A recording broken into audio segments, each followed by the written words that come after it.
Okay, so yesterday we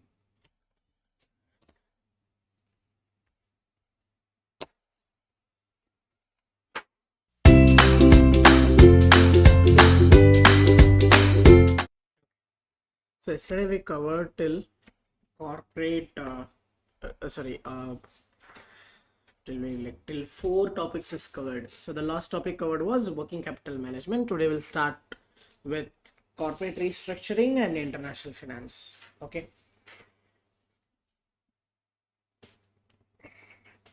So corporate restructuring means the company is taking few decision where the company's balance sheet is completely changing, where the one company is getting merged with other company, okay, and a company is getting liquidated. So all this process will come under a restructuring. So restructuring doesn't mean bankruptcy. So it is a strategical process that the size, capital, legal form of a company is completely changing. See, a company is having $1 million who is running a local business will completely fail the same strategy if he's using for $1 billion global enterprises. Correct? So for $1 million business, yeah, different strategy. So when the business grows, the strategy of the business should change. Okay, so for this, management do what? Management do structural changes. They take few strategic decision. All this happen. So these are relates to the future form of business. One is mergers and acquisition. The benefits to achieve through mergers and acquisition, defense, what and all we can use when there is unwanted combination bid and divestitures. So these are the topics we'll look into. The first topic we can start with mergers and acquisition. So in mergers and acquisition, first we'll check with what is merger. So merger means when both the companies are getting merged. Both the companies are getting merged is called as merger. When A plus B, either one company is surviving, is called as merger and acquisition. When one company, the survivor, completely absorb the other target company is known as merger. Okay. So the target company is dissolved. Now when A plus B, B is dissolved. So this happens in the mergers and acquisition. Okay. So board of directors of shareholder of both the company must vote to approve it. Example, there was a merger of Disney merged with Pixar. So Disney bought Pixar. So they gave Pixar Disney sharehold in stock exchange. Now both the companies are getting merged. Now Pixar company is merged with Disney.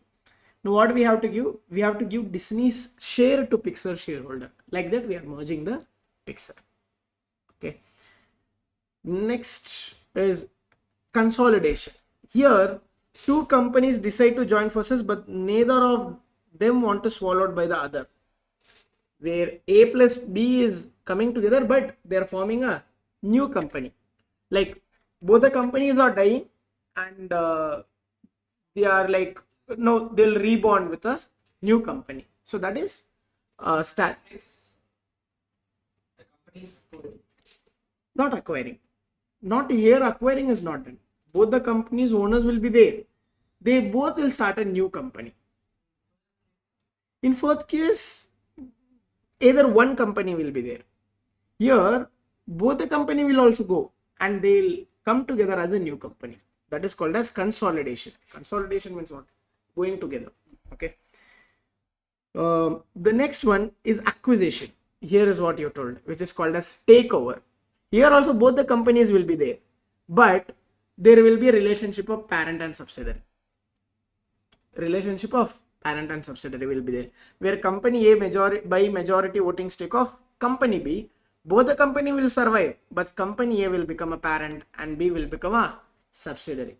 Okay. So one company take over other company. So the techniques, because you don't need the target board of directors permission to buy the stock, this is called as hostile takeover. I mean, your company's shares are trading in the public. So what I want to acquire your company. Okay. So what I'll do? I go to the share market and acquire 51% of the share. Or I meet with the shareholders. See, you hold 10% of the share, let me give you an offer, give me your 10% of share. Like that, if I'm acquiring more than 51%, I will become a parent of your company. So usually they do this tender offer, proxy fight to get the acquisition of the shares.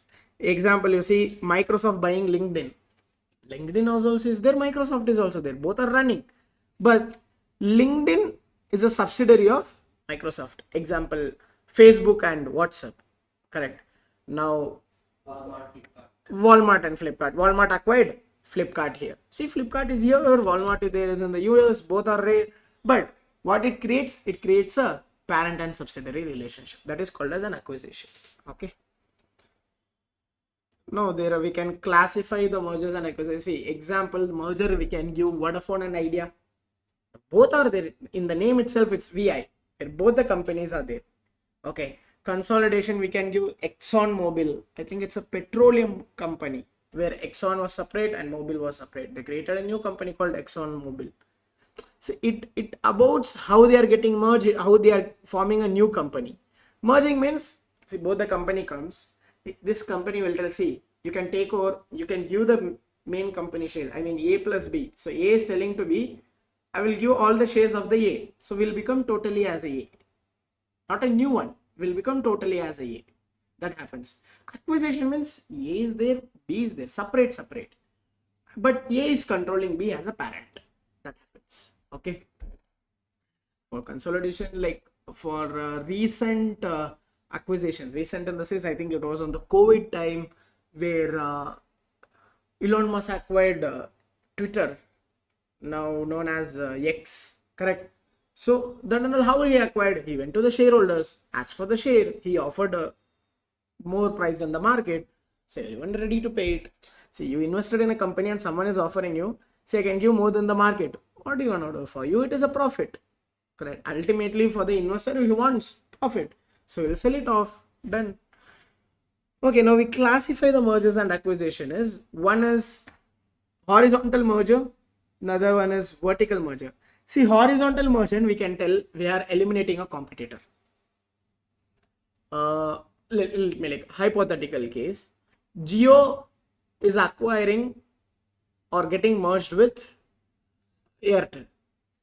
Both are on the same industry.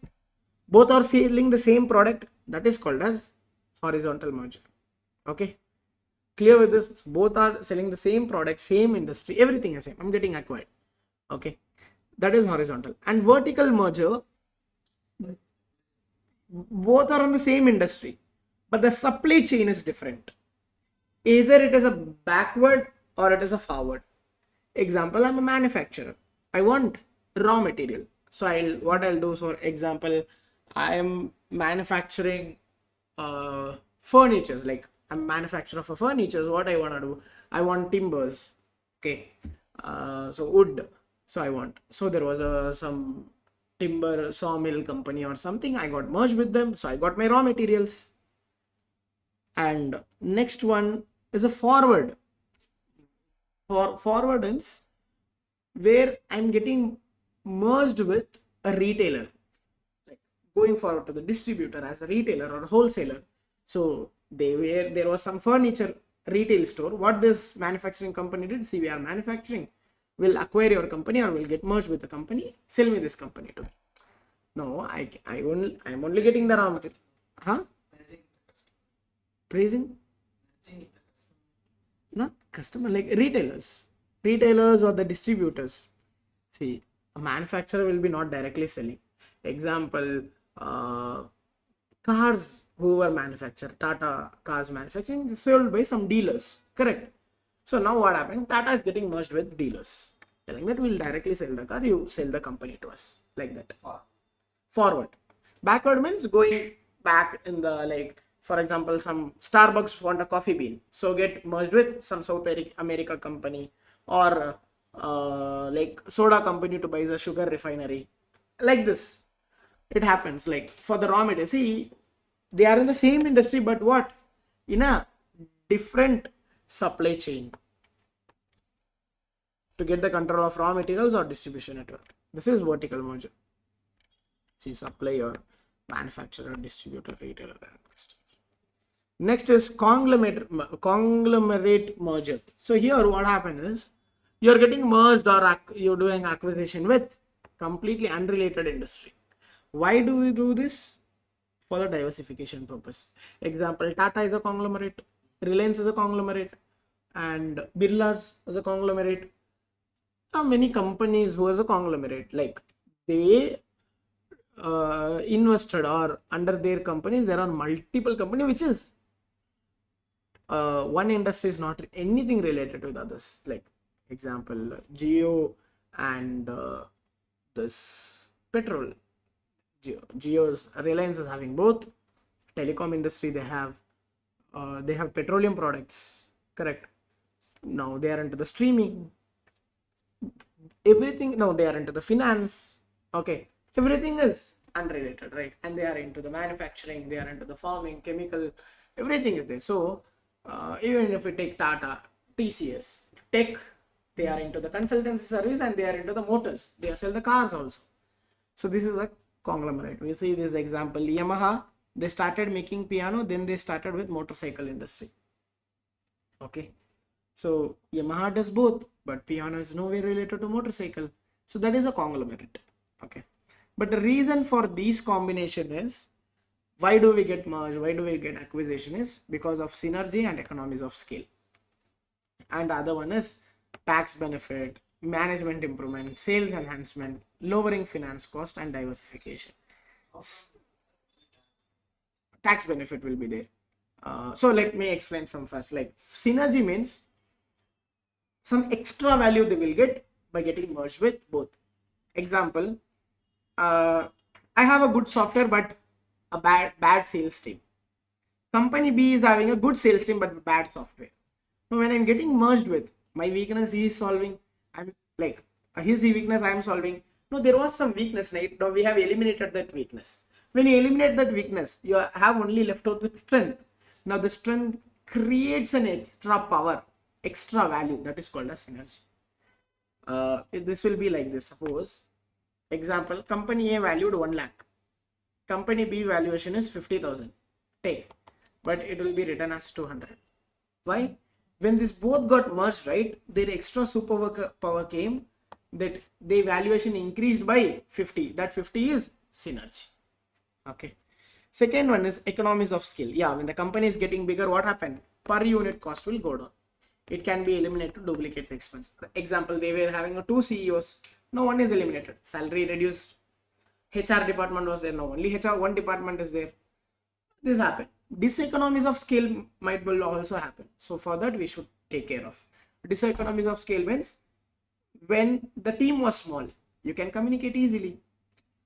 The communication was okay. Fund was getting allocated properly. When the company is big, what happened here? The problem when the company is getting bigger is the communication. So one department will be doing some research on something. Other department is also doing a research on the same thing. So what happened? They are overspending the same thing. That is diseconomies of scale. That also happen when mergers and acquisition, mergers and like consolidation happen or acquisition happen because the team is getting bigger.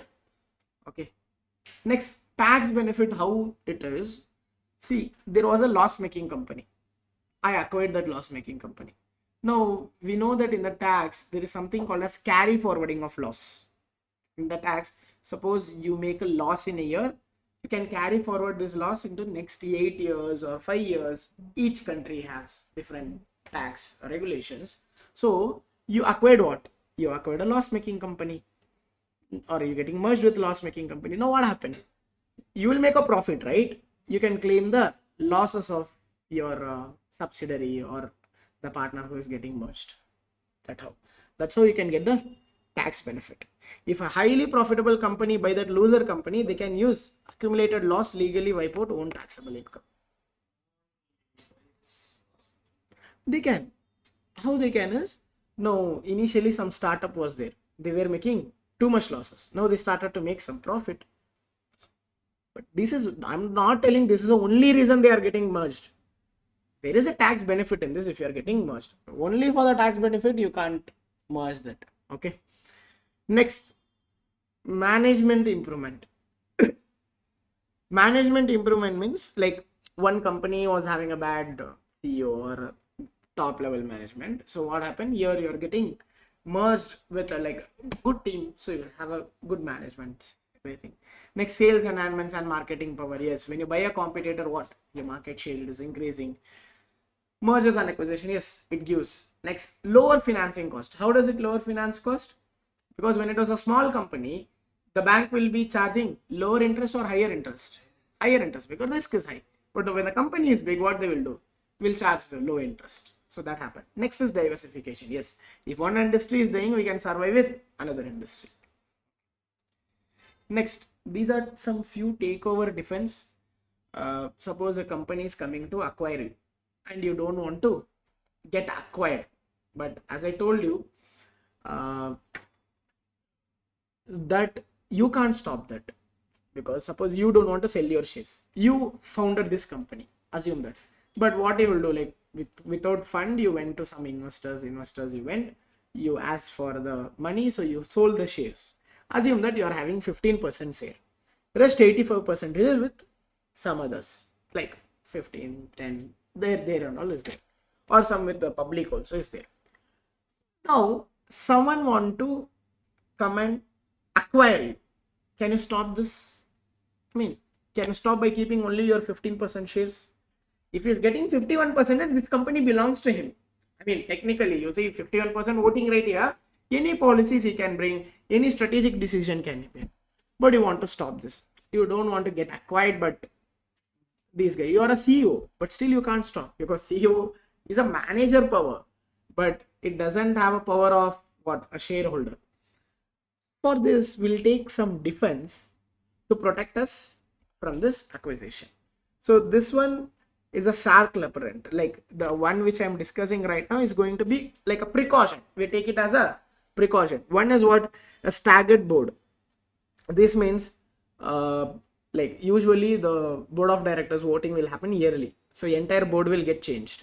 But here what you can bring the policy is, instead of electing 9 directors every year, you elect 3 directors. Rest 3 directors, 6 directors will be old one. If some new guy is coming and acquiring, right, still in the board, who will be sitting? Our old directors will be sitting. So like that, if you see, oh, to get an overall control, he wants how many years? 2 years or 3 years he want. So then by understanding this, even if the attacker by 51% of stock, they cannot take the control of the board immediately. They have to wait for election cycles. They have to wait. Next, supermajority provision. Supermajority provision means normal corporate laws say you only need 51% of the shareholder vote to approve a merger. But you bring what? The company changes its charter to require supermajority. Initially, when we register the company, right, we'll tell, okay, we require 75%. Now, if that guy is acquiring 51, it doesn't, not enough. You have to acquire 75% or 80%. Next is golden parachute. Golden parachute means this, suppose if this guy is taking over a company, he will first, what he will do? Change the board, fire the CEO and CFO, because he want to take the control, right? But you can keep the golden parachute. Golden parachute means the board sign the contract with top executive, telling that if you are getting fired because of the takeover, you should be get paid with millions of dollars. Now, if he is taking over, it is bit expensive now. He have to take over, then he have to fire a CEO and CFO. For that, he have to pay more money. So that is, so it makes expensive. Next, poison pills and poison puts. So it is like killing yourself. So the poison pill defense is the legal trigger if that destroy company's value if someone is bought. Example, if the company is taking over, we immediately lose the rights of our most valuable patent.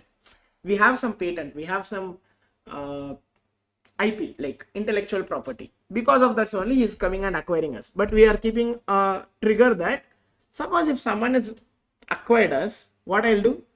I'll make this patent value as 0. How I'll make it for free. No problem. No, everyone can create. If it is free means what? The value is 0. Next, poison put defense means that a debt. Suppose if someone is taking over my company, what I'm telling is to my debt holders, see, your debt will become immediately liability. For long term debt and all is there, 10 years, 50 years debt and all will become immediate liability. So immediate liability, if it becomes, what happened? The takeover company has to pay all the debt. Okay. Next is voting right plan. So here what happens, like attackers will buy from the stock market. They will buy what? Slowly they will keep on buying stock. A defense says, a charter rule says that if anyone is buying more than 15%, like this, you will set the rule, voting rights plan. If anyone is buying more than 50% without the board's approval, they will lose their voting rights. They will lose their voting rights. Like this, you include this in your charter. Fair merger price provision. Fair merger price provision means like the non-controlling interest. Non-controlling interest means what? If I am acquiring a company, suppose I acquired a company, or I'm getting merged with company, acquiring a company, I bought 80% of the share. So 80% who controlling? I control. 20% is I'm not controlling. So non-controlling. So it's require a bidder to pay a non-controlling shareholder at least a fair price of the shares. The fair price may be stated price, or it may be linked to the earning per share by requiring a certain price or earning ratio. Frequently, merger price provision is accompanied by the freeze out provision, which require a waiting period or specified number of years the transaction can proceed at the fair price. You're telling someone if he's acquiring, right? So the person who is coming and acquiring, he will tell, see, right now I can offer you a high amount, but once I acquired 51% after that, I will not entertain this. Like I will buy your share for lower price if you want to sell. So what happened? Now they will get panic and they will sell all the shares. So if we bring this provision, they have to still pay what? Fair price. They have to still pay the fair price. This is post offer defense. So once they attack, these and all is a precaution which you, like a shark repellent. Repellent means what? A mosquito repellent. Before it bites, like that's the same thing. It's a precaution you take. And now we have something called as like post offer defense. Suppose this guy is taking over the company. What will do? Issue the new common shares. Issue new shares. If it is issuing new shares, what happened? If I had 100 shares, he took 51 shares. 51% is there. I issued more 100 shares. Now if we have 51 shares, is it enough? Now it is only 25%. So he will not have the control. So what I'll do? I will issue new shares. Next, Pac-Man defense. Pac-Man defense. Have you ever played the game Pac-Man? So in the Pac-Man, what happened? A ghost will come, is trying to attack you. So in the defense, what you can do? You can turn and you can eat the ghost only. The same way here.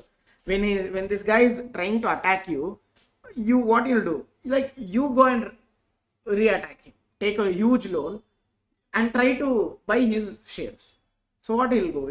So this will create a nervous to him, then he will back off. That is called as Pac-Man defense.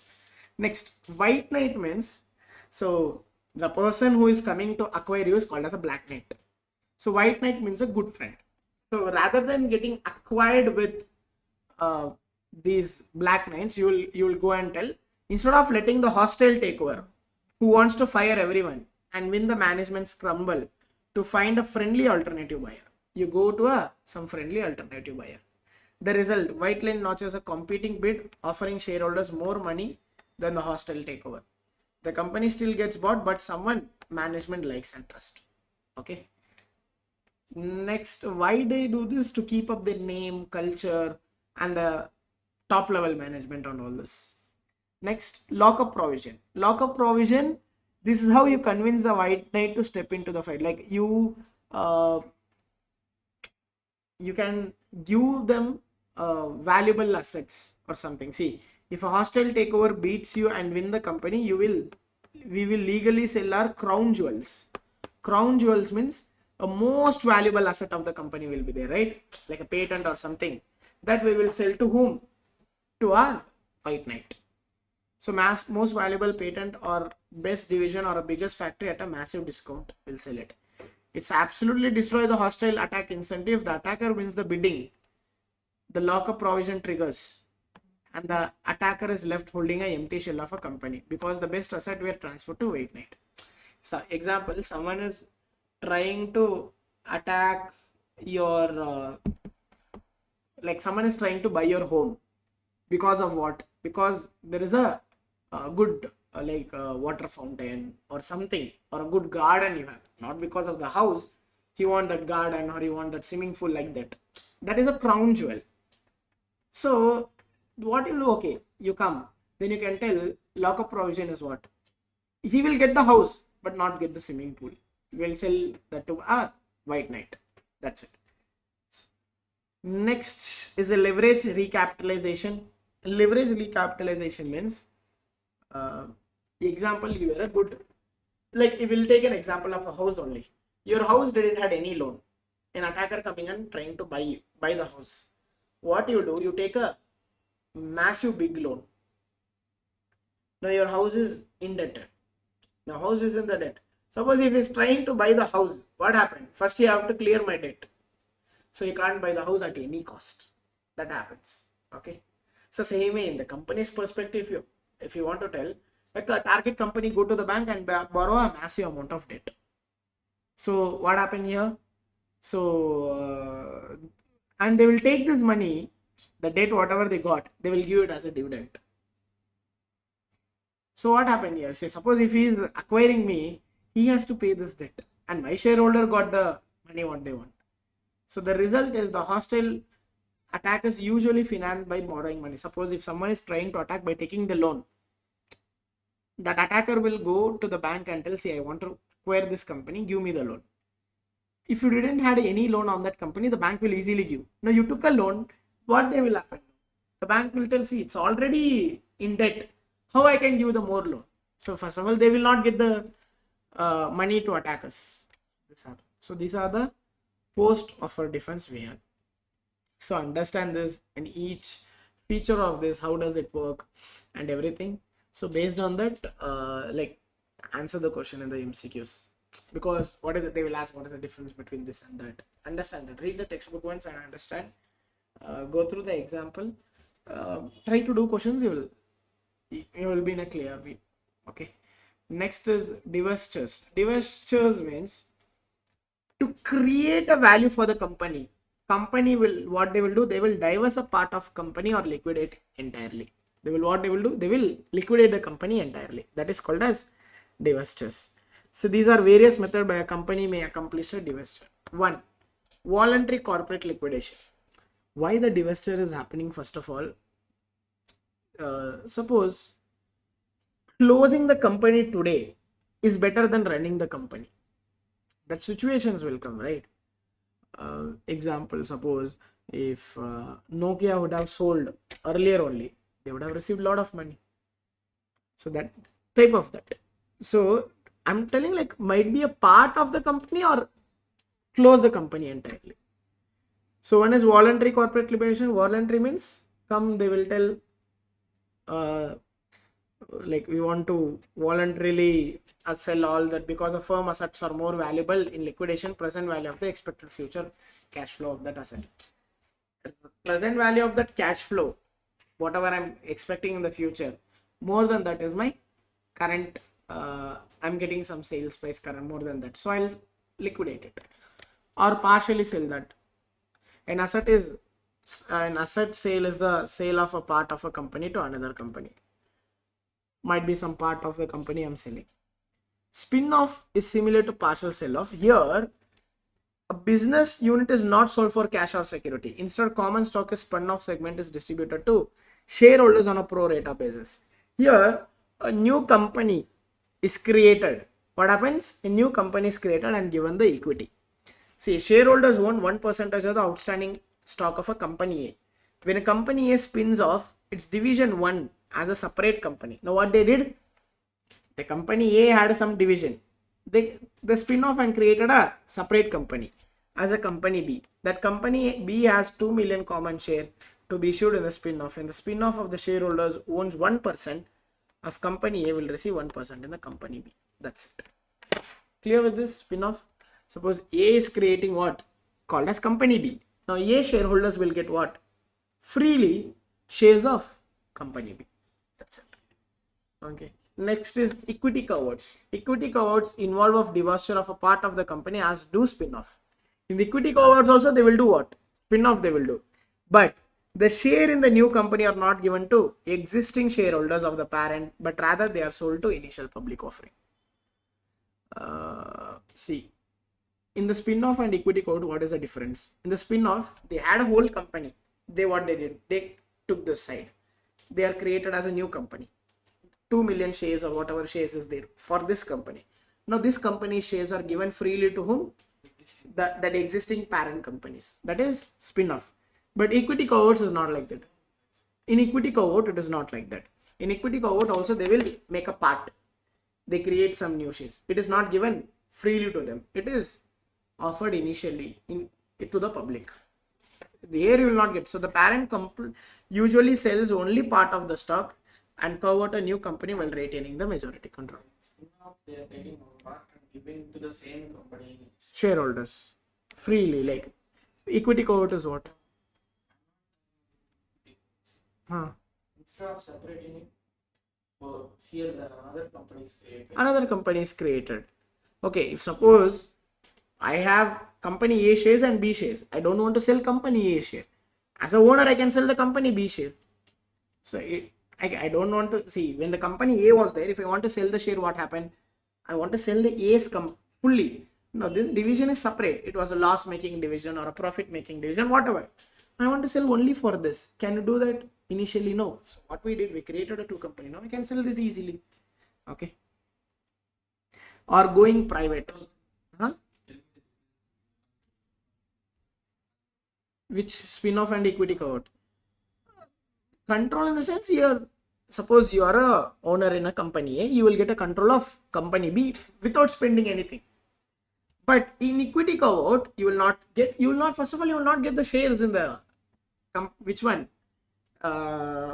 Like the spin-off company, you will not get the equity cohort you did. There you created a and you want to create what? You created a B.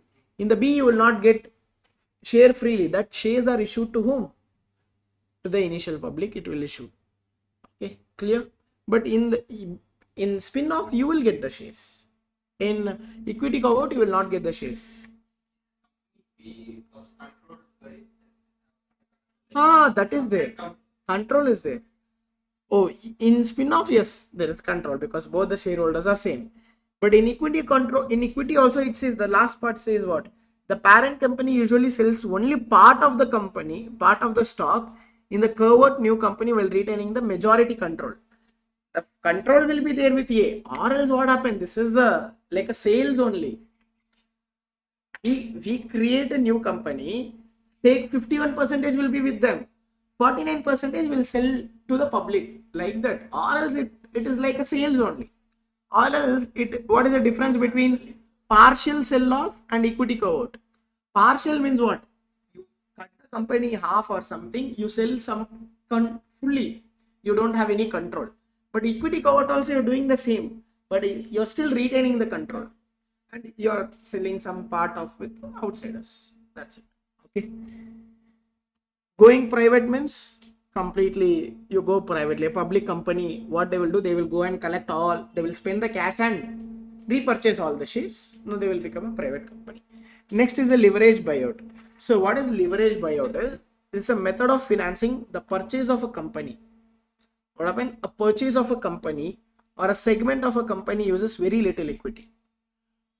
Leverage, advantage. You take advantage of debt and buy some new company. Leverage buyout is considered because a company wants to divest itself a division. The division manager want to take over the ownership. Now, this leverage buyout, what they do? They will purchase the company, right? Usually companies are mostly purchased with equity. Here it is not purchased with equity. Equity is there, but more what? A debt more is involved. See, the purchase is a cash purchase, but a large proportion of a cash offered to finance with large amount of debt. And a company or a segment being purchased is the borrower, and its assets are the collateral for the debt that finance the purchase. You see how it works. You want to buy the company, you go to the bank and tell, I'm keeping this as a collateral, give me the loan and I'll go and purchase this company. You're like, no, you are the owner, but whose money it is? Bank's money. What you have kept as a collateral? not yours money, yours own company, someone else's company you kept as a collateral. But that bank will not give like that only. It is given to a known, like what, reputed companies, reputed people only gonna do. You can't try this with now you will do walk into some like what SBI bank and tell, see there is one shop I'm going to buy, give the loan. Okay, keep something as collateral. Keep that shop as a collateral. Who is the owner? I don't know. Someone is the owner. Will that happen? No. But yeah, the company what they will do like this, because here they don't want to spend more of the equity this. Because of that, they will do this leverage buyout. So company needs to have a stable cash flow. So they have Companies, they'll place some other companies. Okay, so company needs to have stable cash flow, little debt, and asset with market value high enough so they can be used collateral for the borrowing. But these things should be there. Stable cash flow should be there, little debt should be there. You can't go and keep the collateral of the company which is already in the debt.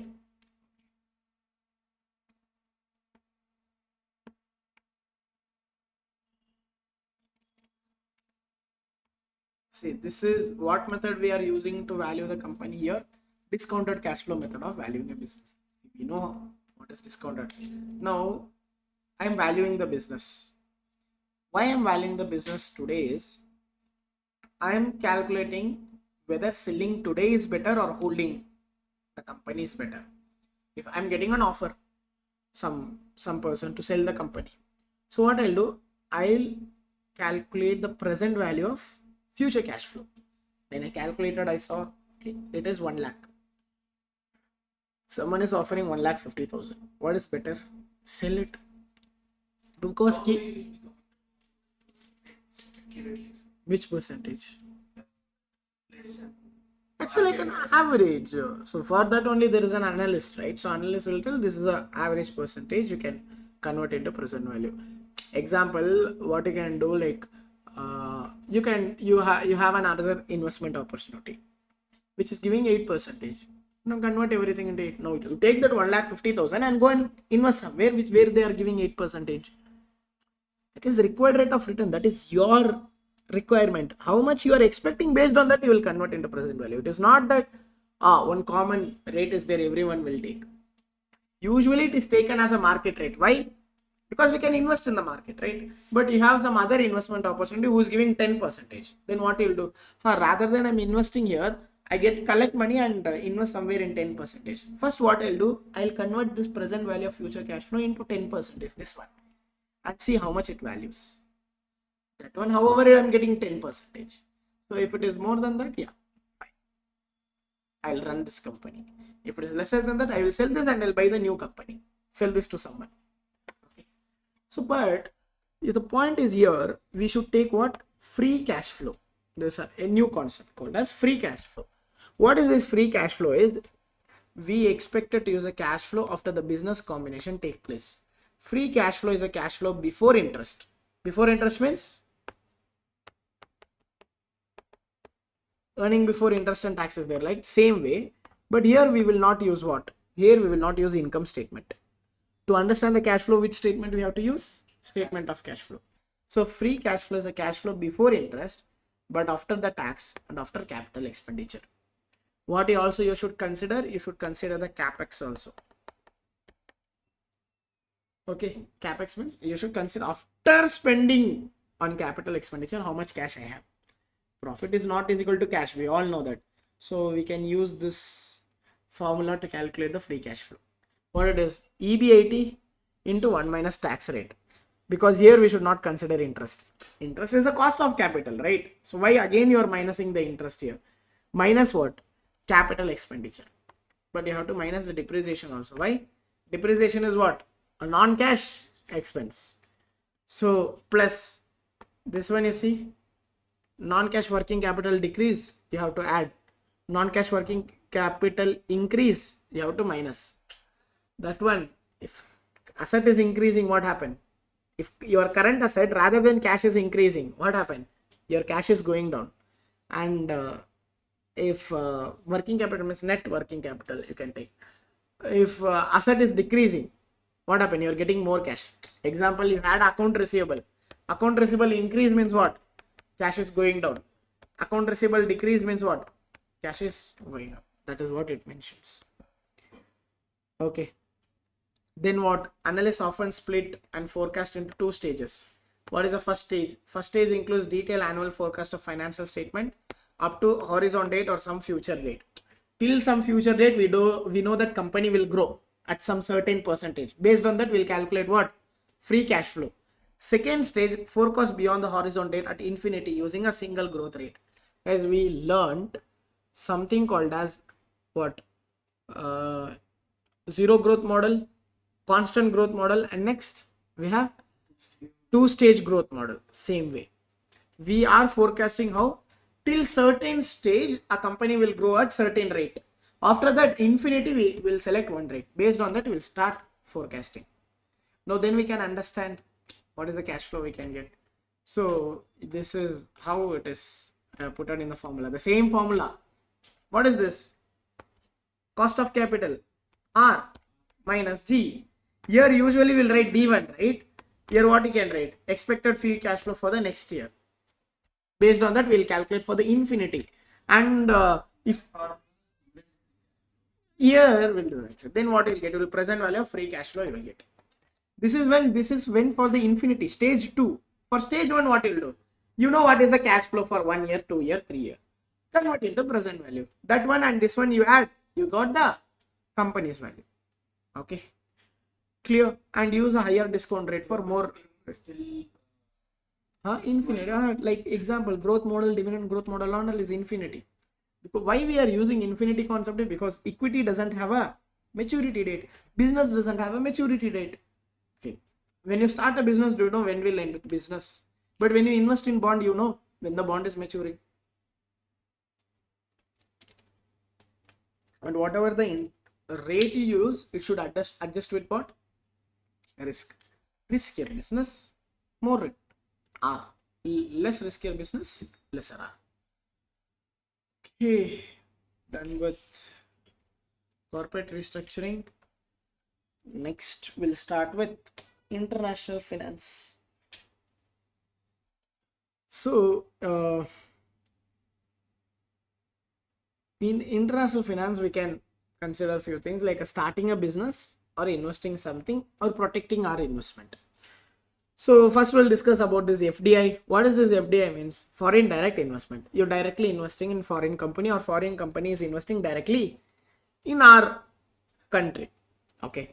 Example, a massive US manufacturer decided to build a new brand new multi-million-dollar physical factory in Chennai. They take advantage of what and all? The skilled labors or might be cheap labors. Next, technology. Okay. Might be some raw materials they are getting cheap. This and all, there is a lot of benefits starting the FDI. Okay. So direct foreign investment includes, these are the 3 ways they can invest directly. 1, joint venture with foreign firm. Joint venture with foreign firm means, suppose a company is coming and they can joint venture, they can get partnered with someone and do the investment. So why that is a benefit is, suppose you think in your point of view, you want to start a business in a country called, like take it as a Japan.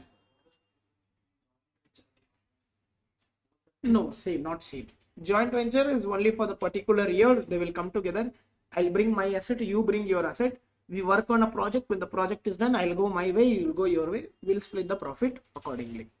But partnership, it is not like that. So a kind of a partnership only, but we can't, legal term, it is not a partnership. Legal term means partnership means the company belongs to both.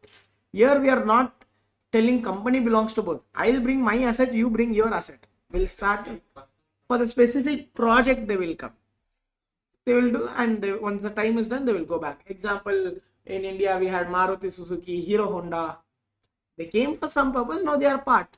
Now you have a car called only Suzuki. You don't have car called Maruti Suzuki. Now we have a company called Honda company, and we have a company called Hero. Initially it was Hero Honda, but joint venture was split. The time is done, they'll go. Why this they do is, suppose you want to invest in a country called Japan. You don't know the regulations, you don't know the market, you don't know the customer, you don't know how the things work, suppliers, nothing. But you want to invest. You want to create a smartphone where in Japan. So what you'll do, first of all, there will some pick a player will go to them, say, I want to start this, so let me get joint venture. Like that we can invest.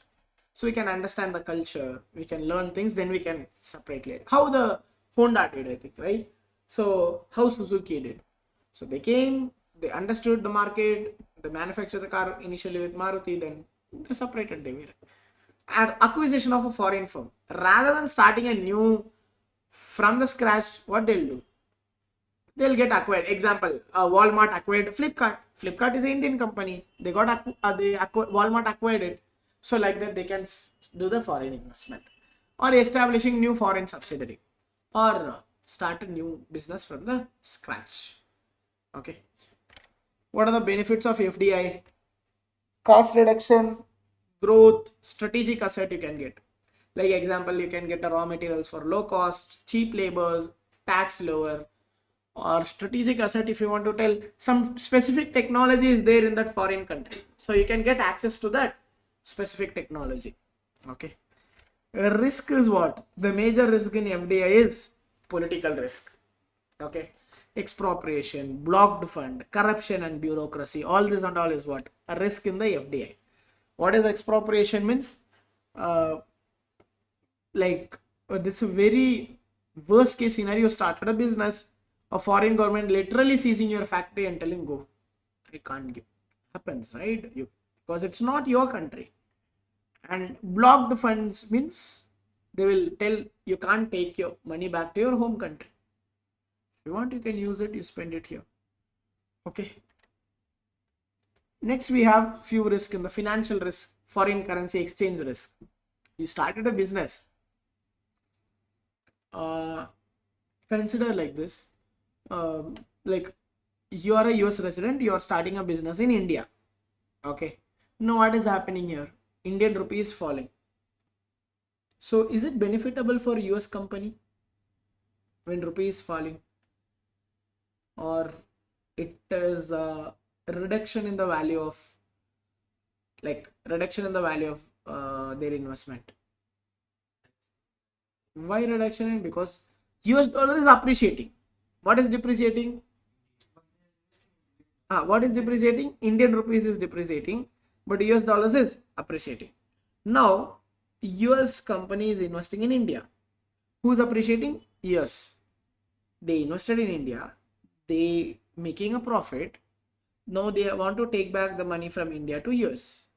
So now tell me, the appreciation is a benefit for US company or it's a disadvantage for the US company? Disadvantage. Why?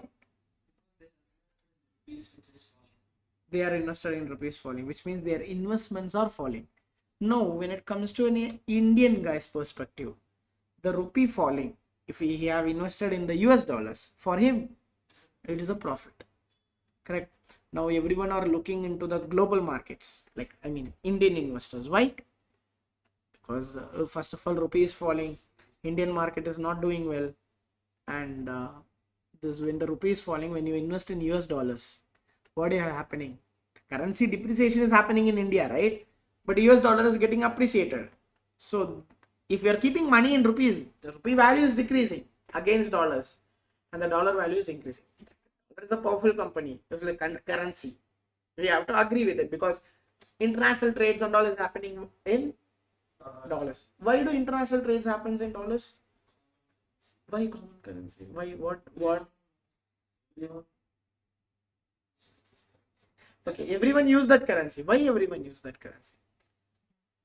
Why India want to use that currency? We can do the barter system, or we can tell, see, I can pay in Indian rupees, or I can pay in gold. We can tell that, okay, they don't want Indian rupees. I can tell, okay, I'll pay in gold. Gold everyone will accept, right? Why do still, not only in India, many countries trade with US dollars? What could be the reason? Everyone using, but benefit is what? Trading in gold or trading in, I know, if you trade in our currency, that is a best way. Why they don't do? So if suppose like I want to trade with China, I'll give the rupees to China, and China want to purchase something from me, they'll buy back, they can pay the rupees to me and they can buy back. Easy as that. Or we can do the barter system. See, I can give this, you can give that. But still, why we do sales in US dollars? No idea.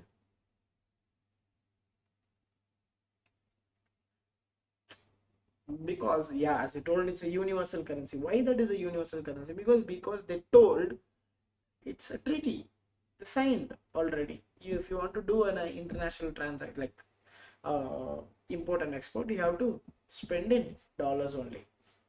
And they promise that like we are backing the dollars with gold.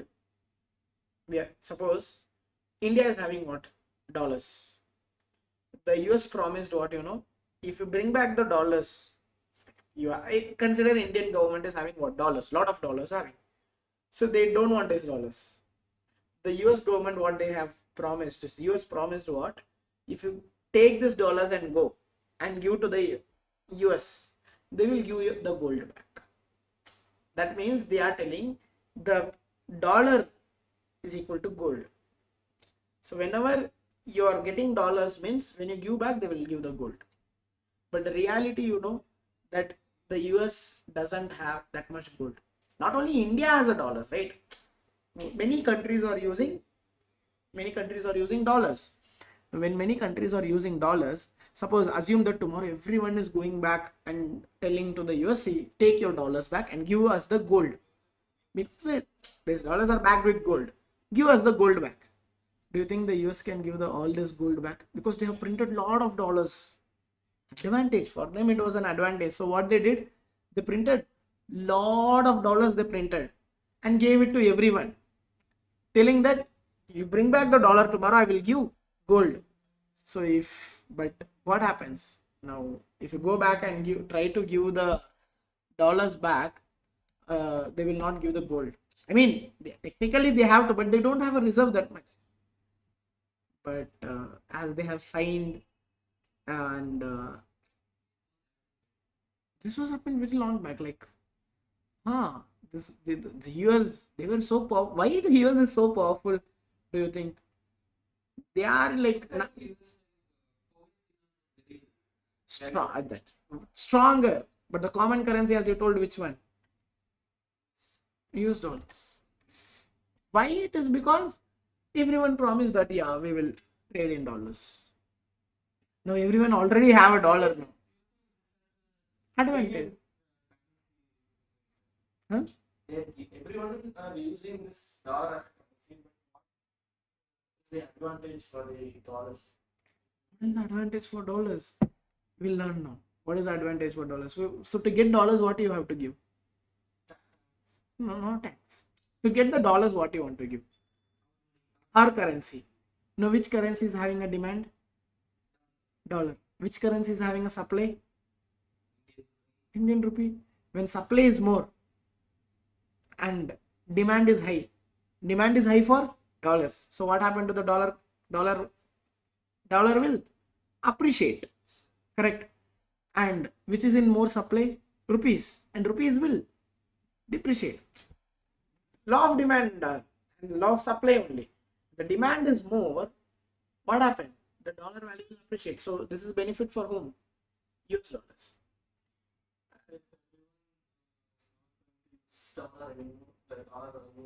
Dollar value will decrease because now everyone will start selling the dollars. When there is a more supply, what happened? But no one will sell the dollars. Who wants to sell? Poor reason why they are treated as a main currency. Yes, obviously. Yes, political reasons. Because see, US was so powerful back in days. So they came, they promised all the countries, see, you like what you can do, you can give us the gold, we'll give the dollars back. So you can trade in, initially what we want to trade one country to another country, we want something common. You also accept, I also accept. You can't go to the Chinese guy and give the rupees, correct? He will tell who's this, correct? First of all, he don't know what it is. So then something common is required. So then the US came in this picture. They told you give back the gold. You trade in dollars. You give me the gold. So we have to give the gold to get the dollars.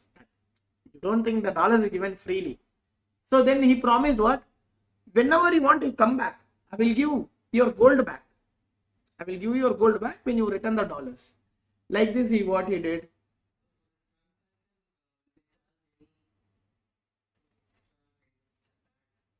See, that is a negligible amount you take. If they are not charging tax also, it's an economic reason. You don't think in the perspective of income statement. Think in the perspective of economic.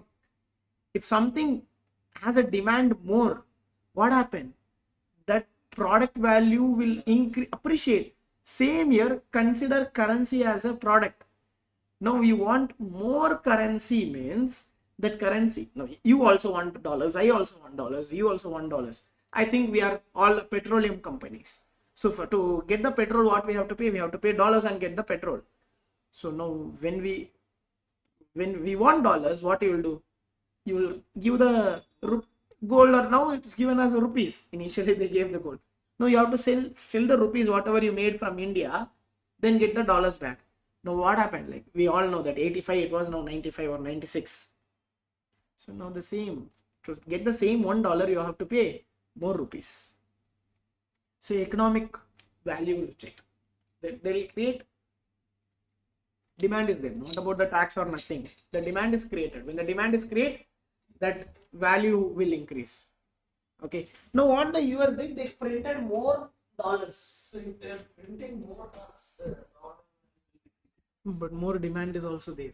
The power of demand is more. Correct? Supply is more. But if even the demand is more than supply means, again, what happened? It will increase. So now we are giving rupees and getting the dollar. Tomorrow when you convert back, rupee fall. Tomorrow you want rupees means, like they are paying what? Like more rupees they can accommodate, because the dollar value is appreciated so high. So when you give the dollar back, they will pay back more rupees. So the dollar has that much power.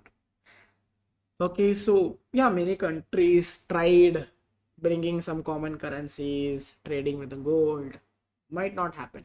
Very tough, because it's already controlled by the US dollars. So the zonal is an economics part, how this demand plays the currency value. So that is why, like, when you now everyone was, as I told you, returning to the global market for the investments. Investors returning to the global market. One reason what? You can get a currency appreciation. I mean, not rupees appreciation. Dollar appreciate. When you convert back the dollar into rupees, you would have given 100 rupees. Now you convert back, assume that you are converting back after 1 year, you will get 110 rupees. No investment, purely you hold what? Just a cash you have held. Now consider that cash is a product or cash is a stock. So how they creating this increase in the value? When you import more, what happened? You have to, like, when you import more, what happened? You have to pay more in rupees and get the dollars. When you import more, you are getting the product here. So you are selling the rupees. When you sell the rupees, it's in the supply. When something is in the supply, what does it mean? Its value is decreasing. So it's economics. Okay. So what are all risks we consider? Political risk and financial risk, which is exchange rate risk, or like next is exchange rate risk, and one is economic threat. Okay. Next, there is some MNC companies. What does this MNC companies means? This is a large company where their operation is more than one country. So what is the benefit for this home country and the host country is, suppose home country means, like suppose for the US, Apple US is a home country. They are MNC. So what are the benefits for them? We'll see.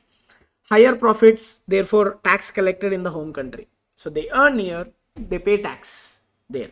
So what happened? They'll get the tax. Who is getting the tax? US is getting the tax. Okay. MNC may bring positive balance of trade through export. Just I told, right? Export should be more. So this is how they create the export. We are importing country. We are not exporting country. Okay, but US exports more. Like Apple, you have Apple phone, Apple. This yeah, here it is an Apple. Where here, yeah, there is a Apple. See, this is Samsung, South Korea. Everything you name anything. Yeah, again, this is I think this Britain company. Nothing, yeah, Britain company it is. Anything you take, like everything we are importing country. Even whatever t-shirts you tell me any 5 brands which is the Indian brands wearables, huh? Alhamdulillah, yeah. But the name they keep, yeah, the name they keep. But how much does it cost? Alhamdulillah, like 1,000 rupees or something, not more than that. But what about these Levi's? You take and huh? Louis Vuitton. So the cost is very. So they are marketing themselves as a premium one. Indian product, anything which is premium, like 1 lakh rupees.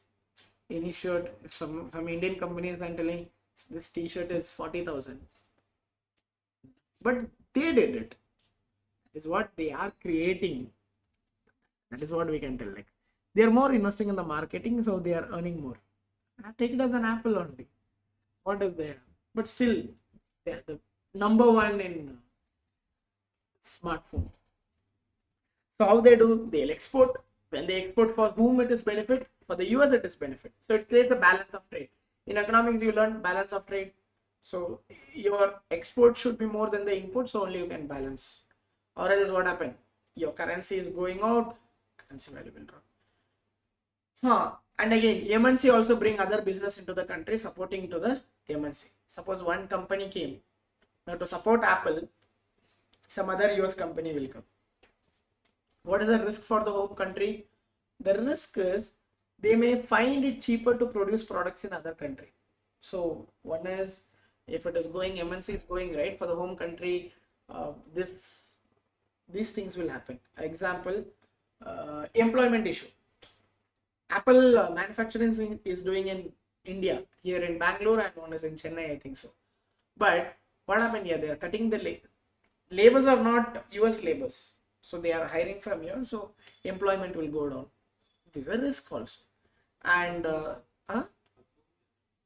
but see, if Apple is setting a factory here in India, who will get the employment?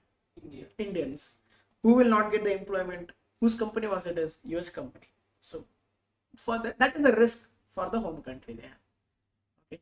They are also seeing a lot of it is a benefit for them. Which one? For US it is not benefit. If they outsource to Indian company, if Indian company has a benefit.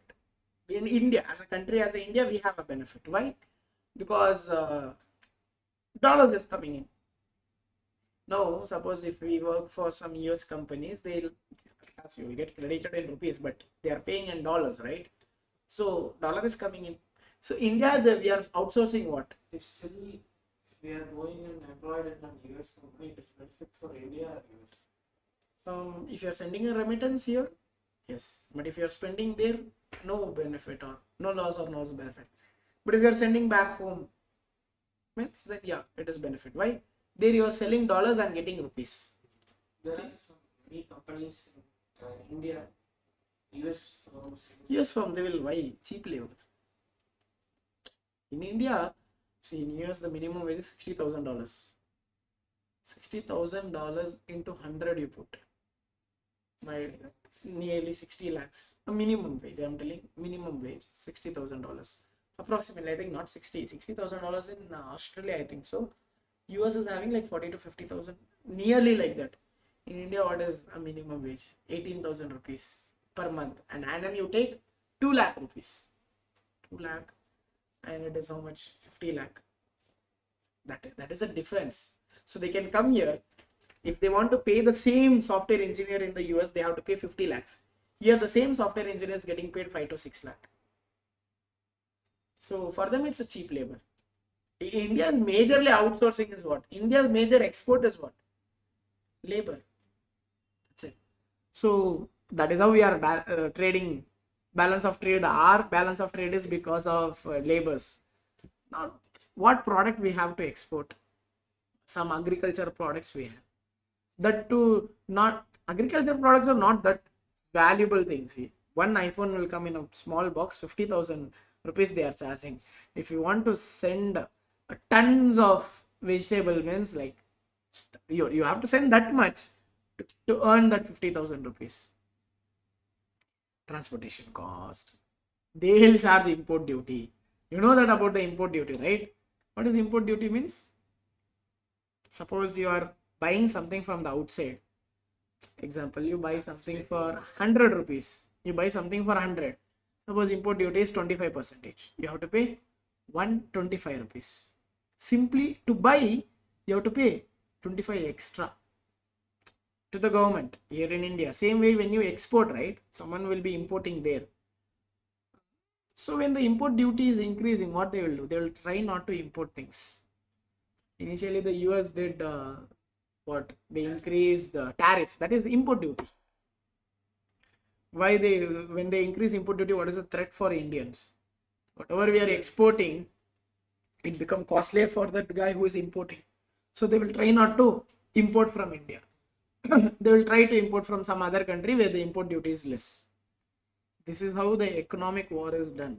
This is also kind of a war only. War is what? Like destroying a country. Correct. You're not destroying through a military power, you're destroying through economically. Anyway, economically destroy also, it's destroy only, right? So that happens when, suppose if a country want to destroy some other country, they import, take tariff, 100% tariff. Means like suppose if you want to buy something from outside for 100 rupees, you have to pay 200 rupees for the same product. Okay. Oh, fine. Next, the benefit for host country is what? Suppose MNC is coming and Apple is coming here, we jobs is created, technology comes in, money comes in, and suppose they are manufacturing here and selling to some other country, we can export things. Okay. Risk is what? Agreement between the company in the host country and the head office may lead to most of the cash profit is generated. So they will generate a money here and take the money from here. So what happened? That is a risk for the host country. Okay. Next, the presence of dominating MNC will destroy the small players. These are the benefits and the risk for the home country and host country. Now we'll start with this foreign currency exchange rate. We'll take a break and we'll come back and we'll start this.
start with foreign currency exchange rate.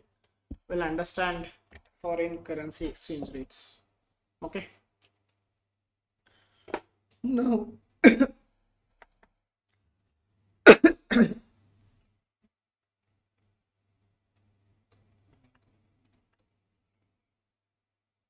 okay.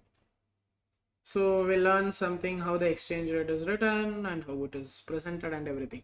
So the foreign exchange market. So foreign exchange market exists to facilitate what? To facilitate the international trade. So if we are doing some trades, we have to pay in the foreign currency. We have to pay in foreign currency.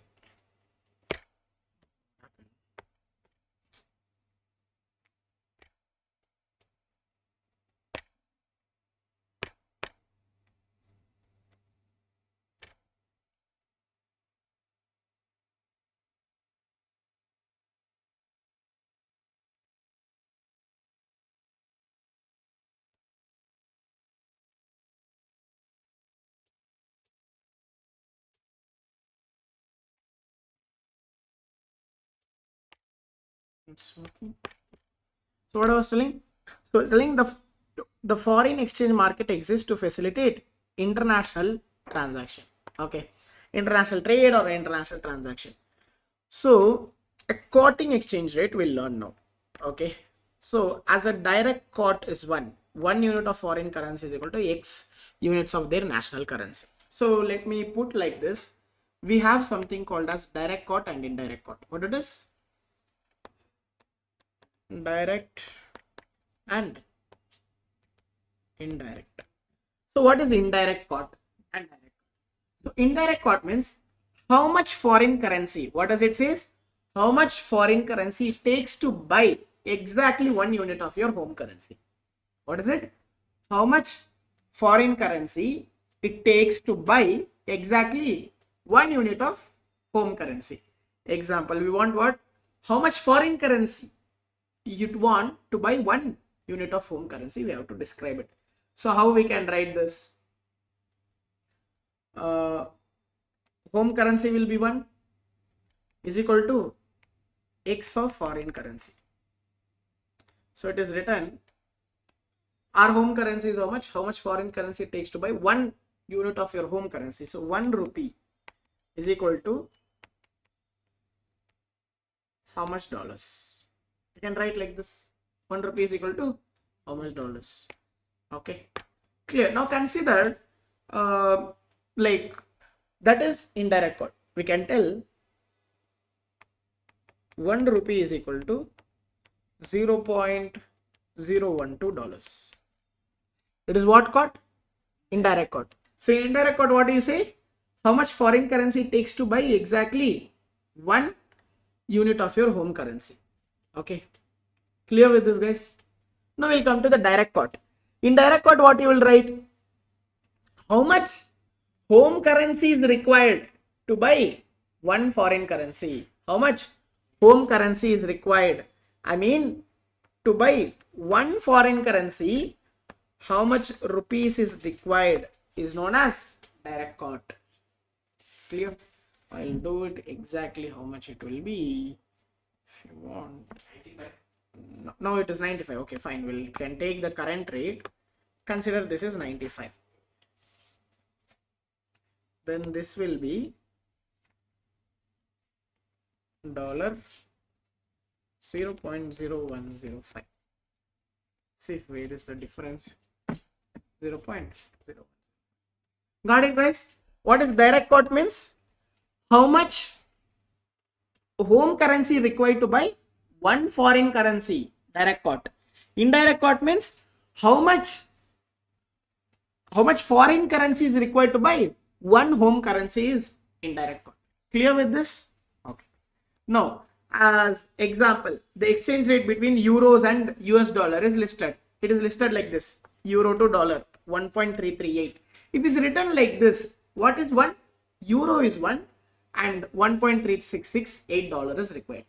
The quote means 1 euro will purchase $1.3668. It will cost $1.3668 to purchase 1 euro. Consider the one you consider as, we'll do like this. We'll consider one as an apple, like I mean some product, a water bottle or something. So if I'm writing like this, to buy one bottle I want how much rupees? 95 rupees. Keep this in mind. Direct quote, you keep this in mind. If you want to buy one bottle, I have to pay 95 rupees. Now that change the bottle into dollars. Now if you want to get $1, I have to pay how much? 95 rupees. I have to pay my own 95 rupees to get $1. That is direct quote. Now indirect quote, we can write like this. If I pay 1 rupee, how much portion of bottle I can get? Indirect quote I can write like this. If I pay 1 rupee, how much portion of water bottle I can get, or how much portion of apple I can get? This is indirect quote. Clear with this what is direct and indirect? So direct quote, how it is written? How much home currency is required to buy one foreign currency, and indirect quote means how much foreign currency is required to buy one home currency. Clear with this? Okay. This we can do later, but we'll understand this more.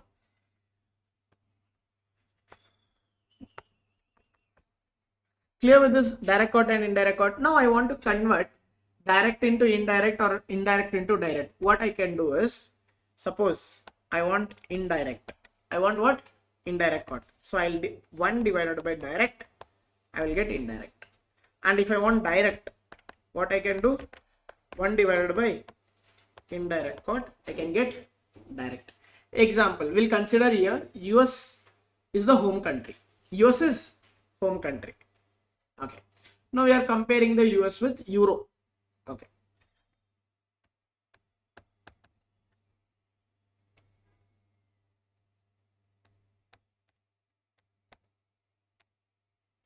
This is considered as a Euro.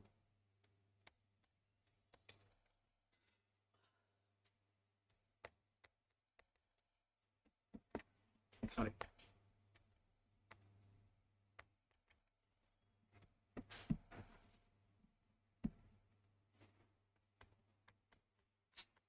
Now what is the home country? Guys, what is the home country I told? Our home country is US. Okay. I have written like this, I have written like this. What is direct quote and what is indirect quote? Left side one. Tell me what is the left side one? Direct or indirect? What is this one, direct or indirect? Indirect. What does indirect means? How much foreign currencies is required? How much foreign currencies is required to buy one home currency? How much foreign currency is required to buy one home currency? This is indirect. And what about direct? How much home currency is required to buy one foreign currency? To convert this from home to foreign, foreign to home, just 1 divided by 0.90, you will get 1.11. And if you do 1 divided by 1.11, you will get 0.90.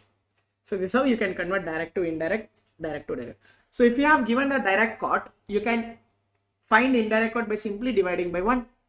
Okay, clear with this? So if I'll put like this, if currency is 1, if the foreign currency is 1, it is direct quote. We'll sentence like this in the mind. If foreign currency is 1, it is direct quote. And if home currency is 1, it is indirect quote. Like this, put the sentence in your mind so it is easy to remember. If foreign currency is 1, direct quote. If home currency is 1, indirect quote. Now we'll learn one more thing called as base currency. What is base currency? As direct, indirect is sorted because it's a chain now. If you understand this only, we can get into the calculation. So base currency, understand this.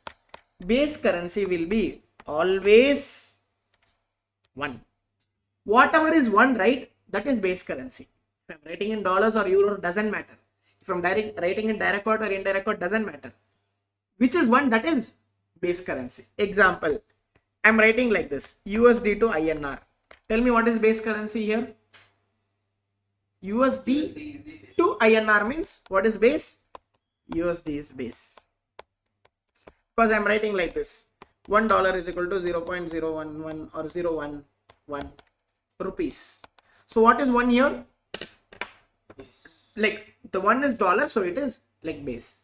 Now we can put like this word now, a different word. If the base currency, like we'll go to this example only, like US is a home country. If base currency is home currency, it is what? Indirect quote. If base currency is foreign currency, is a direct quote. We'll change the word because in exam they might give anything, so we have to put the sentence in every way. So this is a correct sentence. Base currency is a correct sentence. The initial one I told, that is to keep in the mind. The correct, if the base currency is a home currency, is it indirect quote. If the base currency is a foreign currency, it is a direct quote. Okay, clear with this? Now we can tell how much is required to buy that 1 unit of currency is a base currency. Okay, now I'll put this in a way. USD to INR is equal to how much now? 95 rupees. So this is base. Which one is base? USD is base and INR. So now the foreign currency is a base, so it is direct quote.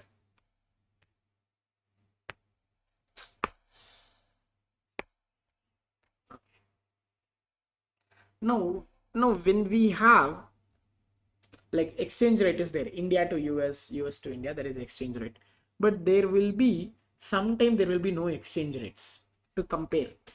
My country and some A country don't have an exchange rate. So what we can do, if we'll bring a third party currency, if I can't compare A and B, but I can compare with C, and B also can compare with C. Understood? I don't have a direct connection with A. So what I'll do, I'll compare with C, B will also compare with C. If these two have an exchange rate, I can find the exchange rate between them. That is called as cross rate. A cross rate is the exchange rate between two currency that is calculated based on a third common currency. It's called as cross rate. Example. See this example, you will understand. We have Mexican pesos and in Thailand it is Thai baht. Okay. Now these are two currency, but they don't have what? They don't have a proper exchange rate. Or we can keep in mind they don't have a direct flight. So what you'll do, you'll go to US, you take a flight from there, you go to Thailand. And if you want to come from Thailand, you have to Thailand to US, you will take a flight. And from US, you again land to Mexico. So we have commonly landed where? When coming and going, we have commonly landed in US. The same way we use some currency. I'm taking US for easier example. So you take a third currency to calculate the exchange rate between these two currencies, known as cross rate. Hey, I will understand one thing. We'll take one example. Exchange rate. I mean, one quart I'll write. Quart 1 is equal to what it is. We'll write USD to Euro. We have Euro to USD is equal to 1.1. So I'm writing, if I'm writing 1.1 means what is 1? Euro is 1. The base currency Euro is 1. Now quart 2 is USD to Japan. I have it's 150. How much it is? 150. Now what is 1 in the second quart? USD. Now I don't have a direct connection from Japan to Euro. I want to find what? Japan to Euro or Euro to Japan. If 1 euro can get how many dollars? You see, it's easier, nothing complex. 1 euro can get how many dollars? 1.1 dollar. If 1 euro can get 1.1 dollar, 1.1 dollar can get how many Japanese yen? That we'll find.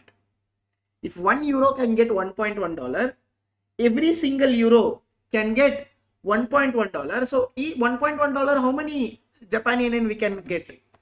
Not 150. $1 is equal to 150. Now I'm keeping how many dollars? $1.1. So $1.1 into 150, you do it, you'll get 165. So I can write now €1 is equal to 165 Japan yen. Clean, easy as that. So this is euro to Japan will be 1:. Now this is clear. Any doubts? One side you see USD is where? In the COT currency. Other side where is the USD? Base currency. Opposite way, it's very easy. You can just scratch out and I can make it. Now, can you calculate this one? I'll give you a task. Try to do this because it takes not more than a minute. Try to do this. I want a currency connection between Canadian to INR. What I want? I want between,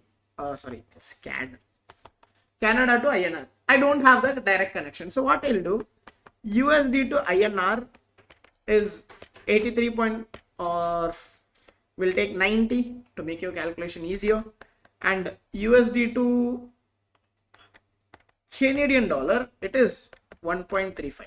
Consider like this. Correct? So USD to INR how much? 83.5, and USD to Canadian dollar how much? 1.35. Sorry. USD to INR it is 90, USD to Canada it's 1.35. Now find the currency between CAD to INR. How much is 1 Canadian dollar? 1 Canadian dollar is equal to how many rupees? Right? Don't try the last example. Last example, USD was in one side COT currency, one side base currency. Now USD both side is where? Both side as a base currency. See, think logically and try.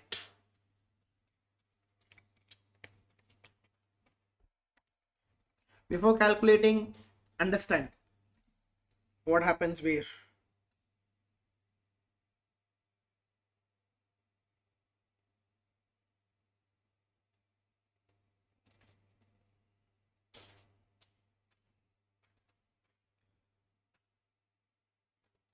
Fast.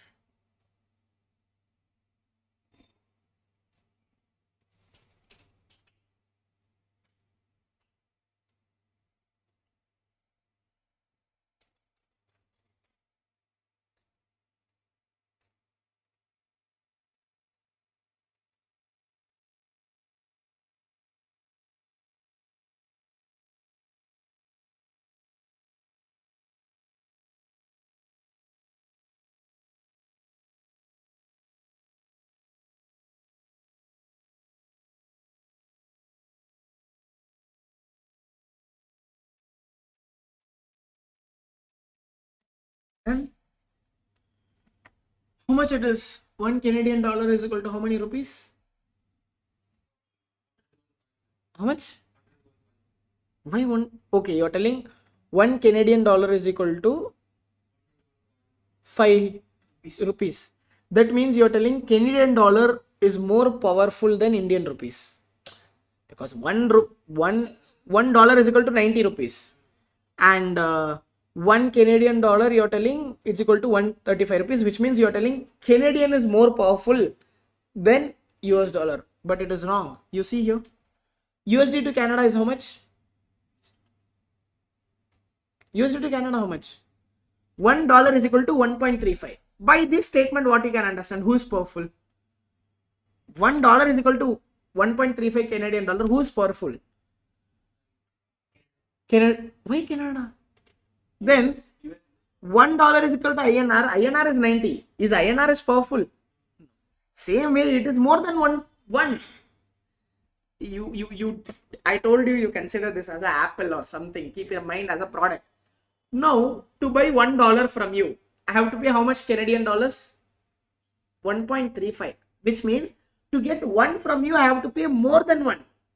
That means who's powerful here? The one is powerful. Who is that one? Dollar is powerful. To get $1, I have to pay 90 rupees. Who's powerful here? Dollar is powerful. So if you're telling the dollar is powerful there, here also the dollar should be powerful. So I'll make this as a simple.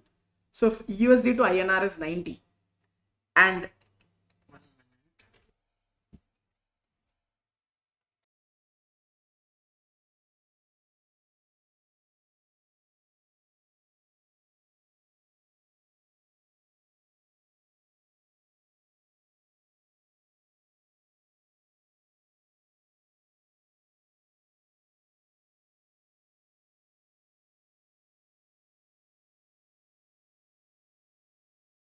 Okay.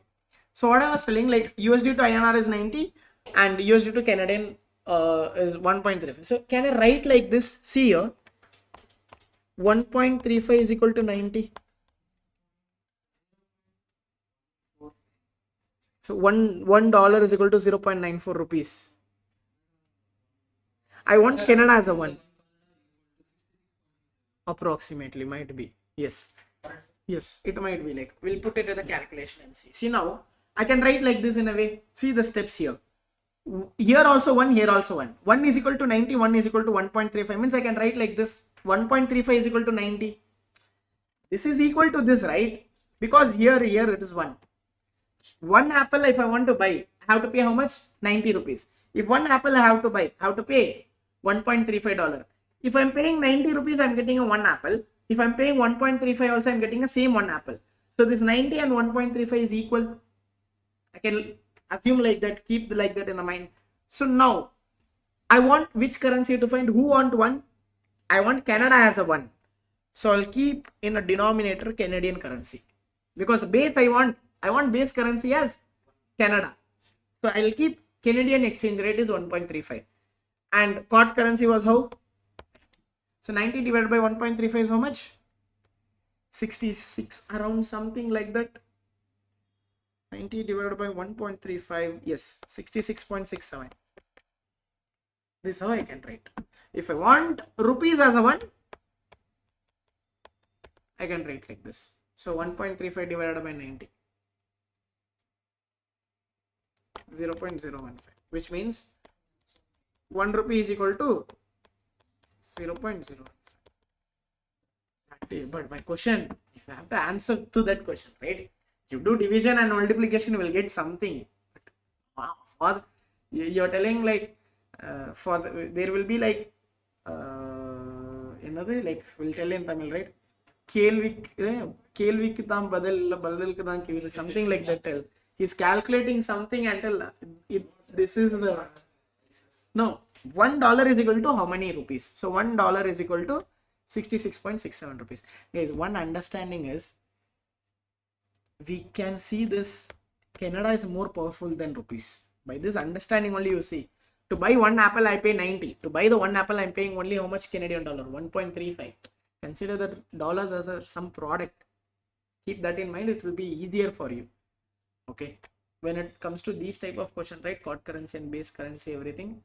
You can do this. So this is how the cross currency is tackled. Here US dollar is both the side where base. Here US dollar was, I mean, the third currency is there, right? One side in COT and one side in base, means you just multiply it. But in this side you have to divide it. Okay, that understanding you should have. Fine, done with this cross currency. Next, changing exchange rate. Yeah, appreciation and depreciation. We'll see this appreciation and depreciation with an example only, so we can make it easier.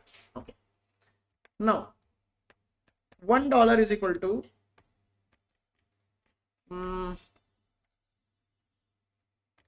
20 AED. Okay, and $1 is equal to 25 AED. Which got appreciated, which got depreciated? Which one got appreciated, which one got depreciated?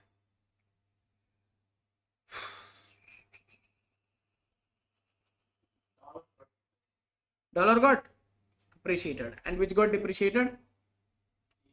AED got depreciated, because same idea what I tell. Consider one as an apple. Initially to buy one apple, I was paying how much? 20 AED. Now to buy the same apple, I have to pay 25 AED. To buy the same thing, if I'm paying more, what does it mean? This value got decreased and the value of an apple got increased. Now make it as a dollar. To buy $1, I was paying 20 AED. Now to buy the same dollar, I'm not changing anything. I'm paying the same dollar. How much I have to pay? I have to pay 25, which means my power, the AED power got reduced. Now let me put it in this way. $1 is equal to 20 AED. And now $1 is equal to 18 AED. Now which one got appreciated? AED got appreciated. Put it in this way. To buy $1, I was initially paying 20 AED. Now to buy the $1, I have to just pay 18 AED is enough. So who got strong? Some strong power came Because of that only we are paying less. So the AED got appreciated. But how much percentage what it is, we'll put in the formula. Done. Now if first thing is what baseline. Have an understanding that if you have the understanding, then what? Putting into a calculation, that it's not that big deal. If you know the max, we can put it. Now we'll see this textbook. What happened here? Appreciation. So, and one thing, it is not impossible to both should appreciate, both should depreciate at the same time. It will not happen. One should appreciate, one should. If both is increasing, means might be they are at the same position now. Correct. Might be like both got same, but there will be no both appreciation. One currency will appreciate, one currency will depreciate. Okay. The effect of appreciation of depreciation of a currency. Now we'll see. A stronger. Now tell me. US dollar got appreciated compared to India. Is the export will increase to India or import will increase? I mean, what happens to the import now? I'll put in this way. US dollar got appreciated. Which got appreciated? US dollar compared to India. This will lead more export or lesser export? Lesser export. Why lesser export? From India. First tell me for the import, what happened to the import? You will import more. When Indian rupee is depreciating. Now you want to buy a Apple phone, like smartphone. You want to buy an Apple smartphone. Initially you were paying like, if you pay 100 rupees, you're getting like, we'll take like, if you're paying like what, 80 rupees, you are getting $1. Consider Apple is smartphone is $1. How much rupees you were paying? 80 rupees. Next day what happened? Indian currency got depreciated. You want to buy one smartphone only. In US, the smartphone value is $1 only. Now how much you have to pay? 85 rupees you have to pay. Will you buy? Will you buy if it is costlier? So what happened? When our currency is getting weaker or foreign currency is getting stronger, I mean in the perspective of US, when US dollar is getting stronger, their export is reduced and their export is reduced and our imports are also reduced. Why? Because it makes costlier to us. So the stronger currency make, what happened? Foreign good cheaper, import will increase, but export will decrease. Now in the US perspective, you think for him Indian goods is a cheaper now, so he will import more. For Indian will export. Now we'll think in the point of view of US dollar. Don't get confused with India. So now in the point of view of US dollar, the phone they will sell, the export will decrease, and the grocery items they will buy, that became cheaper for them, so that will increase. India was selling some items, or India was selling the labors, so that is becoming cheaper for them. Why? Because of the currency is falling. Whose currency? Indian currency, or the US currency is getting stronger. Vice versa, opposite. If it is getting weaker, I mean think US dollar got weaker for them, then what happened? The imports will become costlier and the exports will become cheaper for outside world, so they will buy more. So the weaker makes import to decrease and export to increase. So this is the table. See, when a currency appreciate, what will increase? I told import will increase and export will decrease. So the country is balance of trade will become negative. And now why negative? Because import more is a problem. The imports are greater than exports, so balance of trade negative. Now when a currency depreciate, what will happen? Imports will decrease. Why? Because costlier, right? Now getting goods are costlier, and export will increase because for the outside world our product are cheaper, so they'll buy more from us, so there will be a positive trade. Okay, But India's currency is depreciating. But still, balance of trade is in negative. Why? Because we are not exporting that much. What is there to export? Understood? Something should be what? Cheaper they will buy.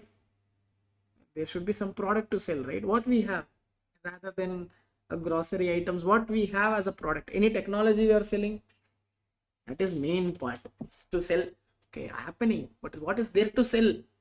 India is not, as I told you, India is not an exporting country. We don't have that much products to sell outside world. See, we all buy smartphone. Which Indian brand? Anyone using Indian smartphone? Micromax, I think, is an Indian smartphone, and Lava, there is a phone. I think that is also Indian smartphone. Okay, do you have Lava phone? Micromax phone? If you only not purchasing, why the outside world is purchased? You are using a Apple. You are importing. Now tell me, even that is costlier. Our currency is depreciating. Or you stop buying the Apple smartphone? No. Next year 18 will come, you will buy more. Fold phone they are planning. Again they will buy. We'll pay 3 lakhs and buy. That is different. But as a this is like as a commonly, if we have something to sell, yes, it will be positive. But if you don't have something to sell, no. Okay. But what happened, like when it is getting too costlier, no one will buy Apple like smartphones. Why? Because there is some extreme rate is there. A person who can afford 1 lakh can buy the Apple phone till 1 lakh, till the export is required. What if it is going more than 1 lakh? You can't. If it's that power will change. Okay. Okay. Now we'll calculate appreciation or depreciation. We know how appreciate and depreciate, but now we'll put it in the numbers. To put in the numbers, you can write like this. This is the formula to calculate. Don't mug up all this. I'll put it in a simple way.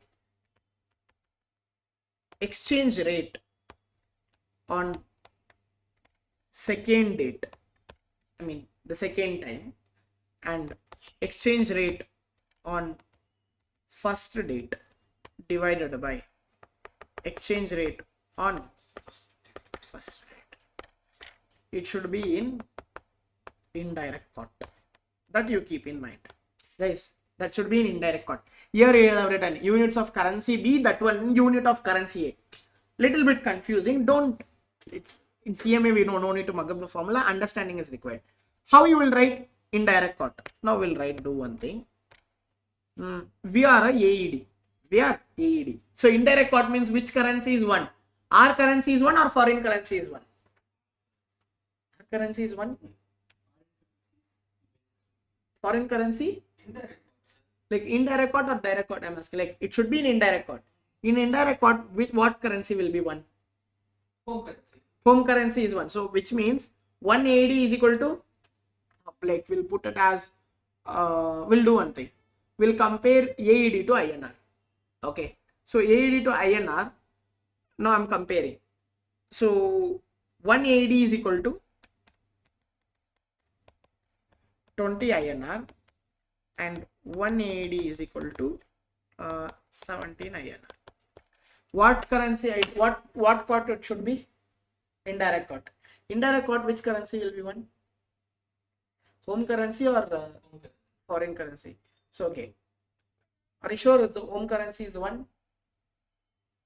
So what is indirect quote? You have written in here, like check. Home currency expressed as a Home currency expressed as a foreign currency. Like I mean, how much home currency is required to buy one foreign currency? Then what is one? I'm telling, and in the definition, right? What is one? Base currency is one. What is that base currency? Is the base currency is the home currency or a foreign currency? indirect quote. In indirect quote. Home currency is the one. So can you please tell me indirect quote definition?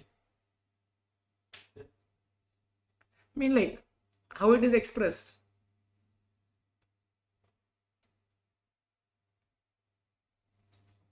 Home currency expressed in terms of foreign currency. Okay. Now consider this is my 20 INR is my home currency. I mean INR is my home currency. So this is in indirect quote or direct quote? Direct. But we want indirect quote. So convert into indirect quote.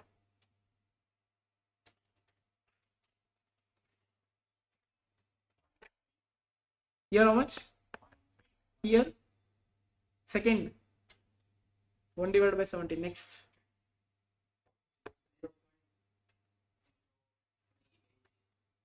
0 point. Hey, so much difference will come.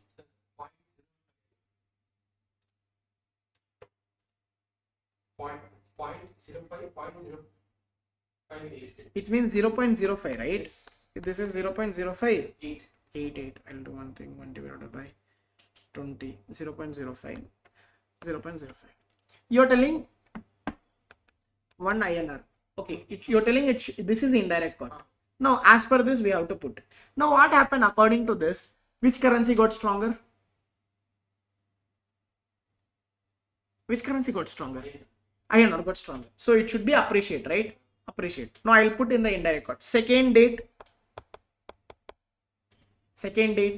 minus first date divided by first date. Tell me you're getting in plus or minus. You're getting minus. If it is minus, what it is? Depreciate or appreciate?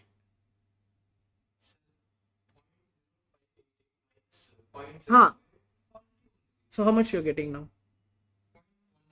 Point divided by? No, like at last, what is the percentage? 17.64. No, you're now written what in what stage you have written this? In what currency you have written this? No, this is Indian rupees. So now 1 is equal to 0.05 and 1 is equal to 0.558. So now we'll try to do this. Okay. As per my calculation, it should be like this. So what is here? AD is 1. Why AD is depreciated, right? Okay. Now we'll write like this. So second date is what? 17. First date is what? 20. Divided by? What is divided by? Next first date 20. Try this. How much?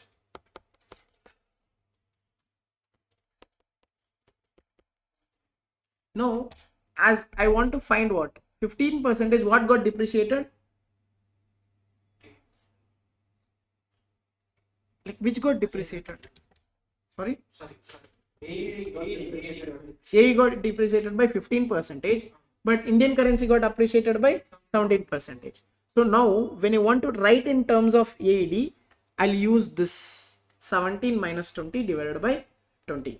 So here unit of currency B, that will be 1 unit of currency A will be in the second date.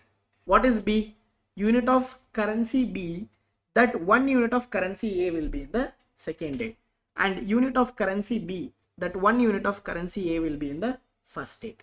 So what is a B here? I mean, rupees is a B. Unit of currency B, that 1 unit of A. A means what?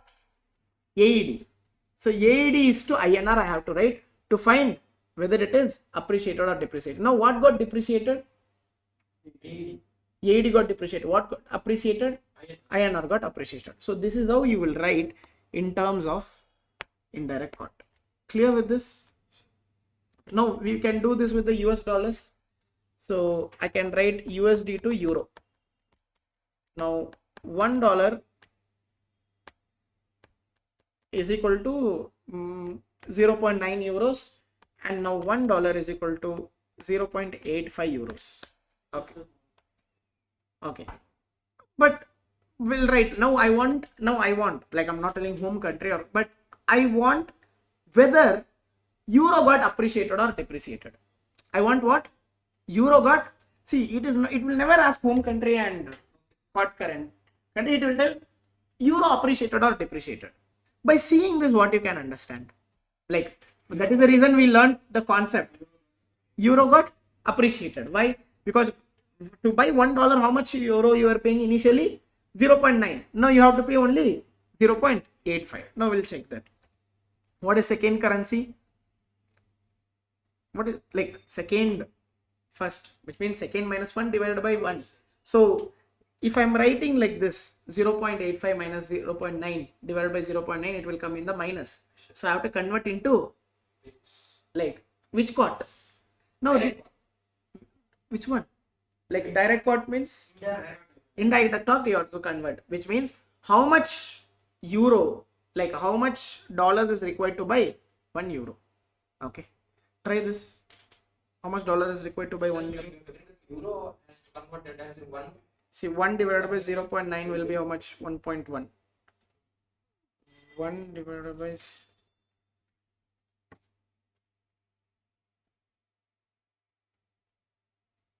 okay, now I want, my question was what? My question was I want in euros, right? Like euro got appreciated or depreciated. So euro will getting up. So I want an appreciation.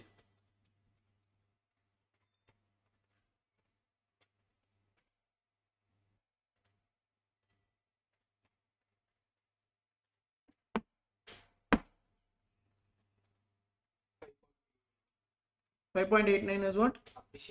Appreciated. Who appreciated? Euro appreciated. So first 0.09 multiply by 100%, you will get in the percentage last. Okay, clear with this? Any doubts on to find the depreciation? See, whatever the depreciation you take, understand by seeing only you will understand whether it appreciate or depreciate. Then put in the formula, that's all. See, when they express properly, the exchange rate will show how many units of B can purchase by unit of A. See, 1 unit of A can buy more units of B at the later date, means the company A has appreciated, and again B. Opposite way, if A can buy fewer units of B, means A got depreciated against B. Which one? The last one.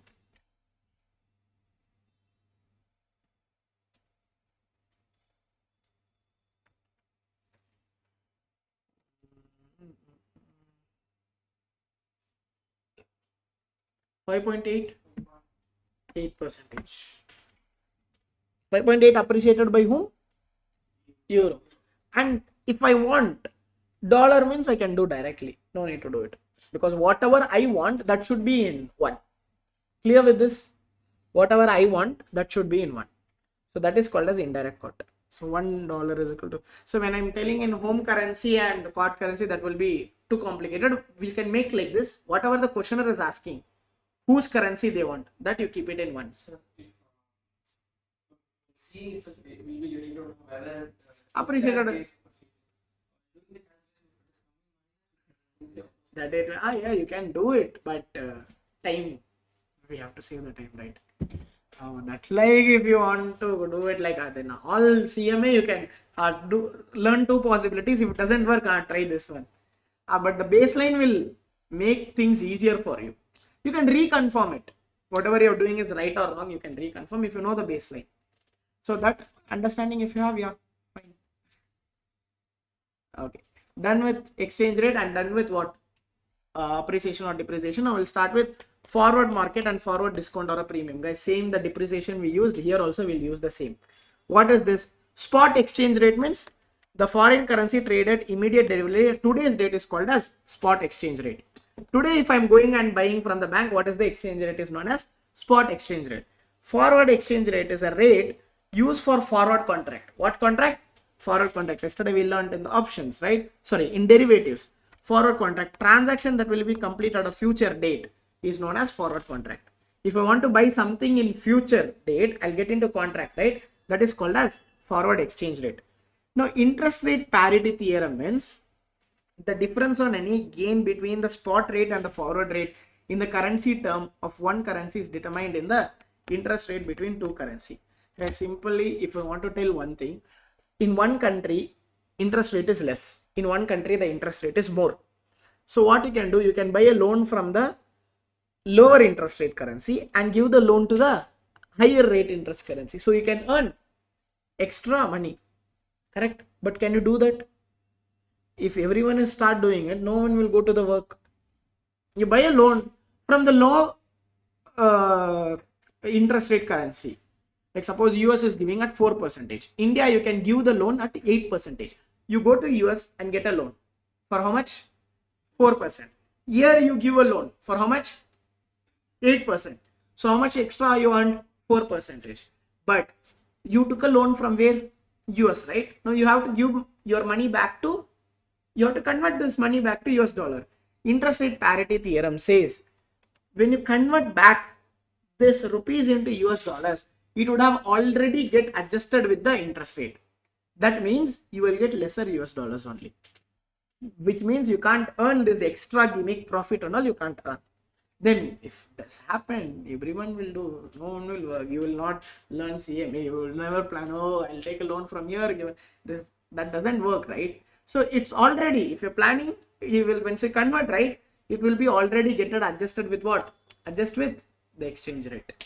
Okay, that is interest rate. So when a foreign interest rate is greater than the interest rate paid in domestically, the forward currency will sell at the discount. If foreign interest rate is lower than the domestic rate, that will be in the premium. So lower the interest rate, higher the premium. So if the foreign interest rate is greater than us, then the forward currency will settle at the discount. Who's foreign? If the foreign interest rate is lower than the domestic rate, the foreign interest rate is lower than us, the forward foreign currency will sell at the premium. So who has the lower interest rate, they will have the premium. Okay, they will appreciate. Basically, if I want to tell, they will appreciate. So discount premium needed. According to the interest rate parity theorem, the difference between the spot rate and the forward rate given time must exist. Okay.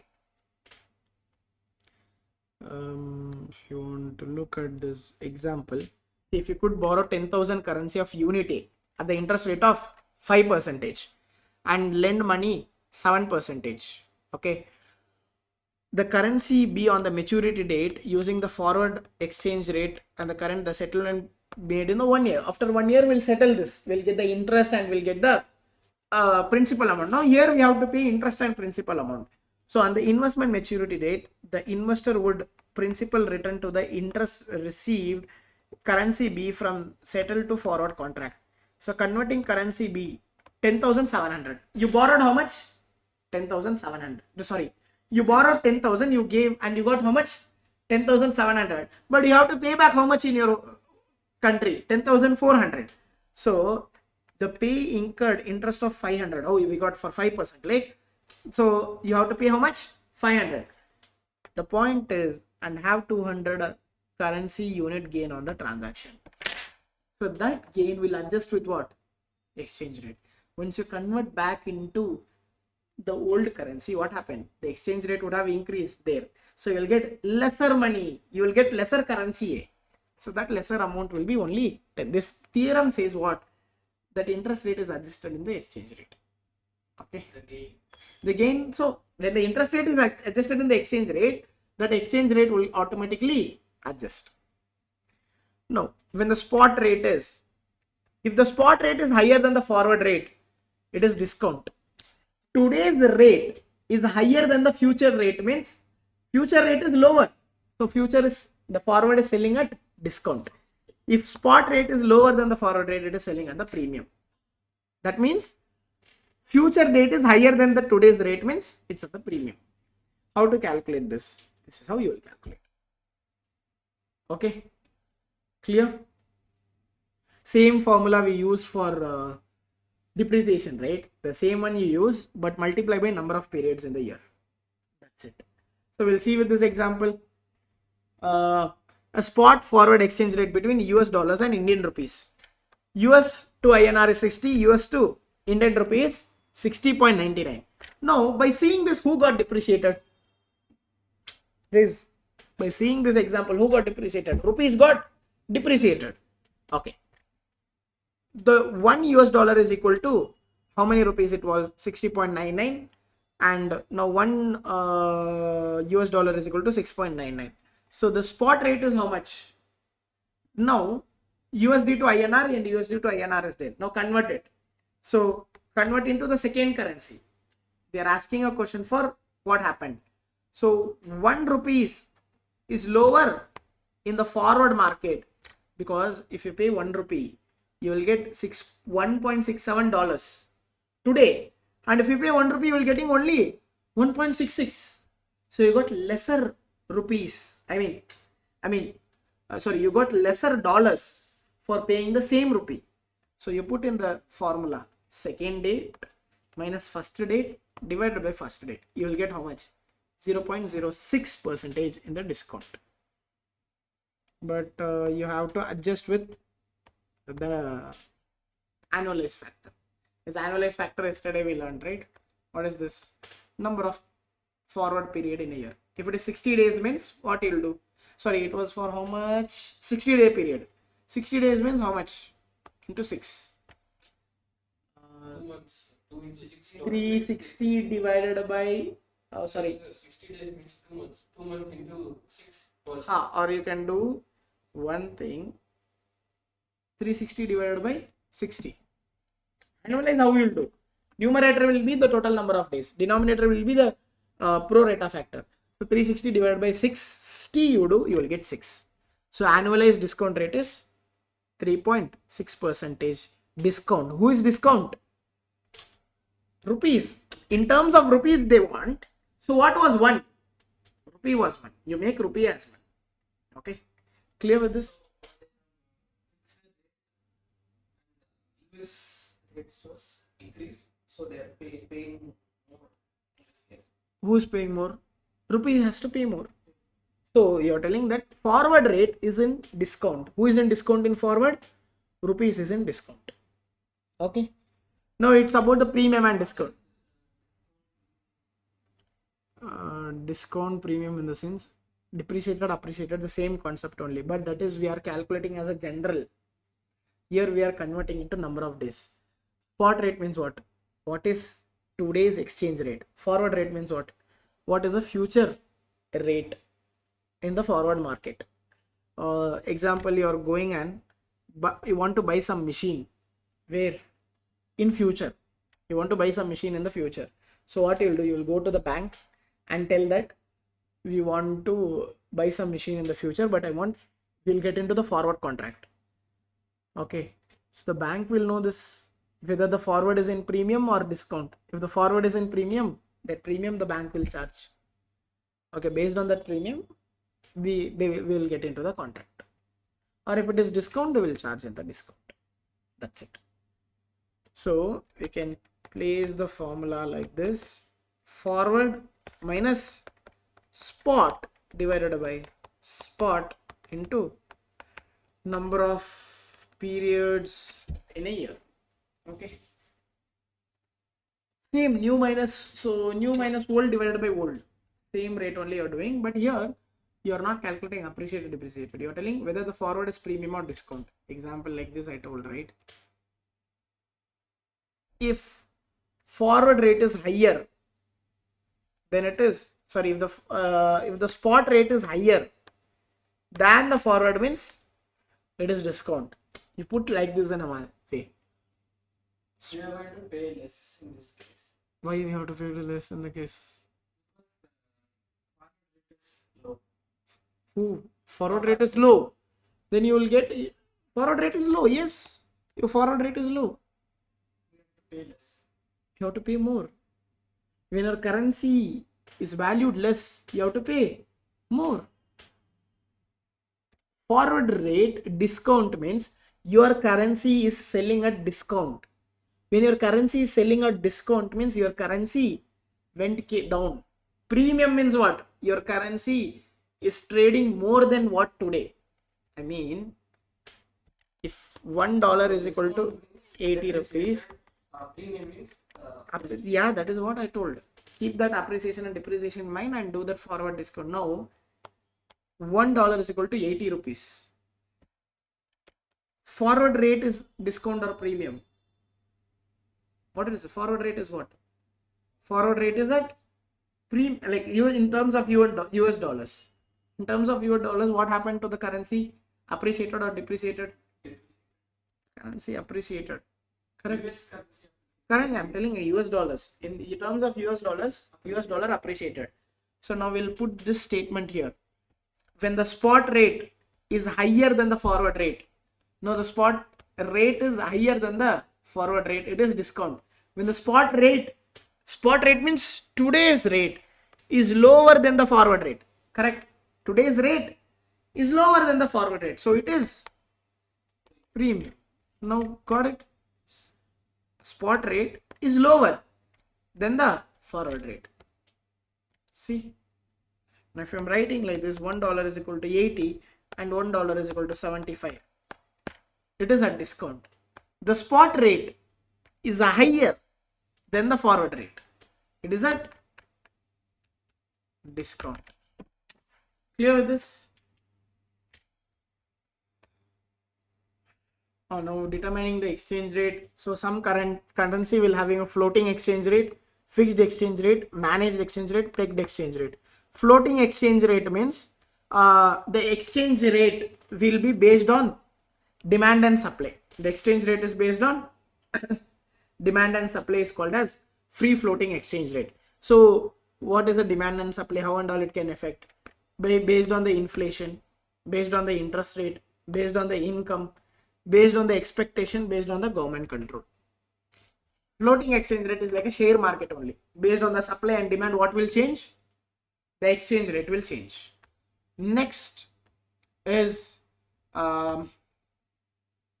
fixed exchange rate. Fixed exchange rate means who will set the exchange rate here? The government will set. Some outside for usually governmental bodies such as bank will set what? Exchange rate. When exchange rate is above the free market, the bank overvalue, the people will sell the currency and sell to the foreign currency. Here the wrong rate will come. What is the wrong rate means? When exchange rate is above the free market. What is there? Exchange rate is above the free market. The currency is overvalued now. Which currency? Our currency is overvalued. In market, everyone is telling the rate is 80 rupees. Okay. I mean, you're valuing your rupees as $1 is equal to 80 rupees. But the government is telling no, $1 is equal to 70 rupees. So you are overvaluing. Who overvalue? Government. Now what they will do, the normal people, what they will do, they will sell it to government. Why? In the market, how much they are giving? $1 is equal to 80. If the government, if you give to the government, $1 is equal to 70. If I give 70 rupees is enough, I will get $1. But in the market, I have to pay 80. So that is the problem. When the exchange rate is below the free market, the currency will be undervalued. People will keep buying it, giving foreign currency to the government. Suppose, now opposite way. Market is telling $1 is equal to 70 rupees. But the government is telling no, $1 is equal to 80 rupees. What now everyone will do? They will sell the dollars and buy the rupees. Why? In the market they will go only 70 rupees. So if the government will keep on buying the domestic currency. We will give dollar to the government. The government will pay me how much? Sorry, the government will pay 80 rupees because government is telling no, my dollar is valued 80 rupees. That's it. Okay. So that is the reason we'll reach at the point. It's called as equilibrium point. Okay. Next, manage float exchange rate means certain limit it will be free. Certain limit it will be free. If it is going beyond this, the government will come and tell no, it is not this much, little bit. If it is going below floor, the government will come no, this is not that much undervalued, will bring up. So that is called as managed exchange rate. Where the government under managed float system, the market determines the exchange rate, but the government also sell and buy the currency in order to influence the exchange rate. Government intervention is there. Where? When floating exchange rate. Okay. Next, pegged rate system is our currency is pegged with some other currency. Some islands and all will be there, right? Some small country, they don't have their own exchange rate or something. So what they will do, they will peg with some foreign country. So if that currency appreciated, our currency appreciated. If currency depreciated, our currency depreciated. Like that. It's a pegged exchange rate system. Okay. Now how to manage this exchange rate risk? This is what we have to study now. Now now this is what as a corporate finance. Now till here what is learned is in economics. Understanding how things work, what is appreciate, what is depreciate. Now come to corporate finance. We'll learn how to manage the exchange rate risk. 1. Natural hedge. 2. Operational hedge. 3. International finance hedge. 4. Currency market hedge. So first we'll go to the natural hedge. Natural hedge means naturally business will take care of this. You no need to do anything. Okay. or you have to create the business opportunity there. Where? For the natural hedge. Example, if subsidiary costs are determined by the global market, I mean I have a subsidiary somewhere that is determined by the global market. Its products also sold in the government market. It is very little exposure to the exchange rate fluctuation. If a subsidiary costs are determined by the country in which that located and its products are sold in the same country again, there will be a very little exposure. One thing, suppose India is selling oils. India is selling oils in US dollars. If they are buying the crude oil, I mean India buys the crude oil and will do the refining here and will sell petrol. Consider we are a company, we are import and export company. We are buying a crude oil by which? Dollars. We are selling the petrol in which? Dollars. So you will not have exchange rate fluctuation. Why? You are earning in dollars, you are spending in dollars. So no exchange rate fluctuation. So this is called as natural hedge. The cost is matching with the revenue. So there will be a questions in the MCQ. This type, the award type of question is, what is the risk in this company? How to manage the risk? How to manage? Make the cost and the revenue in the same currency. No problem. If your cost in some currency and your revenue in some currency, there is exchange rate risk. What if the cost is increasing? I mean, the cost currency is increasing. Cost will go up. Okay. This is naturally, the business naturally we can hedge it. And operational hedge. Operational hedge means the policy is balancing monetary asset with monetary liability. Match the asset with liability. Example, you have accounts payable. You have accounts payable, which means you have to pay in dollars. Then what you create? You create account receivable and tell the account receivable to pay your accounts payable. You are converting into rupees, that is a problem, right? Receivable you pay to my payable. Set. So you create an operational hedge. A company can do this maintaining between the payables and receivable. A firm may also attempt to manage its exchange rate risk through currency diversification, is known as operational hedge. Clear with the operational hedge? Let me put like this. I have accounts payable. What is the threat? Currency appreciation is a threat, currency depreciation. Suppliers. So now accounts payable I have. What is the threat? What is the risk? Is currency appreciation is a threat? Currency depreciation is a threat? No, I have accounts payable. Which currency appreciation is a threat? Like tell me my currency. Like our currency depreciation is a threat. Why? Because we have to pay more rupees to get $1. Because we are paying in dollars. And for receivable, our currency appreciation is a threat or our currency depreciation is a threat? Our currency appreciation is a threat. Yes. Why? Because when you get the dollars, you will get lesser rupees. When it is account receivable. When it is account receivable, our currency should not appreciate. Okay. Why? If our currency is appreciating, when you convert back dollar into rupees, you will get lesser rupees. But our currency, if it is depreciating, you will get more rupees. That is the reason right now everyone is investing in US. Why? In future, account receivable is also like an investment. Consider like that. See, I do this easy method in my mind to get the answer done. Account receivable is like an investment because you will get the money. So when account receivable is converted back, if my currency is appreciating, I will get lesser rupees. But if my currency is depreciating, I will get more rupees with the same dollars. Okay. Third one, international financing hedge. What is international financing hedge? Is a firm can borrow in a foreign currency to offset a net receivable position in that currency.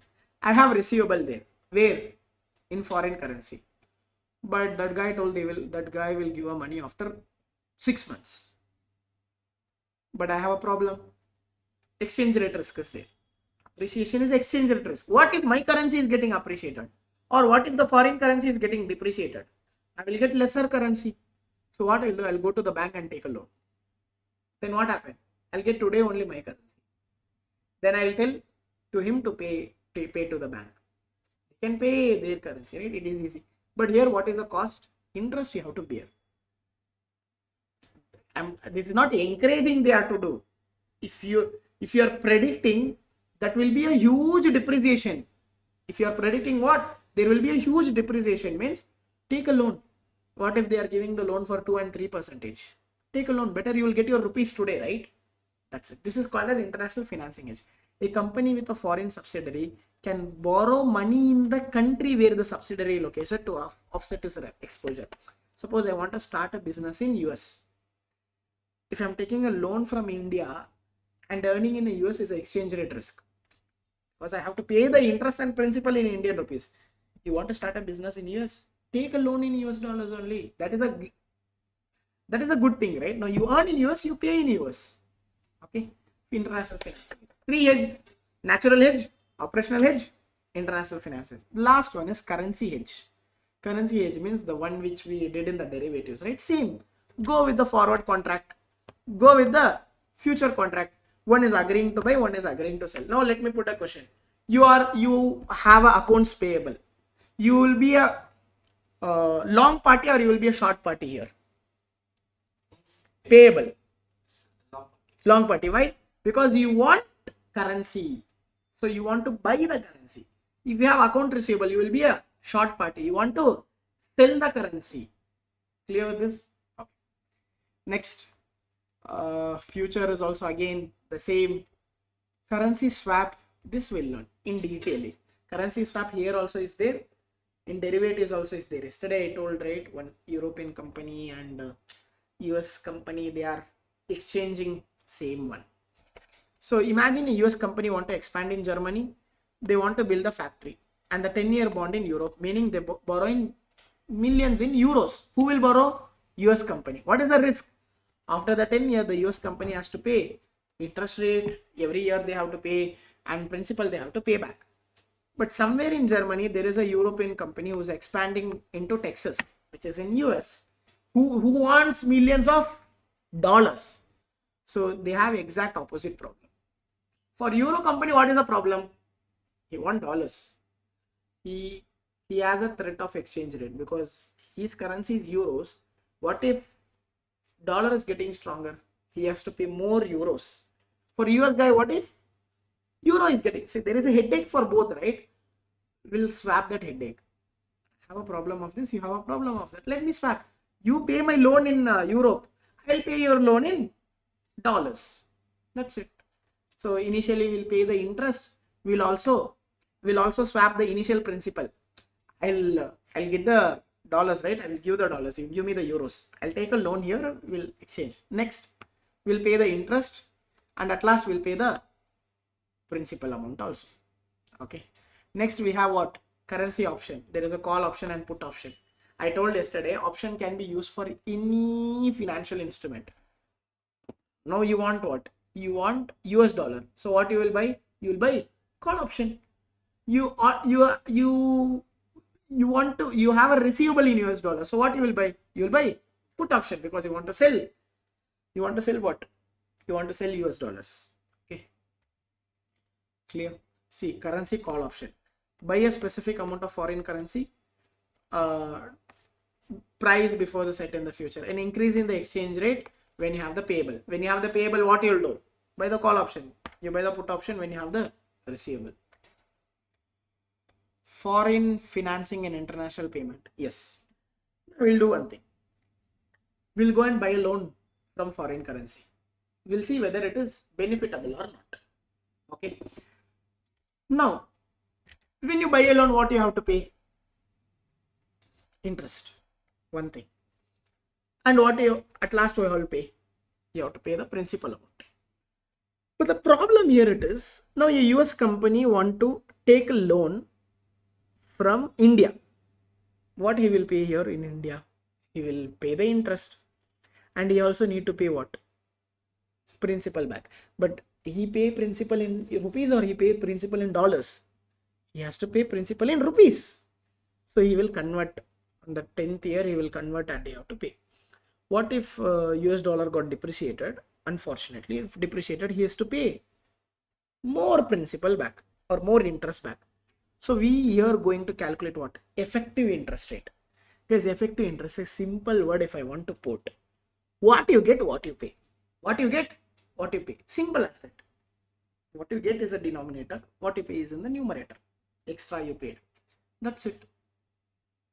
So extra what you pay is a formula. It's a formula of effective interest rate. We'll put this in the formula. Effective interest rate, RF, is effective interest rate 1 plus IF, interest rate of foreign currency loan. 1 plus interest rate of foreign currency, but you took a loan from where? Foreign currency. And this, the percentage change in foreign currency against US dollars. Guys, EF is one which you have to calculate. What is EF means? The percentage change in what currency? Foreign currency against what? US dollar. How much did foreign currency got changed against US dollar? Example, I took a loan from a foreign currency and I'm paying 2% interest plus foreign currency, I mean 1.2, it will be how much? 1.2 multiplied by, I took a 2% I'm paying interest.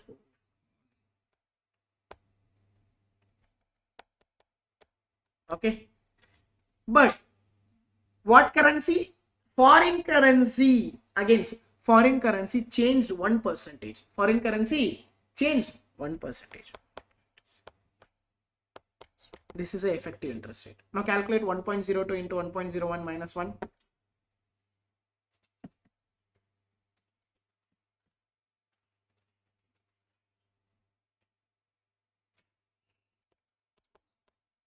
How much is this? 3.02. So your interest rate is not 2. Your interest rate is 3. Why? Because you will pay more money. We'll see with the calculation now. Let me put here. This is the effective interest rate. What is it? Second date minus first date divided by first date. But here you shouldn't put their currency. We can put our currency.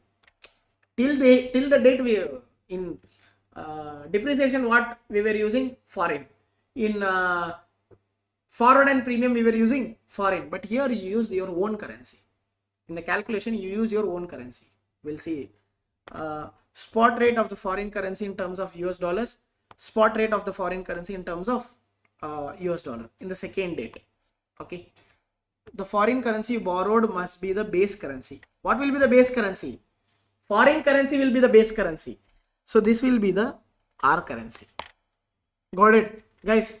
The one you did for the depreciation, the one you did for the forward premium, and do opposite. What will be the base currency? No. What is the base currency? Just I told. Foreign currency is the base currency. What is the COT currency? R currency will be the COT currency. So here in the calculation you use COT currency. Let me do one thing. We'll try to solve this question in two methods. Logical method, formula method. Okay. US multinational company is seeking a finance project. How much they want loan? $2 million they want loan. So they are trying, MNC can borrow in Japan in at a fixed interest rate of 1%. MNC, the spot, okay. I'm going and borrowing from where?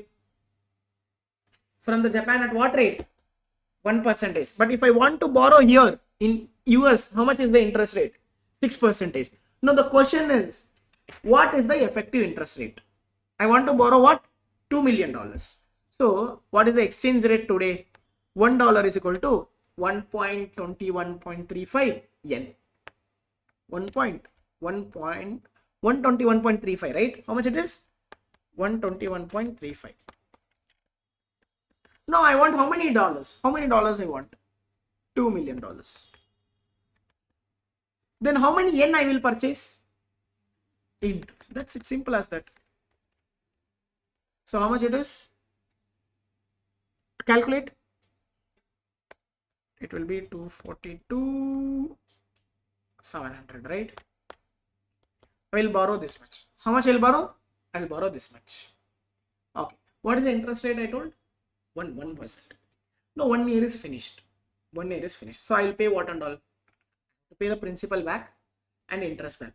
Now first we'll calculate the interest and come back. 242,700 into 1%. Or you can do like that also, or I can make 1.01. So in this, principal is also there, interest is also there. Calculate this, how much it is? or you calculate the interest separately.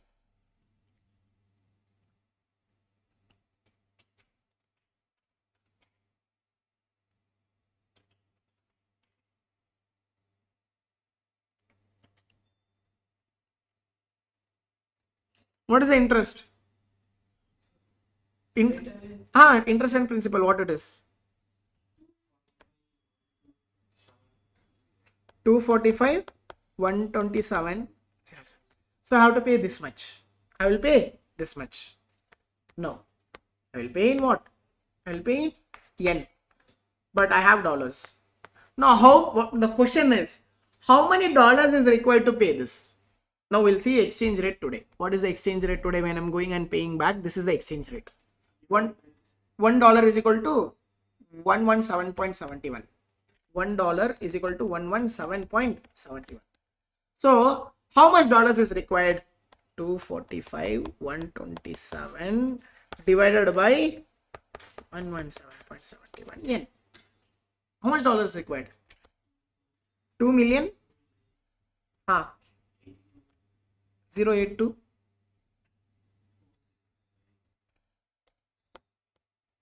2,082,465. Correct? Agreed. Now yesterday we learned effective interest rate. How to calculate effective interest rate? Interest divided by usable cash. How much you got from them? 2 million. Agreed. How much is the extra you are paying? Extra I pay this much. Now what is the interest rate check? How much?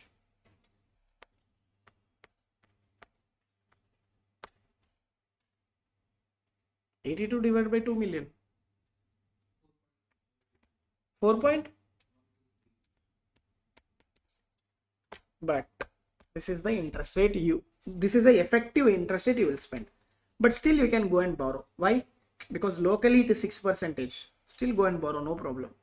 But don't assume that it is 1%. Effective interest rate is 4%. So you're taking a loan not for 1%, you're taking a loan for 4%. The question is asked only effective interest rate. Can calculate like borrowing rate divided by payback rate into 1 plus interest rate. Like what it is? Borrowing rate is how much? Okay, you're telling when I was borrowing how much it was. For find out the only effective interest rate. Okay, so what is the borrowing rate? 121 point. Okay, 121.35. 121.35 divided by 170. It's not working. Divided by 117.71. 117.71.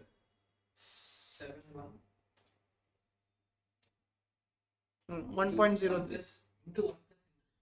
That is what the formula is. Into 1 plus interest rate. That only will.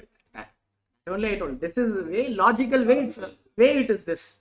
If you don't want to mug up the formula, or logical way, if you understand whatever they give, you can try to do it. So logical way, how it is? How much I got? How much I pay? Now with the formula, if you want to do the one you told, right? That will do. 120.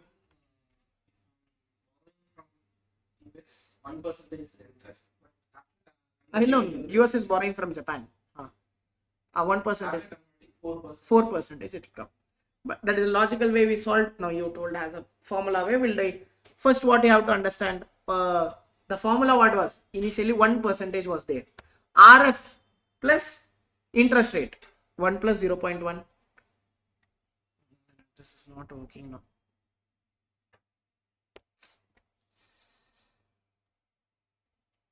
No, it's not working. Fine, there is good notes. Yeah. So this one is what? Your 1%. Then there was EF, right? That is what you told.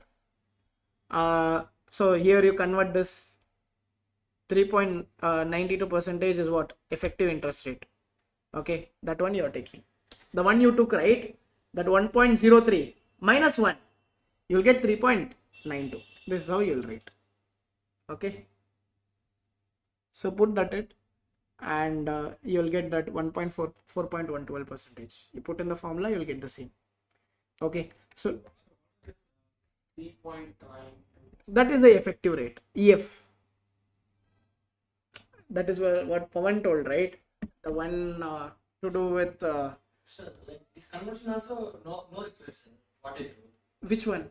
This conversion also no required. No required. You can take what? 121.35 divided by 117.71 minus 1. If you do, you will get the same. Into 100, you will get 3.92 percentage, right? Or 3. Like accurate 4.12 you will get, sir. Like, sir, borrowing rate. You can do. That is the effective rate. Oh, you are telling no need to convert into US dollars. Yes, we can take directly that rate you can take. But what you have done, this one you see I have not did minus 1. 0.08, 0.82 divided by 0.82 minus 1 I have not did. You are telling you to do minus 1. I understood that. Like you are telling to do minus 1, this formula we use, right? That one you are telling to do. See, if you take directly like this, you have to put in dollars. But Pawan is telling you keep in the yen only. But at last what you have to do the minus 1. I'm telling it's any way for you, whichever is convenient, you can do it. Or if you want to solve logically, you'll get that. So what it is 121 divided by 117 minus 1, you have to do. Then what you did? To like 121.35 divided by 117.71. After getting that, I will put m plus. Okay, you directly you add in the formula. Whatever you get after dividing, you will get 1.3082 multiplied by 1 plus 1.01.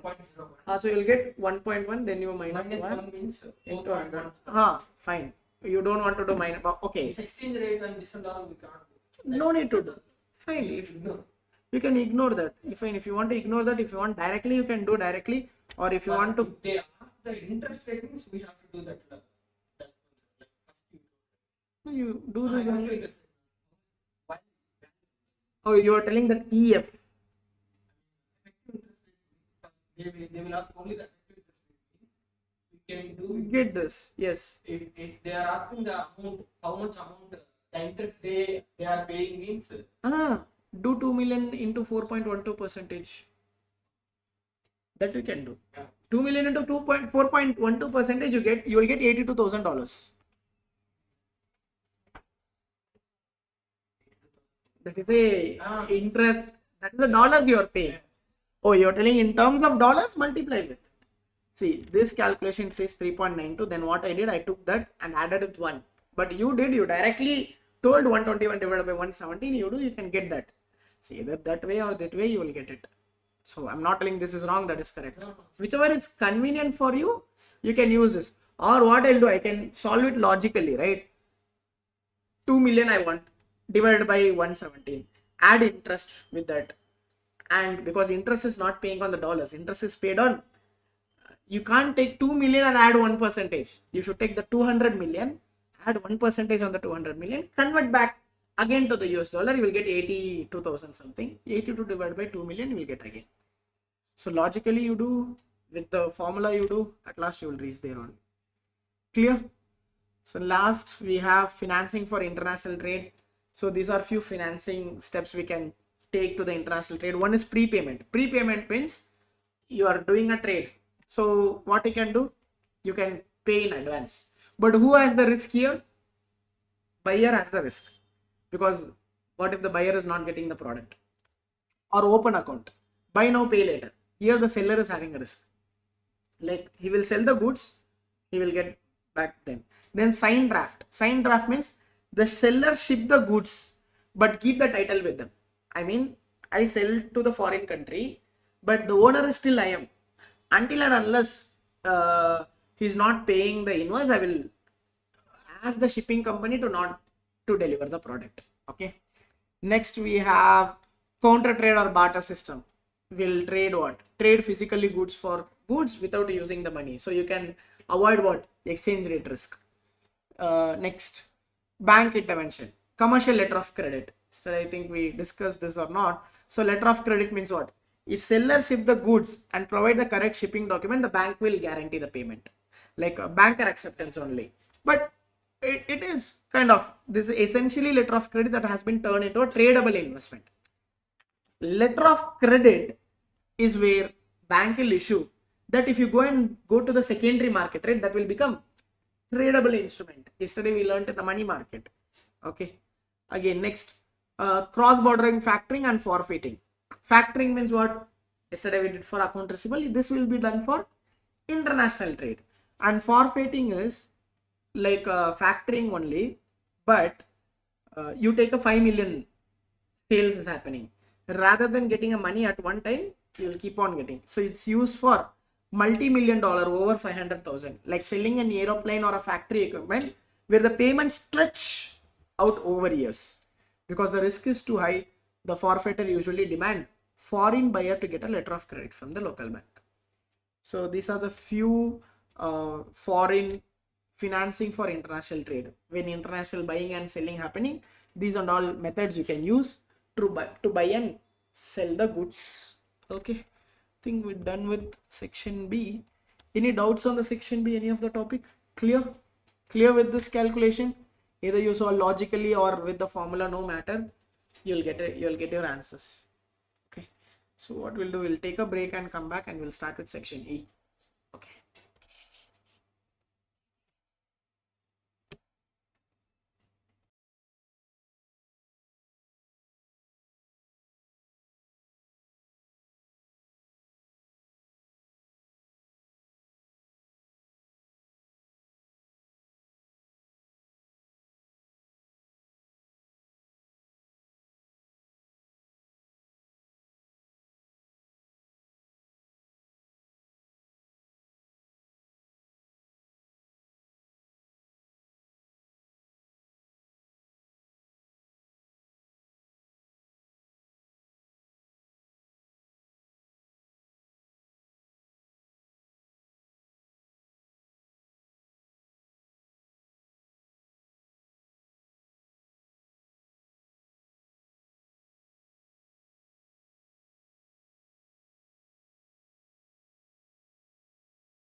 Okay.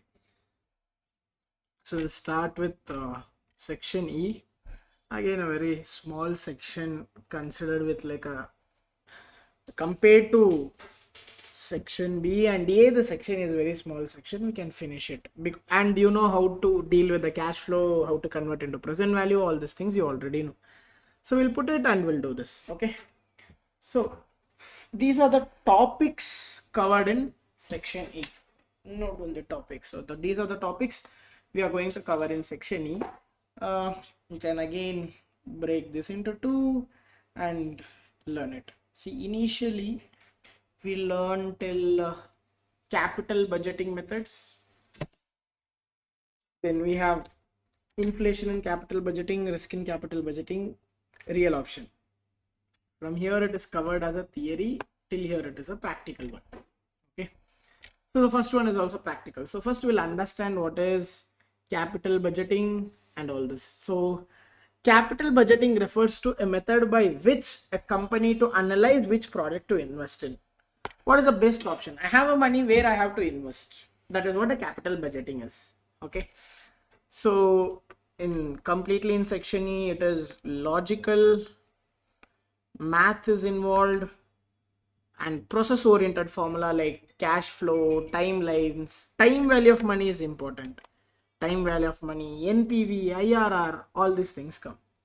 Now, in the capital budgeting, simply if I want to put whether to invest or not invest, go or no go, whether to invest or not invest. Here we'll never consider the net income. No net income. Here it is cash. Everything we deals with a pure cash flow we will deal with section E. So we all know that a dollar in your hand today is mathematically, is it more value than the dollar which you are going to get after 5 years? We agreed with this, right? So the required rate of return will drag that huge amount into smaller amount. 1 divided by 1 plus R we do, that huge amount we are converting into very small amount by using what? A required rate of return. Okay, in the capital budgeting method, yes, we have a payback method, which means how many years I will take to get my money back. One method. Two, the payback method only with the discounted cash flow. Three, net present value. Net present value means I'll take future cash flow. I'll take what? Future cash flow, then convert into present value. Compare with what I'm going to invest today. If it is positive, I will invest. If it is negative, I will not invest. And IRR is an annualized percentage return the project will generate. IRR is a return the project will generate. Next, we have a profitability index. It's not that huge deal profitability index. If you know the NPV, you can do the PI. A ratio tells how much value you create every dollar you invested. Okay. And here the thing is, we need to understand this two thing name called incremental and differential. What is incremental?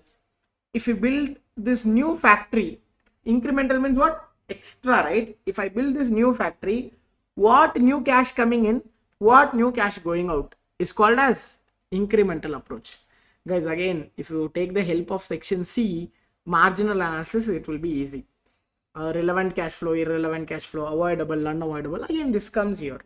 Incremental means what? If I'm going to invest in a new factory, what is the extra cash coming in? What is the extra cash going out? Will ignore all existing company overhead. Whatever the currently is happening, we'll never take into consideration. Example, a company is planning to open a new factory. Do you ever consider CEO salary while taking decision? If I construct a factory, also my CEO salary is same. If I'm not constructing a factory, my CEO salary is same. So the CEO salary will not influence what? The decision, our decision. Okay. Next, differential means choosing between two options, like a machine A, machine B. We'll care about the exact mathematical difference between these two options. I want this or this. So either I take this, what is the difference between two? That is known as differential approach. Okay, these are the stages in capital budgeting. So what do you understand about the capital budgeting? Capital budgeting is used for what?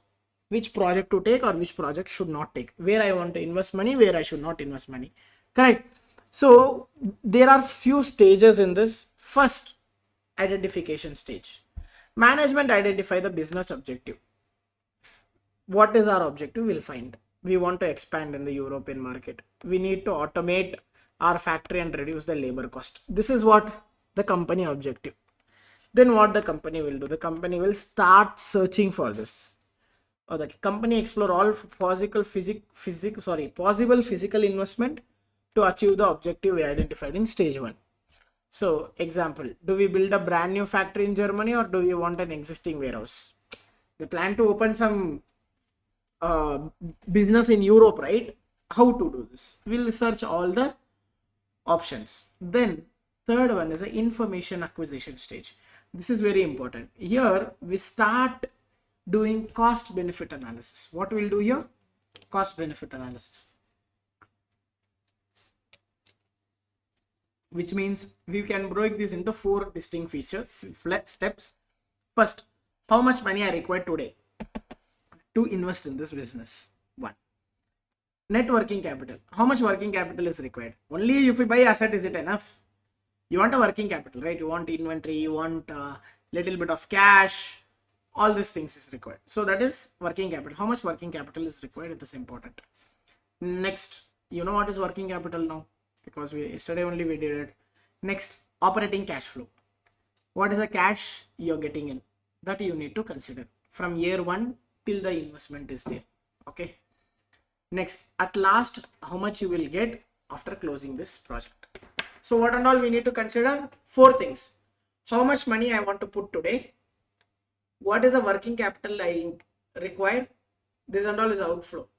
And how much I'll get the money from this project. And at last, when I close the project, any terminal cash flow is there or not. Suppose I constructed or I'm planning to buy some machinery. Okay, we'll buy. What is required when we buy the machine? We have to pay for it. And we require working capital to use that machine. Then what is the income the machine is providing? And at last, when I scrap the machine or sell the machine at the end of its useful life, what is the money I'm getting in? These are the things I will consider.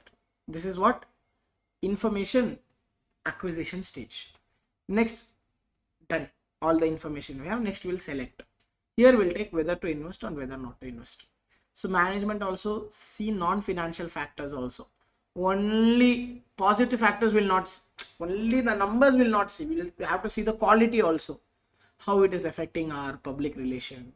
How it is, whether we are considering a legal form or not, and all we need to consider. Next, financing stage. Okay. First, what we did, we set up the objective. Second, we found the alternative. Third, we find out what are the information required. Fourth, we took the decision. Now, what you want? You want money to invest in. So, from where the money should come? Whether the money should come from the equity, whether the money should come from the debt. We'll check that. At last, implemental and control stage, where we implement and we do post audit. Post audit means we'll start investing and we'll check whether we are getting the money as we expected or not. Okay, so these are the 6 stages in capital budgeting. Okay, and these are the terms you should understand before we start capital budgeting. So go through the terms once. So what are the terms we have? Deferrable cost, committed cost, sunk cost, common cost. Consider this as a one set. I'll tell you like. Next we have what? Avoidable cost, opportunity cost, imputed cost, relevant revenue, differential cost, and incremental cost and revenue or cash flow. Okay. You see the red color box I have written what? Not relevant. Not relevant means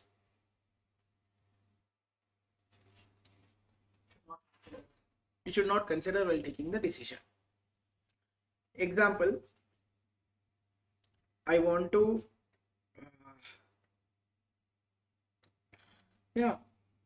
I want to like go somewhere. I want to travel somewhere. So whether I'm taking a train or a flight, I should consider that. Not the suitcase what I take and all. Why? Either you go by a train, either you go by a flight, you will use the same suitcase. Okay. So the suitcase should not influence your decision while traveling. So it is not irrelevant, right? The same way, uh, there are few costs which is not relevant in your decision making. These are the few costs. First, we'll come to the deferable cost. What is this deferable cost means? Defer means what? What is defer mean? Deferred income means not it. not gained. That means deferable cost is nothing but a postponable cost, which you can postpone, which is required. But what you can do, you can just postpone it. So those cost is not relevant. Next, committed cost. Example, a lease agreement which you can't cancel. Lease agreement which you can't cancel. The rent you have to pay. Postpone cost. Deferable is postponable cost. Okay. And what I was telling, yeah, committed cost. So committed cost is like a non-cancelable lease agreement. So in the non-cancelable lease agreement, what is the problem is, now I have 3 floors. I have a building. I have taken rent for 3-floor building I have taken. Okay. Now 3rd floor I am planning to close that shop. 3rd floor I am planning to close that particular business.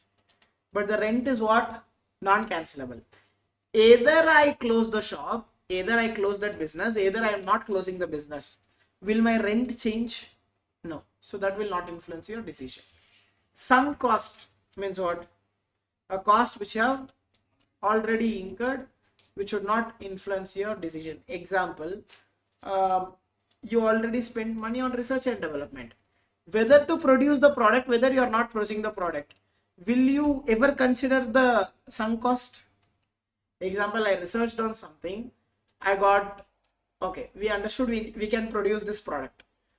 Then suppose if I not produce this product, whatever I spent on the research, will I get back? No. Next is the common cost. Common cost is also not relevant. Example, CEO salary, rent, head office rent, and all is a common cost. Either you run this, either you don't run this, is not relevant.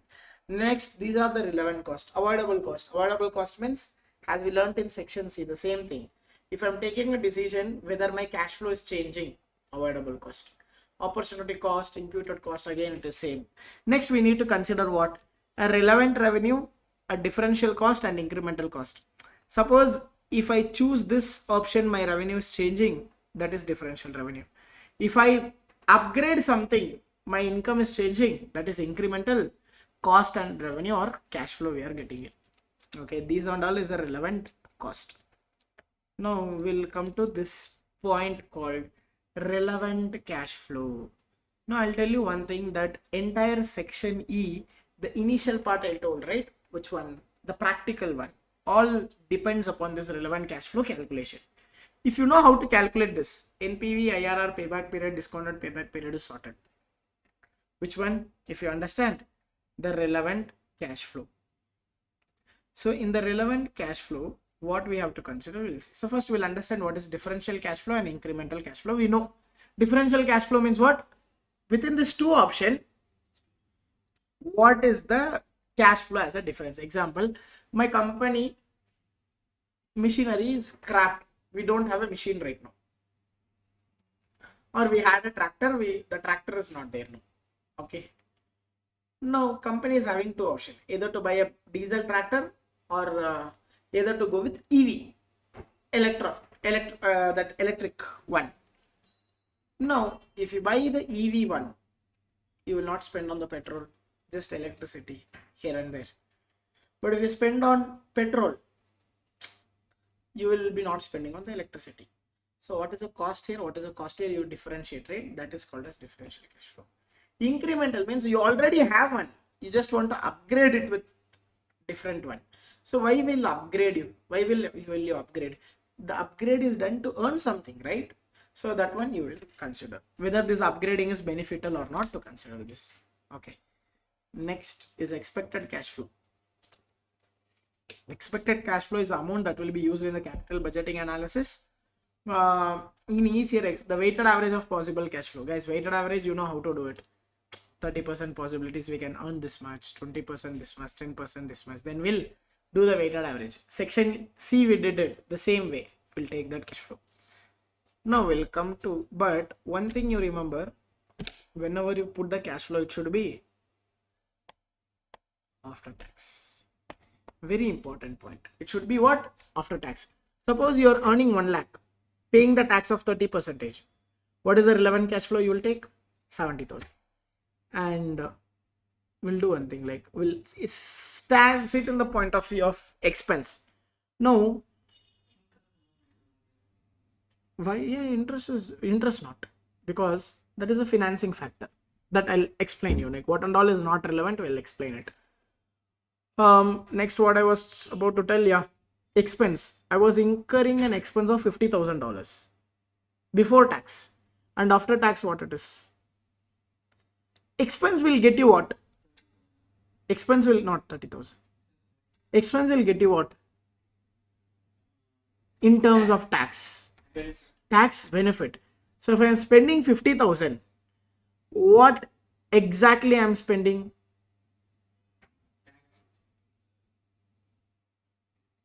%30 tax rate. What exactly I am spending? 35. Why? Because 15% I am getting as a, 15,000 I am getting as a tax benefit. Okay. So whatever the cost you consider, you write like that.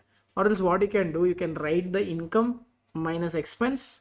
Net amount is there, right? That you put in the tax. Okay. Now these are the 3 periods during the project.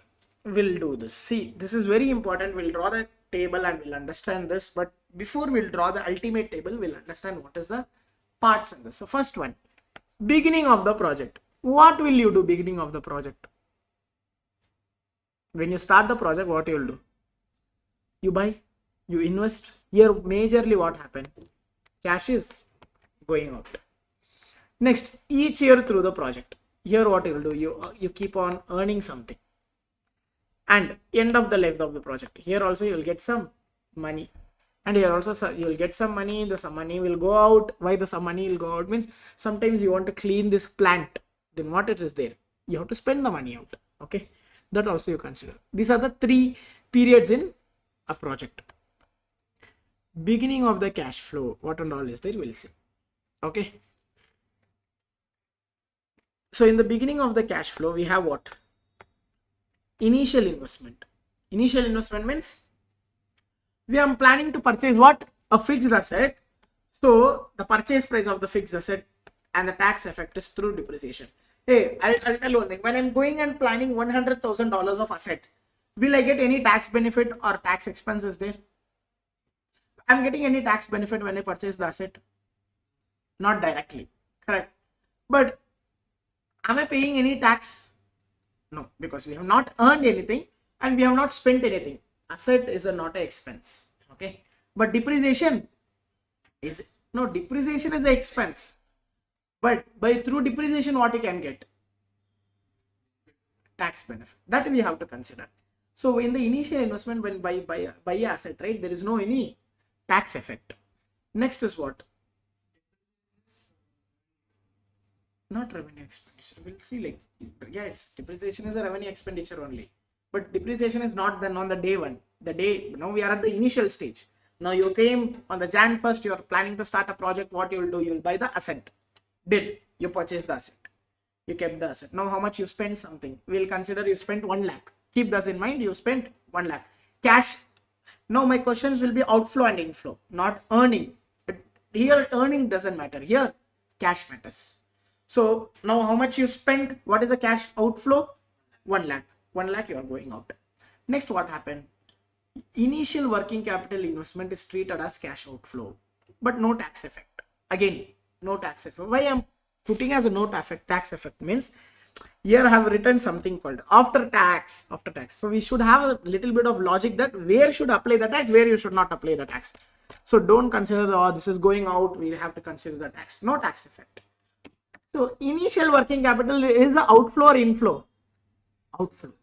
Why outflow is working capital and all, what and all is there? In inventory, account receivable, prepaid expense. Okay. So in this inventory is what? outflow. Account receivable is also outflow only. I mean, my money is stuck. And liability increase is what? Inflow. Kind of a inflow. Correct? Why liability increase is kind of a inflow means because what if I could have purchased the inventory in credit? I purchased the inventory for how much? 10,000. What I'll write this? This I will write as, guys, this I will write as outflow. But in this 10,000, 5,000 I purchased in credit. So what increased? Liability increased. So that how much it is? 5,000. So this is, you consider this as inflow. Liability increase, inflow. Asset increase, outflow. So net, how much is my working capital is required? 5,000 is required. Because outflow is 10,000, but inflow is how much? Only 5,000. So you can put like this.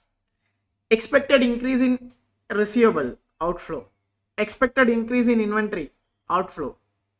Expected increase in current liability, inflow. So the net outflow is how much? 50,000. So if I want to put it in shortcut, you can do like this. Asset increase, outflow. I mean current asset. Current asset decrease, inflow. Which means your working capital, inventory and receivable. Don't worry about the cash. Current liability increase. Which one? Accounts payable increase is inflow. Consider, I mean, they are not paying you, but it will reduce your current asset. It is reducing your working capital. Example, you want inventory for 10,000, but someone is ready to pay. The supplier told 5,000 you give later. Then how much you will pay? 5,000. How much inventory increased? 10,000. Outflow, right? And what is increased now with that? Liability. How much increased? Inflow. So what is the exact amount you are paying to him now? So how much you require now? To pay, how much you require now? Only 5,000. That is the reason liability increase is considered as inflow. Okay, we'll leave this. Next, liability decrease is, I think in short-term loan it will be perfectly. if you take a, I think in short-term loan is a current liability. then it is, Short-term loan we will get cash, so it is an inflow. then it is considered as inflow because liability is increasing. So liability increases inflow and liability decreases outflow. Why liability decreases outflow means because you have to pay. When you pay, what will decrease? Liability decrease. So yeah, liability decrease, ultimately working capital will also get impacted.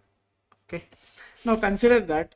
So what is the ultimate here? Net working capital, how much is required? Net initial working capital required for this project is considered as outflow. So here, what is the asset is increasing? 30. But what is the liability is increasing? 15. So 30 minus 15, $15,000 of net working capital is required, which is outflow. Okay. But one thing you remember, now this is for one asset I told. My company is already having asset. See, my company is already having asset. But old asset also I would be having like working capital, right? That working capital you can consider as inflow. Example. That vending machine example only I'll take. Consider my company is having a vending machine. Vending machine, you know, right? Yeah.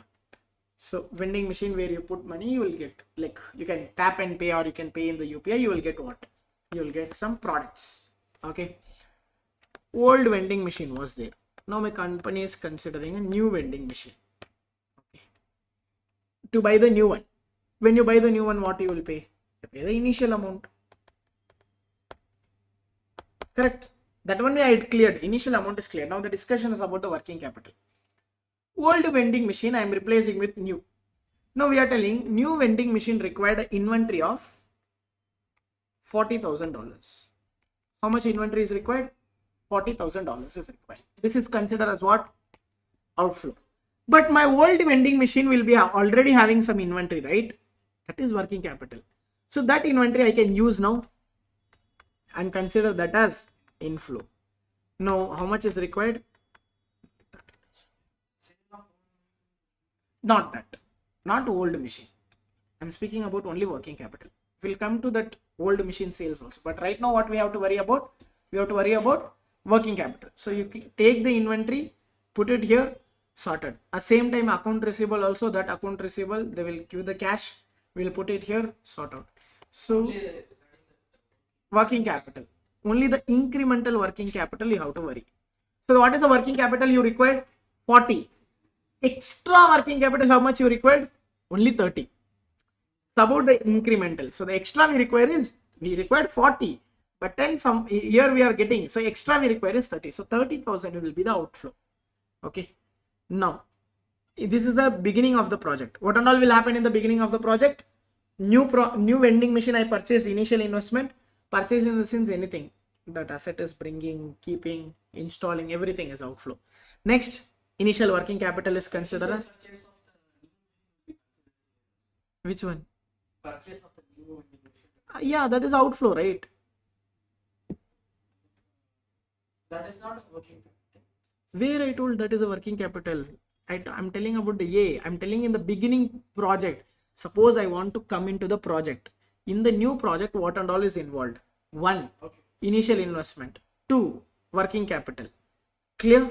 Initial investment is separate, working capital is separate. But both will come when? Beginning of the project. Beginning of the project, what and all will come? Initial investment, 2. Working capital. And if you are selling the old one and getting new into an incremental, you will get what? Incremental working capital you consider. Third thing you have to consider is, suppose it is not every time you will buy old one and new one. What if you are starting a new project? Then the third one will be not there.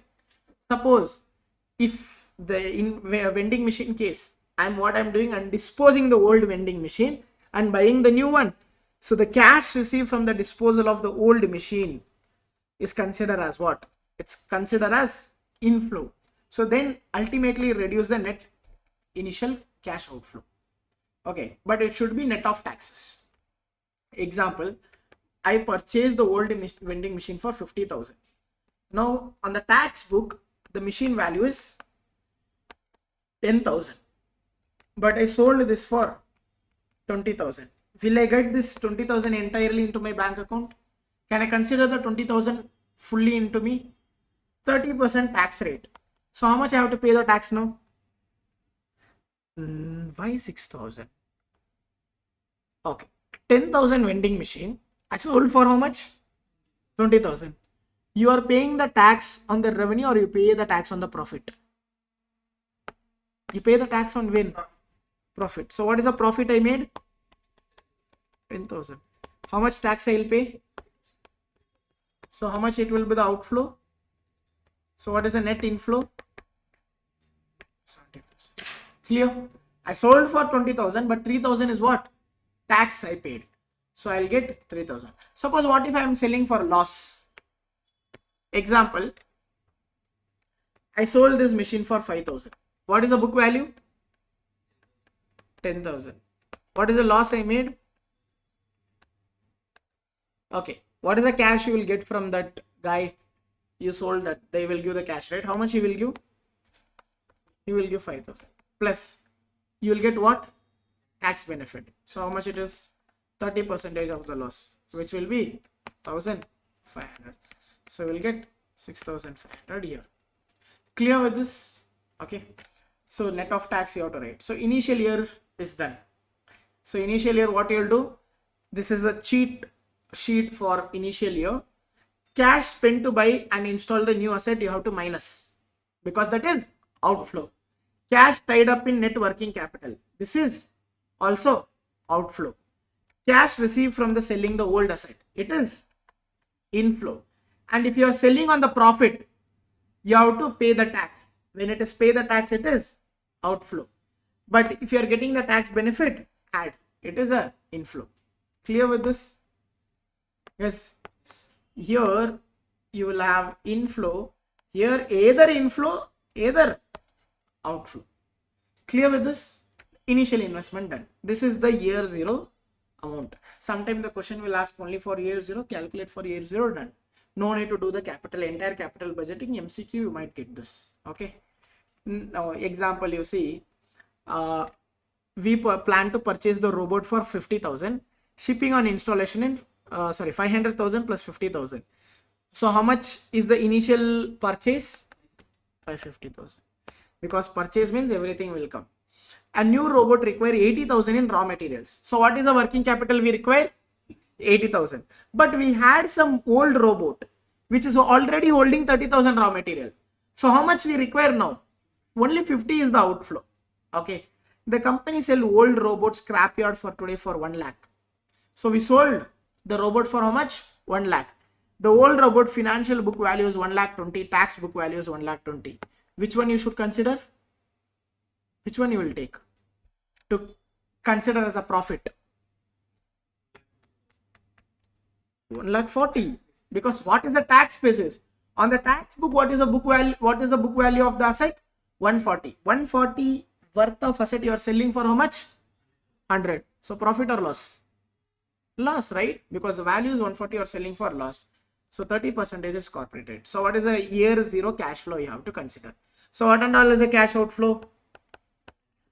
5 lakh 50 plus 50 incremental working capital, and 100,000 is a cash you will get. This one you will get for sure. Don't worry. So how much it is? 1 lakh. Because you will get 1 lakh. Now here is a tax benefit or a tax expense? Loss, right? So it is what? Benefit. What is the benefit? So how much is the loss you are making? 40. 40,000 is 30%. 12,000. So it is a tax benefit. Now add everything. We'll see 6 lakh outflow. 6 minus 5. Sorry, 6 minus 1 is 5. 5 minus 12. 488. So initial investment you require is 488. Clear with the initial period? Now done. Now we'll go and check during the project what is the cash flow will say. 6 steps, that is step 1. No, 6 steps is in that all the steps are theory, searching, getting. Here we are what we are doing. We are just calculating. We are in the identification stage. Here we are doing a cost benefit analysis. Cash flow or cash flow to cash. Initial cash outflow. Annual operating cash flow and terminal cash flow. Now initial is done. So in the cash flow table, what is done? Initial is done. Now we have to go and check what is the cash flow I can get throughout the life of the project. Now I bought some robot, I'm buying some machine, anything I'll do. How can a company cash flow is increased? How and all a company cash flow will increase? In terms of business you tell. Either you earn more or Spend. Opposite. When you spend more, you will get more or you will lose more. Then tell opposite. Spend less. A company can earn in 2 ways. Earn more or spend less. When you spend less, ultimately you will have more cash in your bank account, right? So whatever it is, when you earn more, who will come? Who will come? Who will come? No, who will come? Yeah. Someone will come when you earn more. Tax will come, right? Whatever it is, you earn more, a person will come. You earned more. What? Oh, you bought a robot. Using the robot, you made a profit. Give me what? Tax. Whatever you do, you earn more. That is the reason I mark there. Anything you consider after tax. So first we'll understand how and all you earn. 2 ways your cash flow can be increased. Either your revenue is increased or expenses decreased. The company might invest in the machine, might be not to produce more, at least to reduce the cost less. I mean, they are consuming lesser electricity or they are more automotive, so you are not spending on the labor. Either way they can earn during the life of this machine. Okay, so in this calculation, first of all, what you will take after tax? Consider after tax. Now we'll get into this. So the annual after tax incremental not operating cash flow include two things. Only consider incremental. What was there, it will be there. Either you do the project, either you don't do the project, that will be there. Leave it that. That and all it not consider. Like a sunk cost, allocated cost, don't consider. If I invest in this machine, what is extra cash I can earn, or what is the cost I can reduce? That one we have to see. Just this thing. If I am buying this machine, what is the extra I can earn? What is the extra cash flow I can earn? That much you see, that's enough. Don't worry about what is existing. The one will you tell, right? Either I do this or do this, it will be there. That you don't consider. We should consider only what? Like relevant. Anything which make changes in your cash flow, that you consider. That we took. So first we'll understand what we'll take. Pre-tax operating cash receipt net of related cash disbursement multiplied by tax rate. Which means how much extra cash you're getting in and how much extra cash is going out. Then what you will get? How much extra cash you earned you will get. First you take pre-tax. Then what you do? 1 minus tax rate. Give the tax. One thing is this. This I'm in the table. You think about this. In the table you think about this. Initial year 0 is done. Now we are doing yearly how much we are getting. So yearly how much you will get? Incremental net cash flow, how much you earned with net of tax you should write. One thing, this that. Second thing, depreciation tax sheet. What it is? Depreciation. Okay, let me come to the now this one is clear, right? Now we'll come to the depreciation tax sheet. Okay, where it is? Yeah. So I purchased an asset for 1 lakh. Okay, straight line depreciation will take, but in section E you might get MACRS depreciation. We'll discuss that. Straight line depreciation, 5 years useful life for the tax purpose. So what is the depreciation you do? 20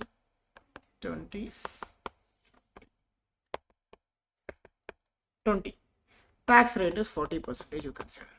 Now what is the tax shield you will get? Will you get 20,000 as a tax shield? How much you will get as a tax shield? Tax shield means tax benefit. We will call it as depreciation tax shield. See, when you buy asset, what you can do? You can calculate the depreciation.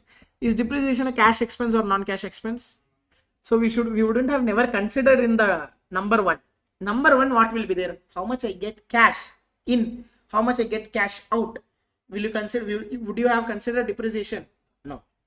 But as you have bought this machine, what you are getting? You can charge depreciation. So because of charging depreciation, what you will pay? Less. You will pay less tax. Because expense increase, pay less tax. Assume that you not purchase this machine. Will you get the tax benefit? So this is the inflow, right? This is the inflow, right? Because of this, what you earned more? I mean, you paid less tax. Less tax you pay is equal to you earned more cash. So that is because of this machine. So 20,000 is a depreciation expense. Don't consider this. I mean, this is not the benefit you're gonna get. You are going to get 40% of this. I mean, you're going to get the tax rate of this. So you should multiply the tax rate. So how to calculate the depreciation tax shield? We have a formula for it. This is amount of tax depreciation. I mean, what is the depreciation multiplied by tax rate? Multiplied by tax rate. The extra tax rate. The extra tax what you save, right? That one, that rate. Okay. Now, the tax rate may be different than accounting depreciation. Correct? The depreciation might be different from accounting. For book purpose, we would have created something. For the tax purpose, we would have created something. So, which one you should ignore? You should ignore the book. You only worry about the tax. So, the amount of tax depreciation should be used if it is available. If there is a tax purpose is there, use that. Here, while calculating the depreciation, no salvage value used in the US tax depreciation. Don't use salvage value. Salvage value we use in the book purpose, but tax purpose, no salvage value. I mean, salvage value you can earn at last, but when, don't assume then there is no salvage in section E. There is a salvage, but when it is The yellow color I marked with it. While calculating depreciation, no salvage value. Keep this in mind, okay? Now, again we'll speak about incremental working capital we learned, right? The same way we'll learn now incremental depreciation. Little bit confusing. Don't think as actual cash coming in, coming out. Think as an opportunity cost. Now, I had an old machine. The useful life was 5 years. Useful life of, okay, I'll take new only.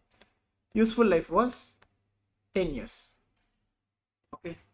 Now, on the 7th year, I sold this old machine and purchased what? New machine. Okay. I sold when? 7th year. But useful life of this machine was till when? 10 year. So how many years I would have done the depreciation? How many years I would have done? 7 years. Can you do a depreciation on the 8th year? Why? Why you can't do? Because you are already sold. Correct. You sold because of whom? Because of new machine. Consider, if you sold that old machine, you were about to receive what? Tax shield. You were about to receive the tax benefit.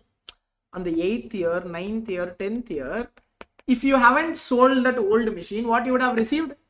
You would have received the tax benefit. But are you receiving now? No. Because of whom? Because of new machine. So, because of this new machine, I was about to get something I am not getting. Opportunity cost. I was about to get something I am not getting. So, that one consider as an outflow. Why I should consider as an outflow? Because I was about to get something. But because I purchased this new machine, because of the new machine, I am not getting that. I am missing this. So, that one you will adjust in this tax benefit. Example, the new machine depreciation is, okay, the old machine depreciation is 2000. I mean, not, we can make it more big number. The old machine depreciation is 10,000. Tax rate take 30%. This is the depreciation expense of old machine. New machine depreciation expense is 20,000. Okay. New machine useful life is 5 years. 1, 2, 3, 4, 5. Okay.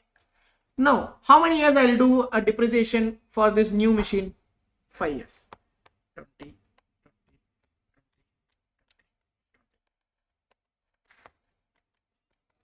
Now, here the concept was incremental depreciation. Extra depreciation. What it is? Extra. So, what is the extra depreciation you are doing? How to understand the extra? Earlier you are doing 10. Now, how much you are doing? 20. So, extra how much you are doing depreciation? Only 10. For how many years that? Only, not for the entire 5 years. Only 3 years. Because that machine, however, you will stop doing depreciation on the 3rd year of the new machine. 3rd year of the new machine is equal to 10th year of the old machine. 11th year you will not do depreciation, right? So don't consider for 4 and 5. New machine is existing. You are selling the old machine. When you bought the new machine, you sold old machine. So that depreciation you should minus. Here will you minus? No. Why? Because there is no depreciation for 4th and 5th year of the new machine for the old machine.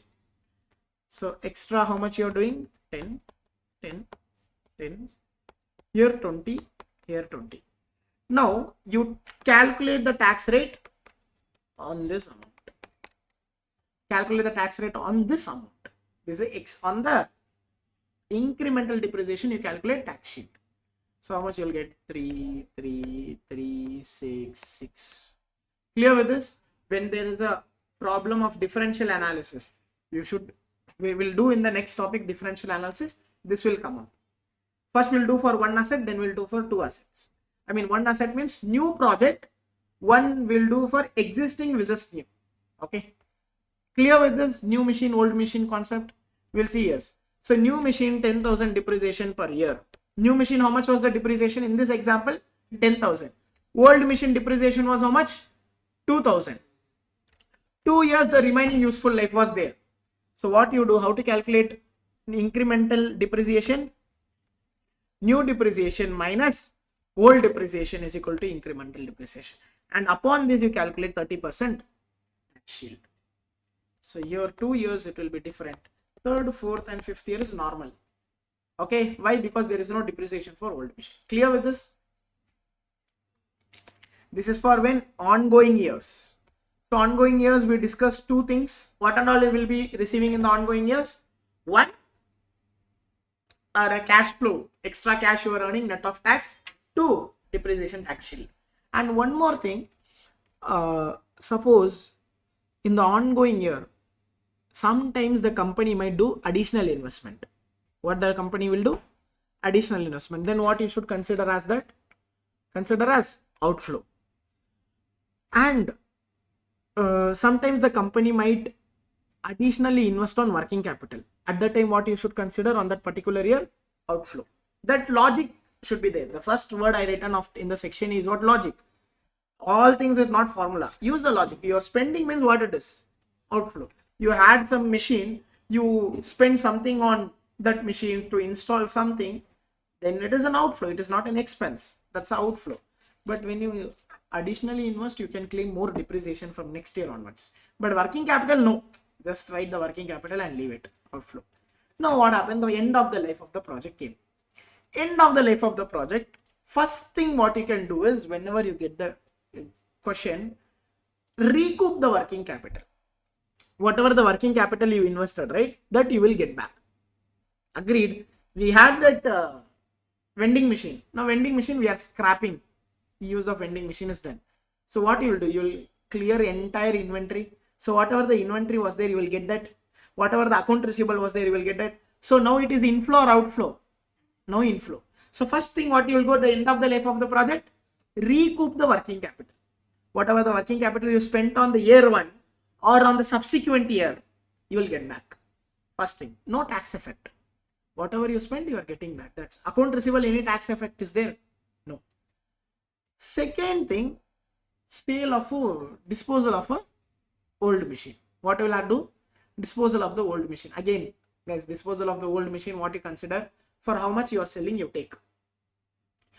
And what is the book value you see? Whether if it is in a profit, you pay the tax. Whether if it is in loss, you claim the tax. Okay.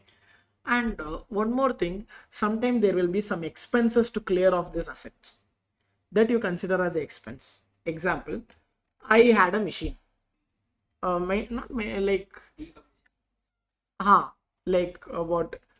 you had a machine. To scrap this machine, you spend something. That is expense.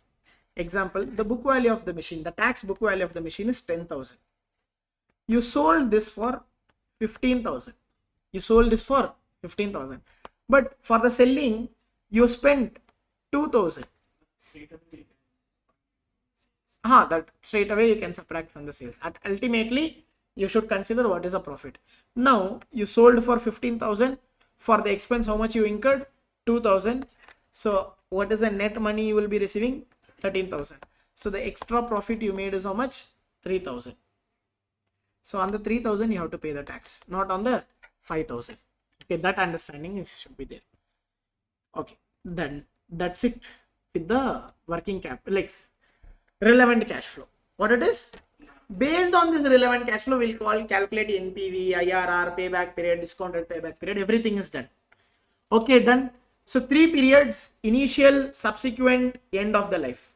Initial, what and all will be there? 3 things: initial investment, working capital, disposal of old asset, if anything. Second, what it is? Subsequent year. Subsequent year, 2 things. Might be sometimes 4 things, but consider as usually 2 things. What and all? The extra cash you make, net of tax, and depreciation tax shield. 2. End of the life, what and all will happen? 2 things: recoup of working capital, disposal of old asset. Okay. Now depreciation, why I am taking as a separate topic is, sometime to confuse you, they will give book depreciation and tax depreciation. So which one you will take in the calculation of relevant cash flow? Book depreciation. Second stage. What is? After selling that asset, still for the next 3 years, you will be deducting the depreciation rate. But that is a Non-cash effect. But I'm not telling that on cash or not, but tax is a cash or non-cash. So you are about to get what? You are about to get tax benefit. Are you getting the tax benefit? Tax benefit is a cash or non-cash. So ultimately I'm multiplying with tax rate. I'm not taking the 10,000 and minusing. I'm taking 10,000 and minusing, then I'm multiplying with what? Tax rate. Ultimately I'm doing with the tax rate. So I'm not taking depreciation. I'm taking what? Depreciation tax shield. But to calculate a depreciation tax shield, you should understand what is incremental. But if you want to do it separately. Like example, my old depreciation was 10. New depreciation was 20. What is the tax shield I was about to get? If it is 30%, 3,000 I was about to get. Here how much I will get? 6,000. 6,000 minus 3,000, 3,000. This is the one way. But I did what? Old depreciation, new depreciation. What is a incremental depreciation? 10,000 into 30%. Again it is. So better what you do? Don't do separately. Calculate incremental depreciation and multiply with tax rate. That is the reason I told you tax shield is not depreciation expense. Tax shield is what? Depreciation expense multiplied by tax rate. Okay. Now we'll come to this depreciation. Whatever you take, you ignore the financial book. You take only tax depreciation. And there is something called as MACRS. What is this MACRS means? Modified accelerated cost recovery system. Nothing complicated. You will get a depreciation percentage in your question. So just what you have to do while calculating the depreciation, multiply the fixed asset into that percentage. But the IRS rule is, in the MACRS, whenever you buy the asset, they exactly tell you buy on the half of the year.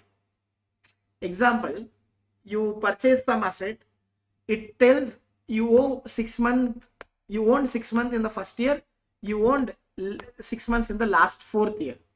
So if the asset useful life is 7 years, for how many years I will do depreciation according to MACRS?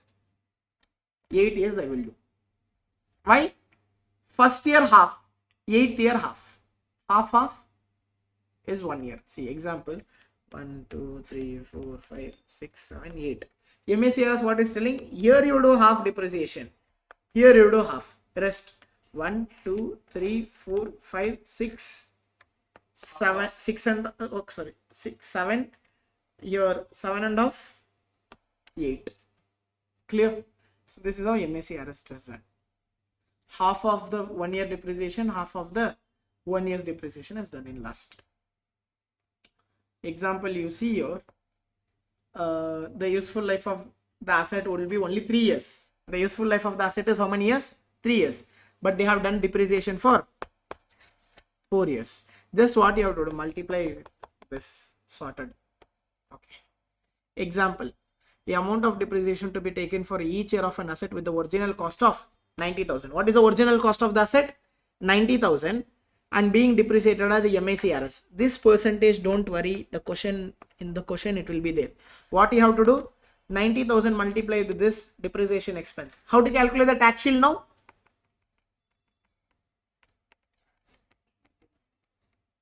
Not tax rate into 90,000. Tax rate into 29,997. Then you will get what? Tax shield. Okay, 90,000 into depreciation percentage, you will get depreciation expense. Depreciation expense into tax rate is equal to tax shield. Clear with this? Now we'll understand what is relevant cash flow and not irrelevant cash flow in this capital investment analysis. Some cash flows are irrelevant. One is what? Sunk cost. The money you already spent last month, yesterday, last year is already irrelevant. So you don't consider this on the calculation. So it is 100% irrelevant. Example, the company spent 50,000 on the market research. So if the project is viable, so that amount you should not consider. Allocated common cost. Example, headquarter rents or CEO salary whatever you take a decision, this allocated cost is not relevant. And the third one you asked me, right? Financing cash flow. Financing cash flow is not considered here. Why the financing cash flow is not considered here is we use rate in the NPV, IRR, and all we use a rate, required rate of return. Required rate of return from where we'll get? From the financing only. So then they will convert into the present value. So to buy 1 million of machine in year 0, the company take a bank loan. Loan require 50,000 in the interest payment every year. We'll subtract that 50,000. In mistake is what?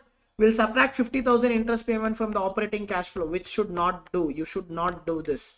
Reality, we never include interest payment, principal repayment on stock dividend in calculating the cash flow. There you don't do this. Okay.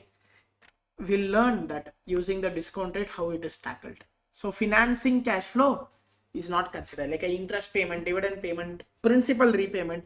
Don't ever consider while calculating the relevant cash flow. Now we learned all this, right? Now we'll do with this example and we'll solve this. So they are planning to sell a product, the equipment, they are planning to invest in this equipment. What is the cost of the equipment? $125,000, including setup and installation, everything it came. The estimated before tax annual cash flow is 50,000. What is the annual cash flow I earn from this? 50 before tax. But is 50 fully coming into my pocket? No, I have to pay the tax. And the investment will require initial working capital of 25,000 and the estimated salvage value is 10,000 and the CMA effective income tax rate is 30%. What is the company's tax rate? 30%. Now we'll take this. The useful life of the asset is how much? 7 years. So how many years you can earn a cash flow from this asset? How many years you can earn a cash? 7 years you can earn. But the depreciation is done for how many years? 9. Sorry, 1 minute. Sorry, I told reverse.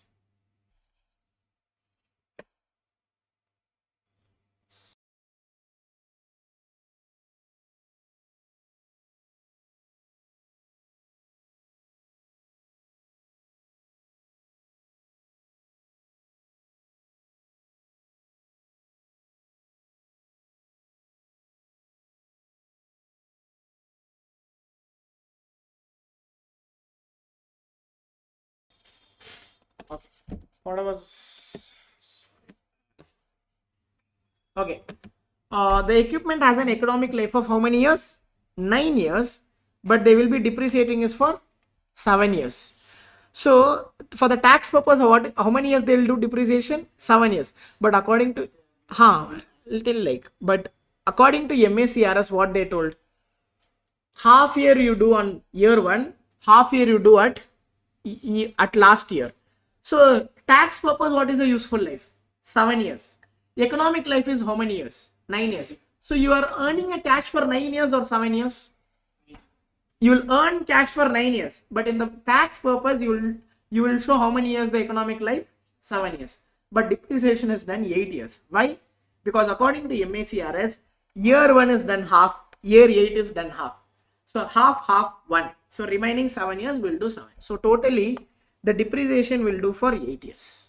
I mean, 8 different years will do depreciation, but economically it is 7 years as per the tax purpose. But in the book purpose or the economic life of the asset is 9 years. 8 years. 8 years. But the tax says your life is 7 years. But your 7 years of life is distributed into 8 years. Why? Half of the depreciation you do on year 1, half of the depreciation you do on year 8. But this and all doesn't matter to us. They will give in the question the percentage. Your job is to multiply and find the depreciation and find the tax rate. Now we have everything what we require. Now we'll see. First thing what we have to sort out, initial investment. Year 0. Year 0, what and all is cash is going out? 125. Anything else? 25 working capital. So what is the initial year 0 cash outflow? Net initial investment. Year 0 is sorted. Now we'll go to yearly. Yearly, how much we will, yearly, two things is there. Cash, operating cash inflow, next depreciation tax shield. We'll do depreciation tax shield later. First, we'll, how much we are earning. How much we are earning yearly? 1,50,000 is the outflow. 50,000 yearly we are earning. But this is before tax. What you have to pay now? After tax, how much it is? 35,000 you will earn. Because 35% tax took went. So you will earn how much? 35,000. So you will earn 35. Yes. 15,000, 30% is 15,000. 35,000 you will earn. Now we'll come to next part. Depreciation tax shield. So now we have to do what? 125 into 14.29% you do. Calculate how much it is. Huh? Why only for 6 months? Half of the year. Only for 6 months or 8 years? 14% is only for 6 months, right? For last. Only for 6 months. But don't worry, just multiply with the percentage and put it. Only for 6 months. You're planning to divide again by 2. No. It's already there. As I told you, just calculate the percentage, keep it. Because you're not. You do one thing. You calculate all this percentage, it should be 100%. It will be not below 100. Okay. So just copy paste the percentage. How much it is? 125 into 14.29. 17,862.5. We'll first try this. Do for at least 3 years.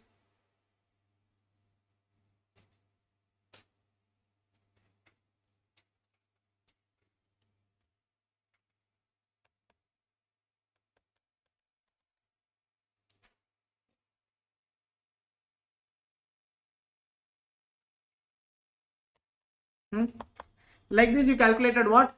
Depreciation. But is this amount will go into the cash flow? No. Into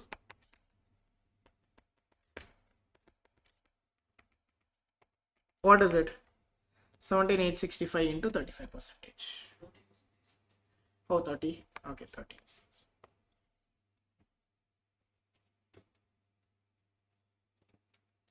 This is called as what? Depreciation tax shield. This is inflow or outflow? Anything. This is an inflow. That's it. So subsequent year is also done. Okay. Now we'll come to the end of the life.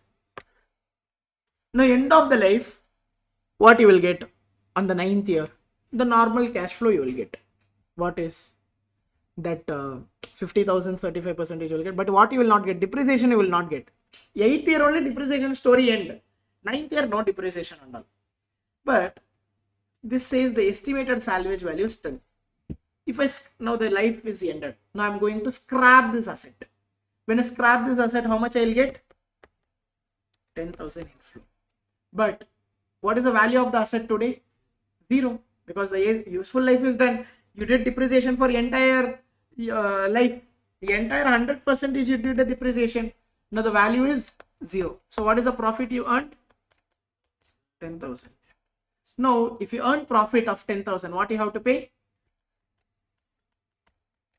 3,000 you pay as tax. So net how much you will get? So end of the life you will get 7,000 plus 35,000. The normal 35,000. Then that's it. And yeah, last end of the year what you will get? The working capital also you will recoup. That 25,000 working capital also you will get in inflow. So initial investment 150 sorted. Subsequent year you will get this, and this is the depreciation tax shield calculated. Year 9 you see there is 0 because there is no depreciation. They will have, they will give the percentage, right? MACR's percentage. Whatever they give, they take. Take that percentage. Don't. Because here considering half year. See, MACRS is very easier depreciation. They will give the percentage. You just have to multiply with the initial cost. Don't worry, 8 years, 9 years, 10 years. They gave the depreciation for how many years? Do the depreciation for that much years. Okay. Next, this is a terminal cash flow. 10,000 minus 3,000, you pay the tax, 7,000 you get into the bank account. So, and the release of working capital. Now we'll put in the table. You see what is the initial cash flow? 150. Yearly you will get 35 depreciation tax shield, 35 depreciation tax shield, 35 depreciation tax shield. Like this you earn for 8 years. Sum it up. End of the year, what and all you are getting in? Recoup of working capital, normal 35,000 plus 7,000 after tax disposal. So end of the year you will get 67,000. This table, please understand this table. Don't draw the table. Keep the table in your mind is enough. This is very important to calculate capital budgeting. This is a base. If you know this base, the rest everything is very easy. I'm telling, like, don't put in table and all 2 machine. Do as a working note. And what is a 2 machine? Only 2 things you have to worry about. 3 things. You just have to adjust where 2 machine is there. Okay. Year 1, what is the effect? Incremental working capital. That you know how to do it. You can write a working note and you do it separately. You put it here. Only incremental working capital will come here. Okay. Next, disposal of old machine. That is inflow or outflow? Inflow. That you will consider as an inflow. When it is plus and this is in minus, do the addition and subtraction. Next, incremental depreciation, you do it separately and you bring here that. Correct? You calculate it separately and bring here that. That's it. What is there? Fifth year it is exposed and the sixth year they are going to purchase a new machine. For that they have to do new depreciation. New depreciation means you should take incremental depreciation. That's it. That you do on a working note, put it in a table, sorted. 2 things you have to consider. Incremental working capital, incremental depreciation. How to calculate incremental working capital? New working capital minus old working capital. Incremental depreciation tax shield, how? New depreciation minus old depreciation, incremental depreciation multiplied by tax rate. That's it. Okay. We'll do one thing. We'll hold on this payback. We'll do like that differential analysis which you told for the 2 assets, and then we'll come back and we'll start this.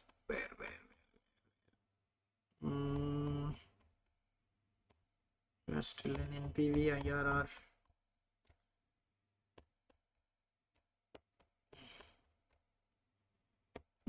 Differential analysis. A new asset is replacing with an old asset. A differential capital investment analysis can help a company to decide whether continuing using an old asset or replace it with a new asset. We have to check whether continuing with the old asset is good or replacing with a new asset is not. Okay. So these things you have to consider while doing it. First, after tax salvage value of the old asset. What you have to consider? After tax salvage value of the old asset. Year 0 you do, right? That one. After tax salvage value of the new asset. This new asset after tax salvage value, why it is required? For our year end, that is required. The difference between the depreciation tax shield. What it is? Incremental depreciation. 3 things. The old asset would have had a salvage value at the end of the life if not replaced. That one you should consider. The 4th one is a little bit trickier. What it is? Suppose if I have not sold the old asset. I sold the old asset, why? Because of the new one. Suppose if I have not sold the old asset, I would have received some salvage value, right? Scrap value. Am I receiving that? No, right? That is a cash outflow. I mean, this is an economic perspective. Don't think is, oh, I'm not selling this, from my pocket cash is going out. You could have received it, but you're not receiving it. What it is? Think in that perspective. Suppose if I have not sold this asset, I could have scrapped this asset and I could have received something, but I'm not receiving that. That mindset should be there. If I'm not receiving, that means it's what? Inflow. Like, sorry, it's an outflow, but net of tax you should consider. Suppose an asset had a scrap value of $1,000. But whenever you scrap, if the asset value is 0, entire 1000 is your profit. Now pay the tax 300. How much you could have received? 700 you could, I'm not telling you received, you could have received, but because of selling in between, you have not received it. Before the useful life you sold, right? Because of that, have you received the scrap value? No. So you could have received 700 because you have not received it. That you should consider as outflow. This is how the decision making perspective is. Example, I sold today for 10,000. But if I am not selling today for 10,000, how much I could have sold? For 9,000 I could have sold. That extra, how much you earned? 9,000 you earned. You can't tell I earned more 10,000. No, you earned only 9,000. So 10,000 here you have inflowed, right? Here 1,000 you should put outflow. Then that difference amount you have to consider. That is a point. You mean you receiving 10,000?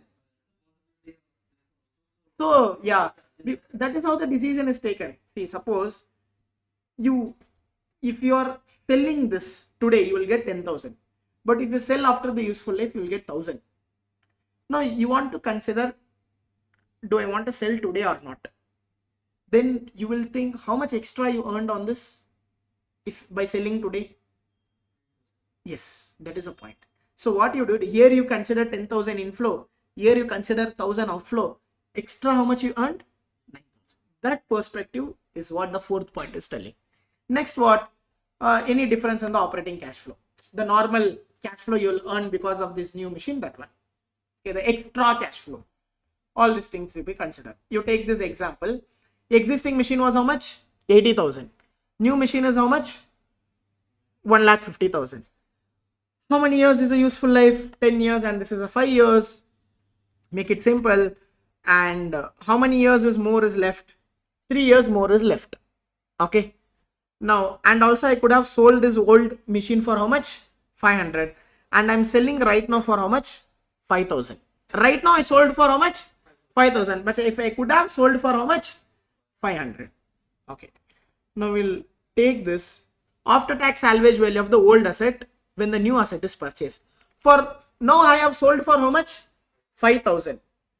First you consider, okay, you got 5,000. Now you have to go and check what? Whether it is a tax benefit or tax expense.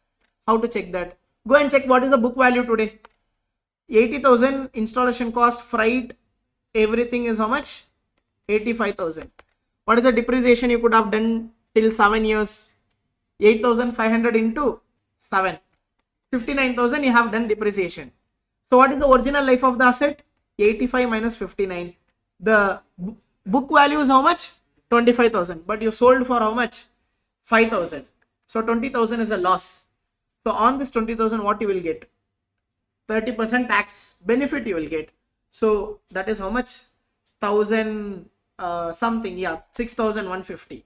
So totally what is the inflow you are getting? 11,150. Sorted? 1. Any difference in the operating cash flow that will result. Example, I'm earning extra how much? 90,000. Give the tax, you will earn extra 54,000.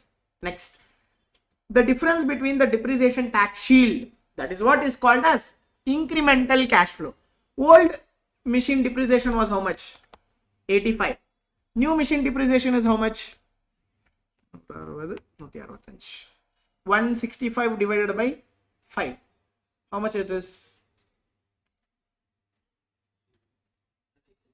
33,000. Old machine 8,500. New machine 33,000. What is the incremental depreciation for 3 years? On this, what you will calculate? Tax shield. So it is 13,200 for how many years? For 2 years. For 4 and 5 years. It's only this. No. Sorry. 9,800 for 1, 2, 3. 9,800 for 1, 2, 3. 13,200 normal. 13,200 how you took? Normal 33,000 into 40 percentage. 13,000. Normal one. Incremental depreciation done. This is the point I told, the one which you have to assume. Suppose if I would have not sold on year 7 And if I could have sold on year 5, how much I could have earned? $500 I would have received as a scrap. But I am receiving? No. But all the 500 is what? Profit. If you could have sold scrap, you could have also paid the tax. 500 whatever you earn, the tax guy will come and take 150. But ultimately how much you are earning? 350. The 350 is a net outflow. 350 is a net outflow. Next, this is after tax salvage value of the new asset. New asset normally we'll do, right? 165, how many years we use? 5 years. We are selling this for 10,000. Profit is 7,000, the normal one. This is how you put. Sorted. 165 is the inflow. New asset. After selling the old asset, how much I got? 11,150. How I got 11,150? 5,000 from the sales, 6,000 from the tax benefit. So net outflow is how much? 153. Next, difference in tax shield. There it is 13,200. Here it is 9,800. Because of why? Because of incremental depreciation. Next is normal. This 54 is normal. This 7,000 is normal because I'm selling the new asset for 10,000. And this 350 is the outflow. Okay, clear with this?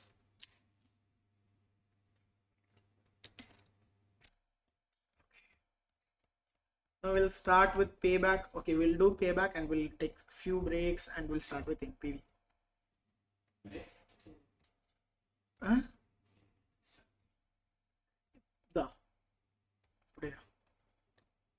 Oh, fine. Okay, so we'll start this capital budgeting method. So these are the 4 methods. So once we're done 4 method, I think major portion of your section E is done.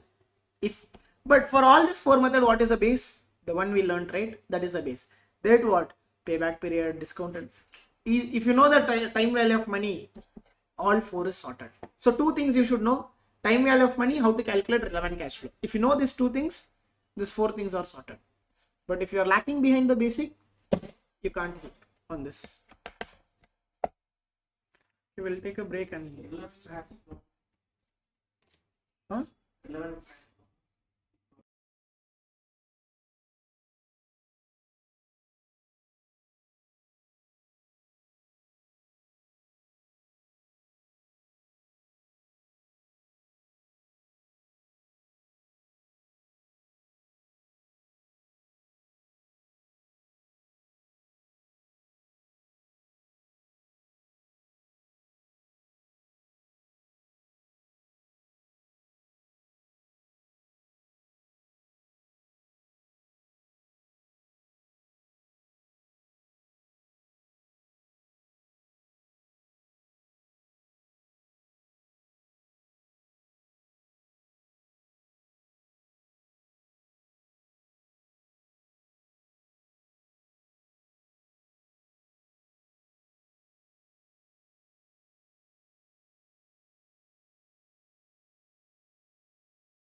we'll start the capital budgeting. First one is the payback period. So payback period is very simple as that. How many years you are taking to get your money back? So there are two scenarios here. When the cash flow is equal, you invested something, yearly you are getting same cash flow. And when the cash flow is unequal, where you invested something where 1 year you're getting different cash and another year you're getting different cash, all these things. So payback, we make it as a two things, a traditional payback and discounted payback.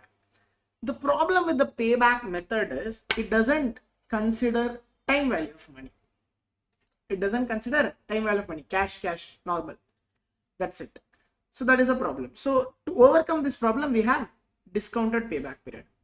Now, in the payback period, if the cash flow is normal, what is a payback period? In the name itself is that how many years I'm taking to get my initial investment. Okay. So you can use this formula. If the cash flow is even, if the cash flow is constant or even, you can use this. So you spend 1 lakh today, the machine generate 25,000 after tax. So what you can do? Initial investment divided by yearly cash flow. So you take 4 years to recoup your investment. Simple as that, which is called as if the cash flow is constant. And if the cash flow is uneven, example, you spend 1 lakh, the project payback 30,000 in year 1, 40,000 in year 2, 50,000 in year 3. Here a simple calculation, the normal, you can use a calculator and do it. So 1 lakh I spent. First year how much I'll get? 30. So 1 year is required. So more how much I want to recoup? 70. Second year how much I'm getting? 40. Okay. I mean I'm taking 2 years and I'm getting 40. More how much I want? 30. But year 3 how much I'm getting? 50. But how much I want? I want like 1 lakh 70. Yeah, I want 30, but I'm getting 50. So do I need one more year? Complete 1 year? Logically, you think? Do I need one more complete year? If I take one more complete year, I earn 50,000, but I want only how much? 30,000 is enough. So 1 year is not required. So the 2 years is required. So let me keep this 2 plus how much I want. I want 20,000. Unrecovered amount should be in the numerator. Sorry, 30, right? I want 30,000 unrecovered amount. And how much I'm earning in this year? 50. So numerator is unrecovered amount. Denominator is cash flow during the next year. So 30 divided by 50. How much? 6. Correct. 2.6 years. So I'm taking 2.6 years to recoup my money. Simple as that. So numerator what? What I want. Denominator what I get.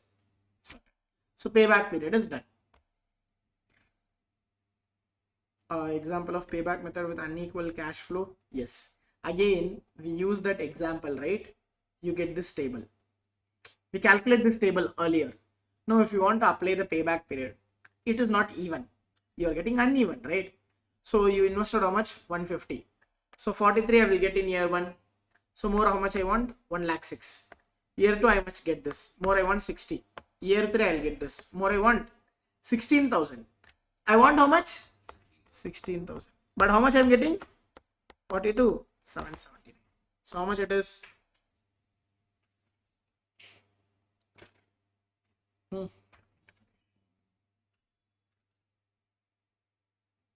How much? 3 plus 3.5. Nearly half a year. Lesser than half. How many years? 16 divided by 42. How much? 16,729 divided by 42,779 plus 3.39, or else 3.4 years I am taking. How many years I am taking? 3.4 years. Okay. So conclusion of the payback period is what? I have some target payback period. I want my money back in 5 years. That is a target. Project payback period, if it is shorter than the target payback period, it is accepted. If the payback period is longer than the target, is it? It is rejected. Simple as that. What is the advantage and disadvantage of this? It is simple as that, easy to understand, used for preliminary screening. It can be useful when expected cash flow in later year of the project or uncertain. When we don't know what is the later year cash, so we can use this. You can understand within how many years you can get your investment back quickly. But there are a lot of weakness in this. It ignores all cash flow beyond the payback period. After the payback period, whatever I earn, I doesn't worry. I want only my investment back, which is called consider as what? Break even. I invested, I got back. Time value of money is ignored. Major thing, you can't take a decision without the time value of money. Ignore the cost of capital. Simply you will not get the initial investment, right? You have to pay interest, you have to pay the dividends. It promotes acceptance of short-term project if the target payback period is short. It doesn't worry about the profitability, it worries about the time. It provides no reasons of profitability. So that is a weakness. Now we'll come to the discounted payback period. See, discounted payback period, again easy as that. Same thing. But what is the one difference is, whatever the cash flow I will get, right? I'll convert that into the present value. See, always assume all expected cash flow after the initial outflow occur at the end of the year. So then when we assume this, we have to convert this into the present value. So how to convert this in the present value? Use the required rate of return.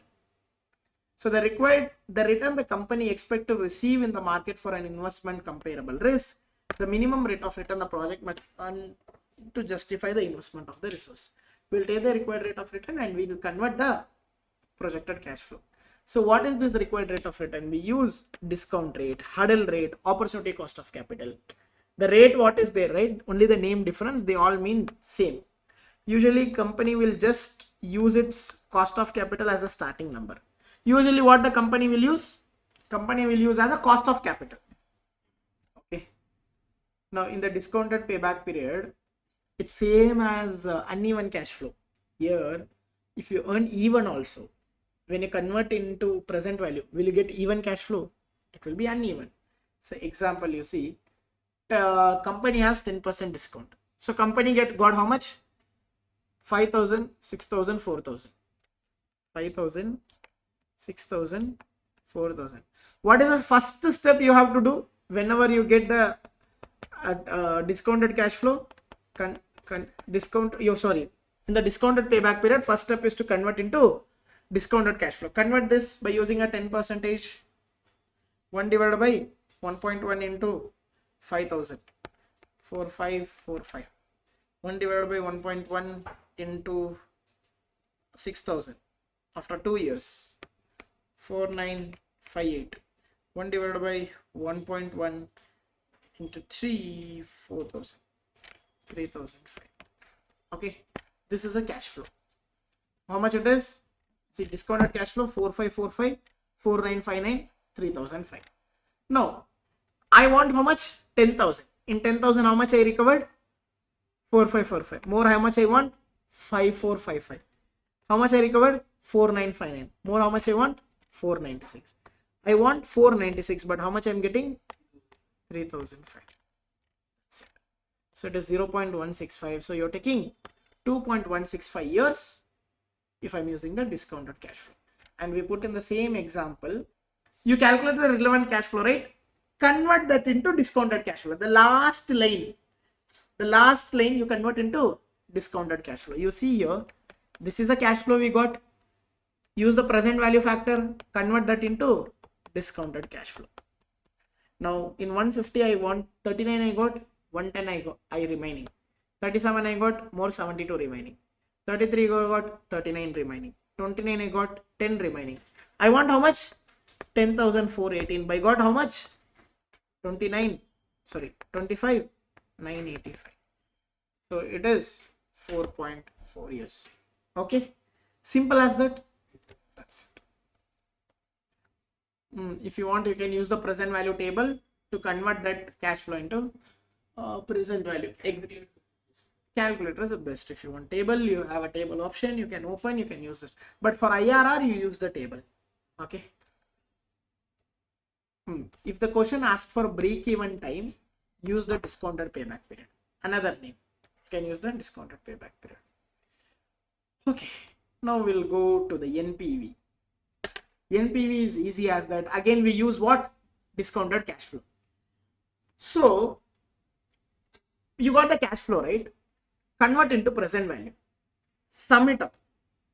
Sum it up. Minus from the initial investment. If it is positive, accept the project. If it is negative, reject the project. If it is zero, may or may not. Because indifferent, right? Whether I'm doing, whether I'm not doing, I'm same. So NPV means a net present value. It is a present value of the project future expected cash inflow minus outflow. Whatever I'm getting the cash flow in the relevant cash flow, future I'm getting year 1, year 2, year 3, year 4, year 5. Convert that all the cash flow into present value. Keep it. Then minus it from the initial investment. That's it. So present value of expected cash flow is calculated by using what? Company required rate of return. Either they will use cost of capital, required rate of return, hurdle rate, or any rate in the question they have given. Okay, clear with this? So that relevant expected cash flow means what? Net initial investment, initial inflow from the sale of existing asset, outflow, incremental cash receipt, might be cash disbursement, tax saving, cash proceed from the sale of old asset, working capital recoup. All the table, if you know, it's done. This is an extended summary of it. Okay, now then what you can do? If you have a positive NPV, which is more than zero, what you have to do? You can accept the project. But if you have a negative NPV, without a second thought, you have to reject the project. But if your NPV is zero, there is no margin of safety. So you have to proceed with extreme caution. Why? Because suppose if something, a little bit of difference is happening in the cash flow, you will go to the negative side. So that is a problem. Okay. Huh? In the zero, yeah, like you might or you might not take a decision, but here you should be little bit mindful. Why? Because this and all is the expected cash flow prediction. You're doing it. So what if you're in a high risky situation? High risky investment means the chances of cash you will be getting in future is low. So here what happened? There are high chances you will get a negative cash flow. So you should be like little bit mindful. That's it. So one thing, more than zero accept, lesser than zero reject. Okay, what interest rate you have to use? Whatever required rate of return is used, it must be appropriate to the project risk. The required rate of return, right? That whatever you use, it should be appropriate to project risk. Example, the company is doing a restaurant business. So the company's cost of capital or required rate of return, assume it is 8%. Okay. Now this company have a lot of money. They are getting proposed with a new project of making rockets. A restaurant company, they got a project of making a rockets. Now tell me, compared to restaurant, manufacture, not cracker, original rocket. Original, see, I'm comparing, you see this, original rocket, like a missiles you are making. Compared to restaurant, the manufacturing of these missiles is riskier or less riskier? Heavy riskier. More investment is required, might sales happen, might not, government regulations are there. For the restaurant, I'm using a required rate of return is how much? 8%. Okay. Can I use the same required rate of return for the rocket manufacturing or missile manufacturing? So it is nowhere, right? Because the owners will tell, here I'm expecting 8% because the risk is very less. Here you are taking a high risk, so my expectation will go up. So here I want 15%, 20%, 30%. So what you have to do, you have whatever the required rate of return you take, it should be appropriate to the risk. Simple as that. That's it. Yes. Reimbursement rate. So here what does the NPV do is, NPV assume the cash received able to reinvest at the same rate to calculate the NPV. This is the assumption of a NPV. What does the NPV assume? The cash they get yearly, right? The NPV assume I'm investing this cash again to this project and I'm earning same return. That is one. So the math behind the NPV formula is, assume that single dollar of cash inflow is instantly reinvested back into the market and earn exact the same rate of the life of the project. If your discount rate is 10%, the NPV formula assume that a year 1 cash flow immediately put into the bank account and earning 10% till year 5. That is the assumption that the NPV does. That is a major drawback in the NPV also. Okay.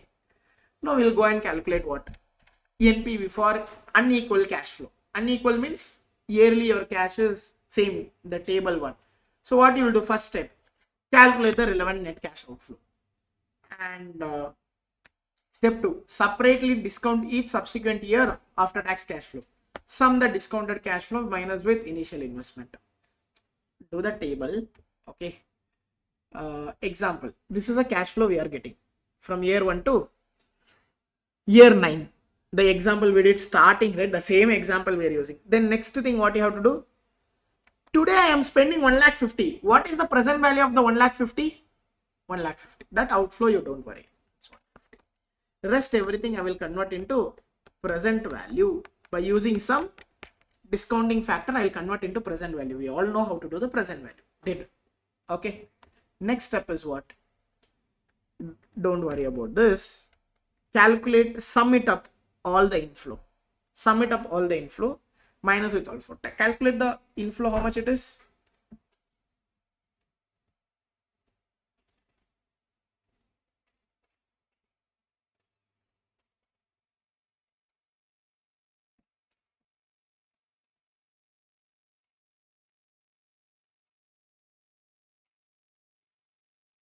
$36,690, $36,516, $31,224, $27,105, $23,815, $21,645, $19,679, $17,107, $28,415. How much it is? $242,196. This is what? This is inflow. Okay. The present value of all the future cash flow minus what I have to do? Minus initial investment. The remaining 92,196 is what? Net present value. I mean 92,193 is your net present value. Clear with this? What we did? Present value of all the expected cash inflow minus initial investment is NPV. Sorted. This is when the cash flow is uneven. Okay, but there are situations where annual cash flow is equal, and equal cash flow with additional outflow at the end. From year 1 to year 8, same cash flow. Year end, a different cash. Next, perpetual cash without growth and with growth. Guys, the same thing we did somewhere. Yesterday we did to find the fair value of the asset. Same we do here. We'll do this when the cash flow is equal. Guys, when the cash flow is equal, what table we can use? Annuity table. Correct. Now what you can do? Take the cash flow, whatever you are getting equal one, convert into present value minus the initial investment. If you want to do it separate, do it. If you don't want, take the annuity value. So what you have to first calculate? Present value of net cash inflow, annual cash flow into ordinary annuity. Cash in. Then what you do to find the NPV? Same formula. Example, we'll see this. The company truck cost 2 lakh. So initial investment is how much? 2 lakh. And company expect the annual cash flow will be 40,000 for 7 years. How many years? 7 years. The required rate of return is 10%. So first thing what we'll go and find? We'll find the annuity value. So 1 divided by 1.1. 1, 2, 3, 4, 5, 6, 7.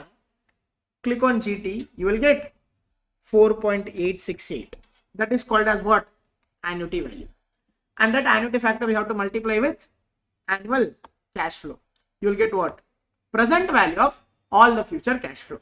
Then minus with initial investment, you have your NPV. Here your NPV is in loss. So you should not accept this. So you should reject the project. Okay. Okay, you can use this annuity table. Suppose you want that 10%, right? For how many years? 7 years. 4.868. How much we used here? 4.868. Clear? table or calculation?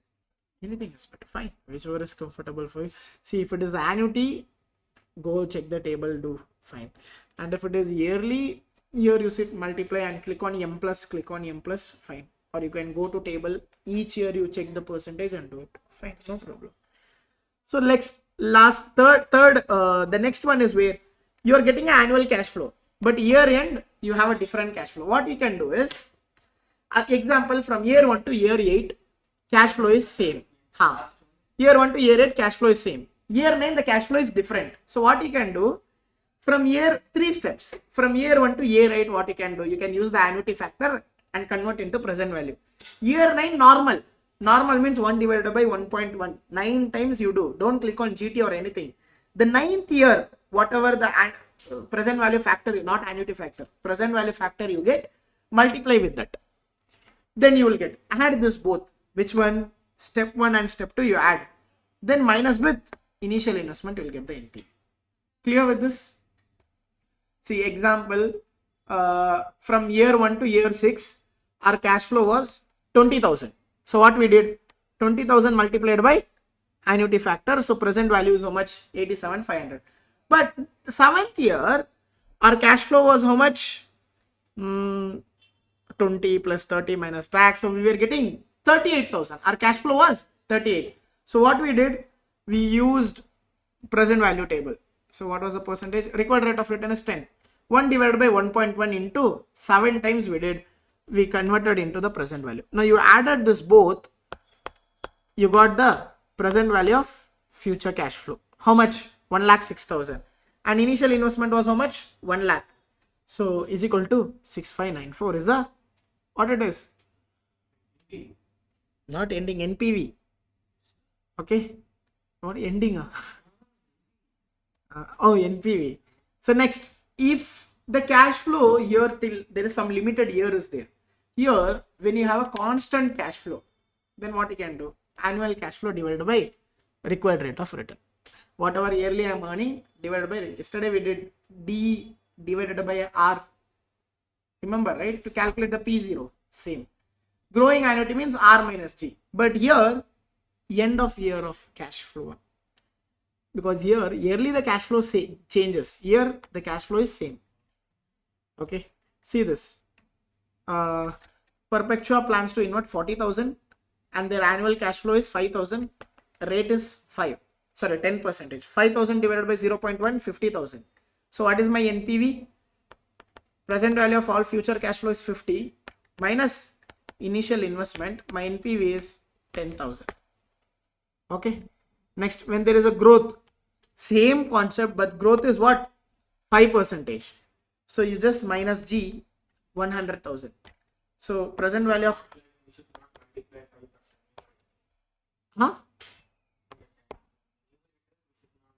No. It is to do. It should be D1. Here it is telling, see, end of the first year. End of year 1 cash flow you should take. Okay. Like same as a D1, here also you take C1, like cash flow year 1. So that one is 5,000. Consider here in the example it is 5,000. So 5,000 divided by R minus G, you will get 1 lakh. What was my initial investment? 40,000. So my NPV is 60,000. Clear? Which one? This one. This is only perpetual. See, perpetual means what? Infinity. So here it is infinity.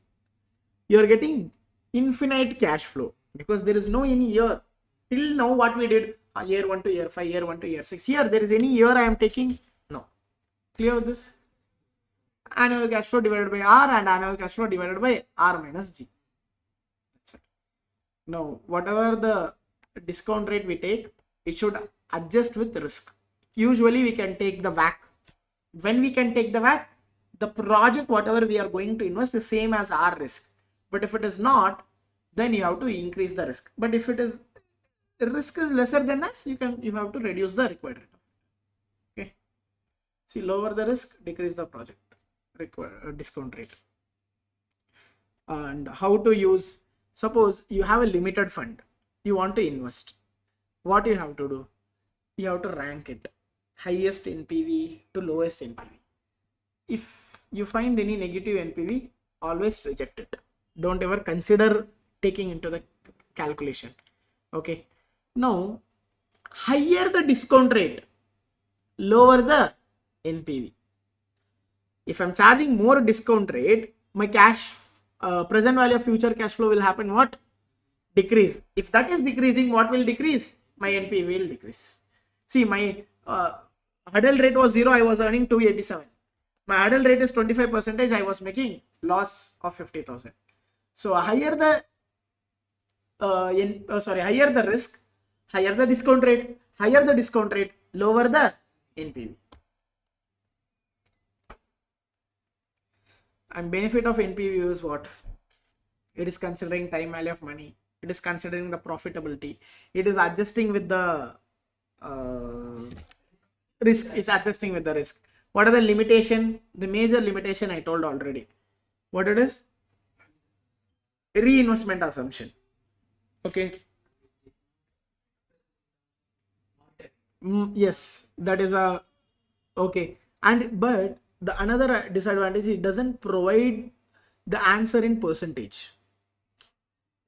Yeah, that doesn't provide an answer in percentage, which means it will tell how much you earned in terms of dollar, but it doesn't tell what, how much rate you earned.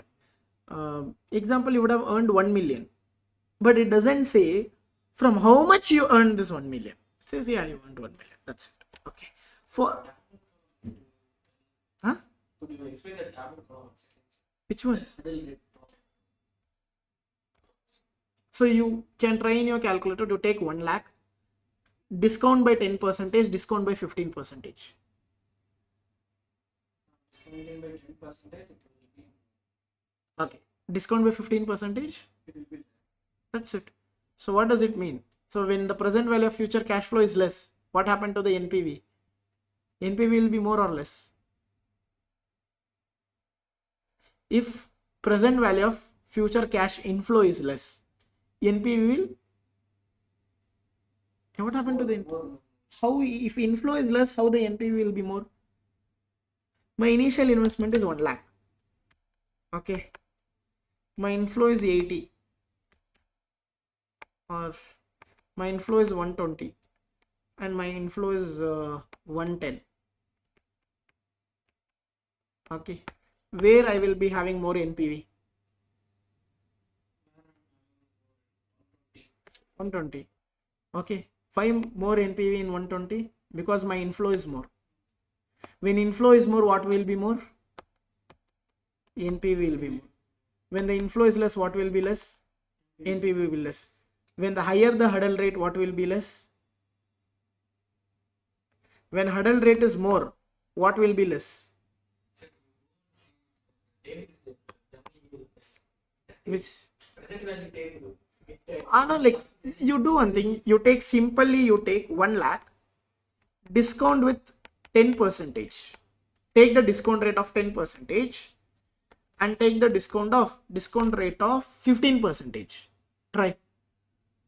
Taking 15%, I will be getting more. More. Try. Take 10% and 15%.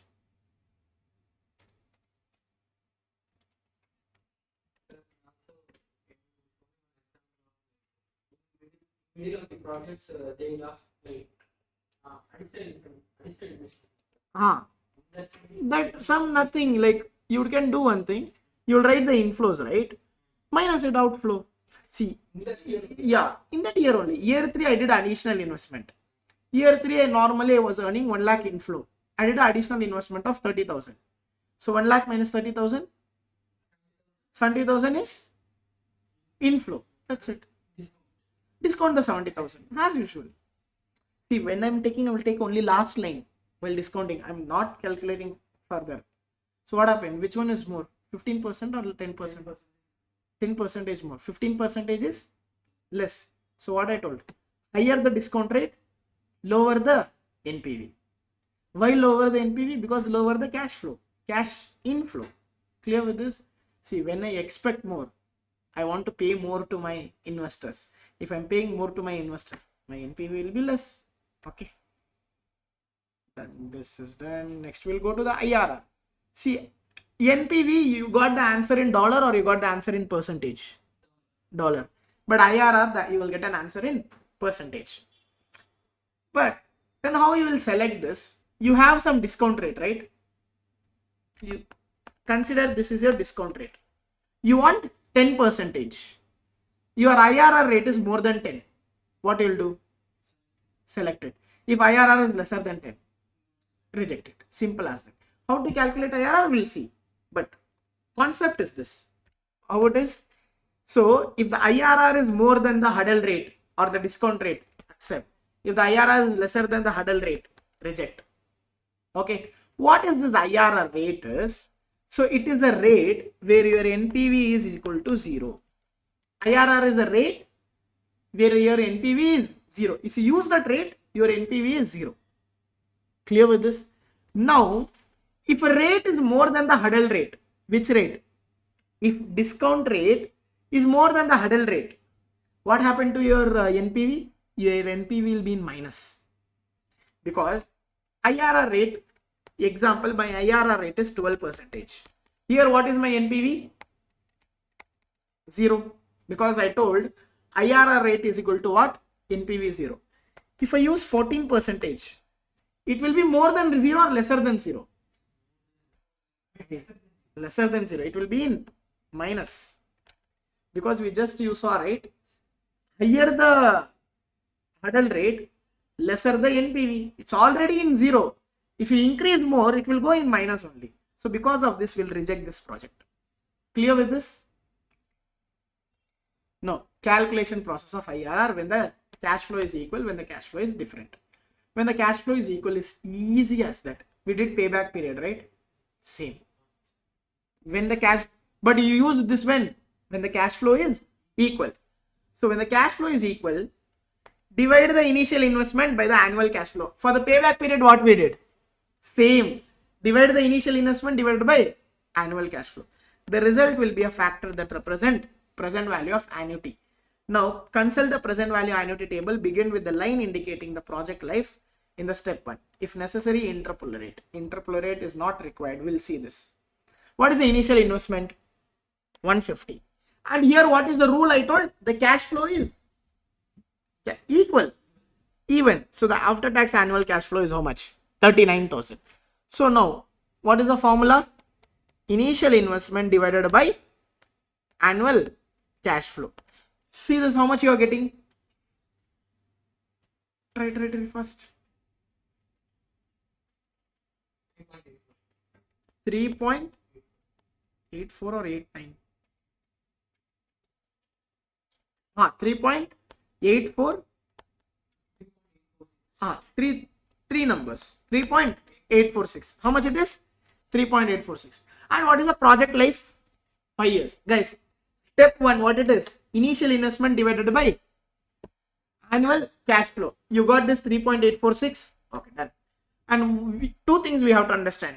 This is called as annuity factor. What? 3.846. And what is next we have to find? What is the life of the project? Two things is required. Now we can go to this table. What table? Annuity table you go. Why annuity table I'm taking? Because the cash flow is equal. How many years it is? 5 years. And where this 3.84 is coming? 3.84 or how much it is? 3.846.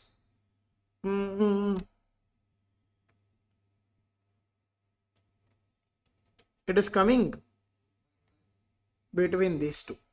Correct? So my IRR will be between 9.5. We can take 9.5% as my IRR. So if my hurdle rate, if I use 9.5%, right, my cash flow will be 0. Okay. So what is it? So this 9.5% will take. If the hurdle rate is more than this, reject the project. If the hurdle rate is lesser than this, accept the project. If you want to interpolate, you can interpolate. That is a bit more complicated. To get the exact figure, right? What is this 3 point something? You can interpolate between this two by using mathematics. How much you travel, how much more to travel. 3.890 to 3.4 and 3.4 to 3.791 by that. It's not required. That complicated, don't make it. So it is what between this what you will have, because first of all here it is the MCQ. You will get it, you can click it. If it is not MCQ, if it is the CBQ question also, you can put this happy, no problem. So what is the first step you have to do? The one you did for the payback period, do the same. Take that annuity factor, take the year and go and find this in the table. Clear? Now I told you can use the table in the calculation of IRR. Don't make complicated and go and find the interpolate. Don't do the interpolate. It says if necessary you do it. Okay. Next, if the cash flow is not equal, then what you do? Trial and error method. Nothing else. Trial and error method you can do. Or if you have these calculators where you can spend 8,000 or 9,000 or 7,000, you can spend and find the IRR. If you want to, you can, but it is not required, because here at last easy. See, this is a question. Example, a company is considering a new project with the cash flow. What I want to find? I want to find the IRR. Okay. Now here the cash flow is equal or unequal? Unequal. So what is the cash flow? We all know what is IRR. IRR is a rate where my NPV is 0. So we'll use this discount rate to find this. Initial investment is 10,000. Year 1 5,500. Year 2 6,050. So I have these 4 options in my MCQ. Now what I'll do? I'll take a random middle one so I can get almost. So we'll check with 8% first. Now use the discount rate of 8% and convert into present value.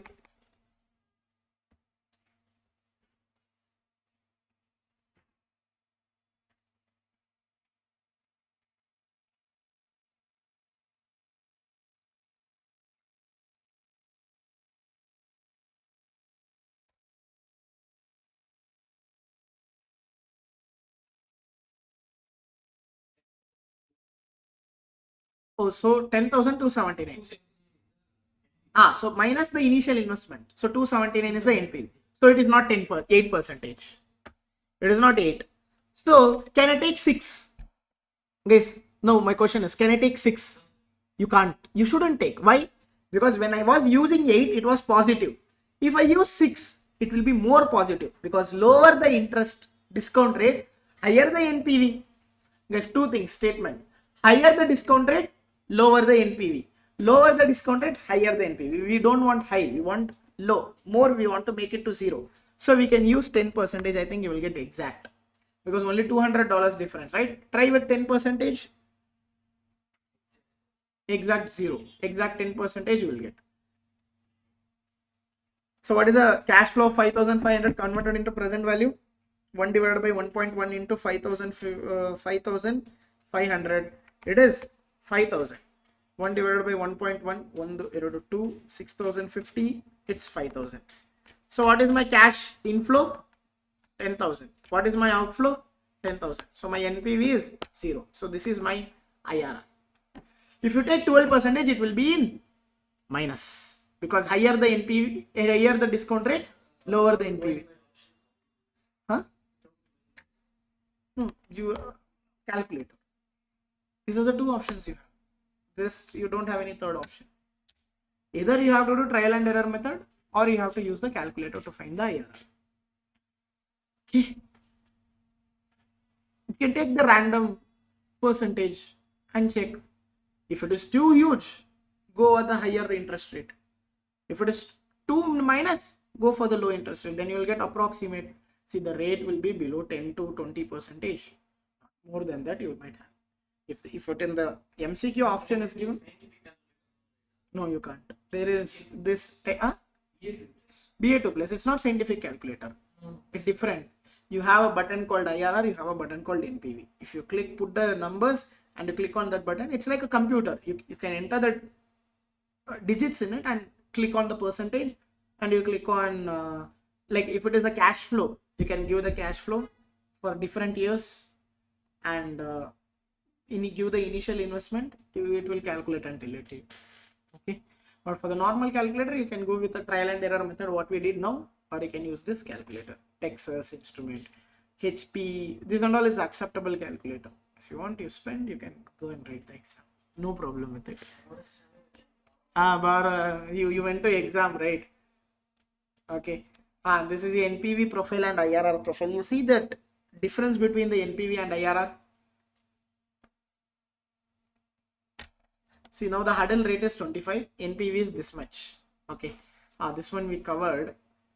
This one is important. See, mutually exclusive project will tell. Solar cell manufacturing and mold manufacturing plant. Here what you required? High investment. Here what you required? Low investment. Okay.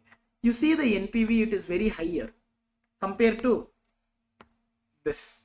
But you see the IRR, it is very higher compared to this. Now tell me which project you will accept. Conflict between NPV and IRR.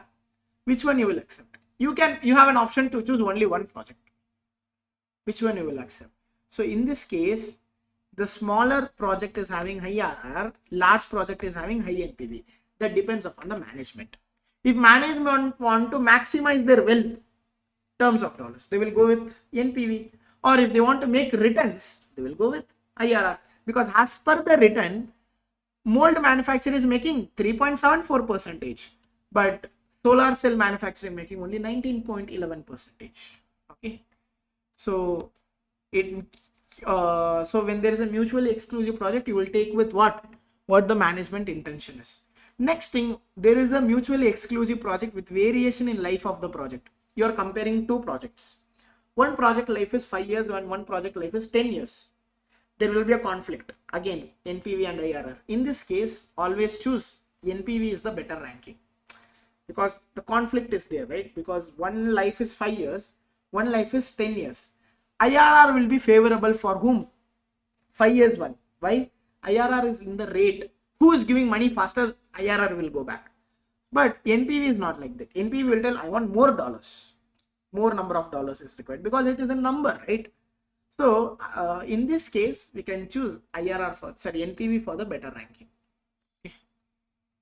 You see this project, you see, again, this one is mutually exclusive project with different cash flow. 1 million investment is 1 million, 1 million. But you see the cash flow. What is the difference between these two projects? Project J and K. Cash flow pattern is different. Why? Project J is giving more cash flow in earlier stage, but less cash flow in later stage. Project K is giving less cash flow in earlier stage and more cash flow in later stage. But you see the IRR of the project J, very high. Why? As I told you, IRR will go back with whom? Who is giving their money back faster. So this one is giving money back the faster. So the IRR will tell no, the project J is best. But NP will tell no, project K is best. Okay. So both the project cost exact same 1 million. Project J generate massive cash immediately. Project K start very slowly, but they are giving more amount.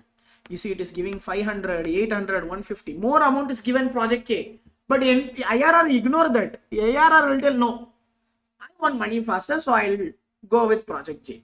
So that is a conflict.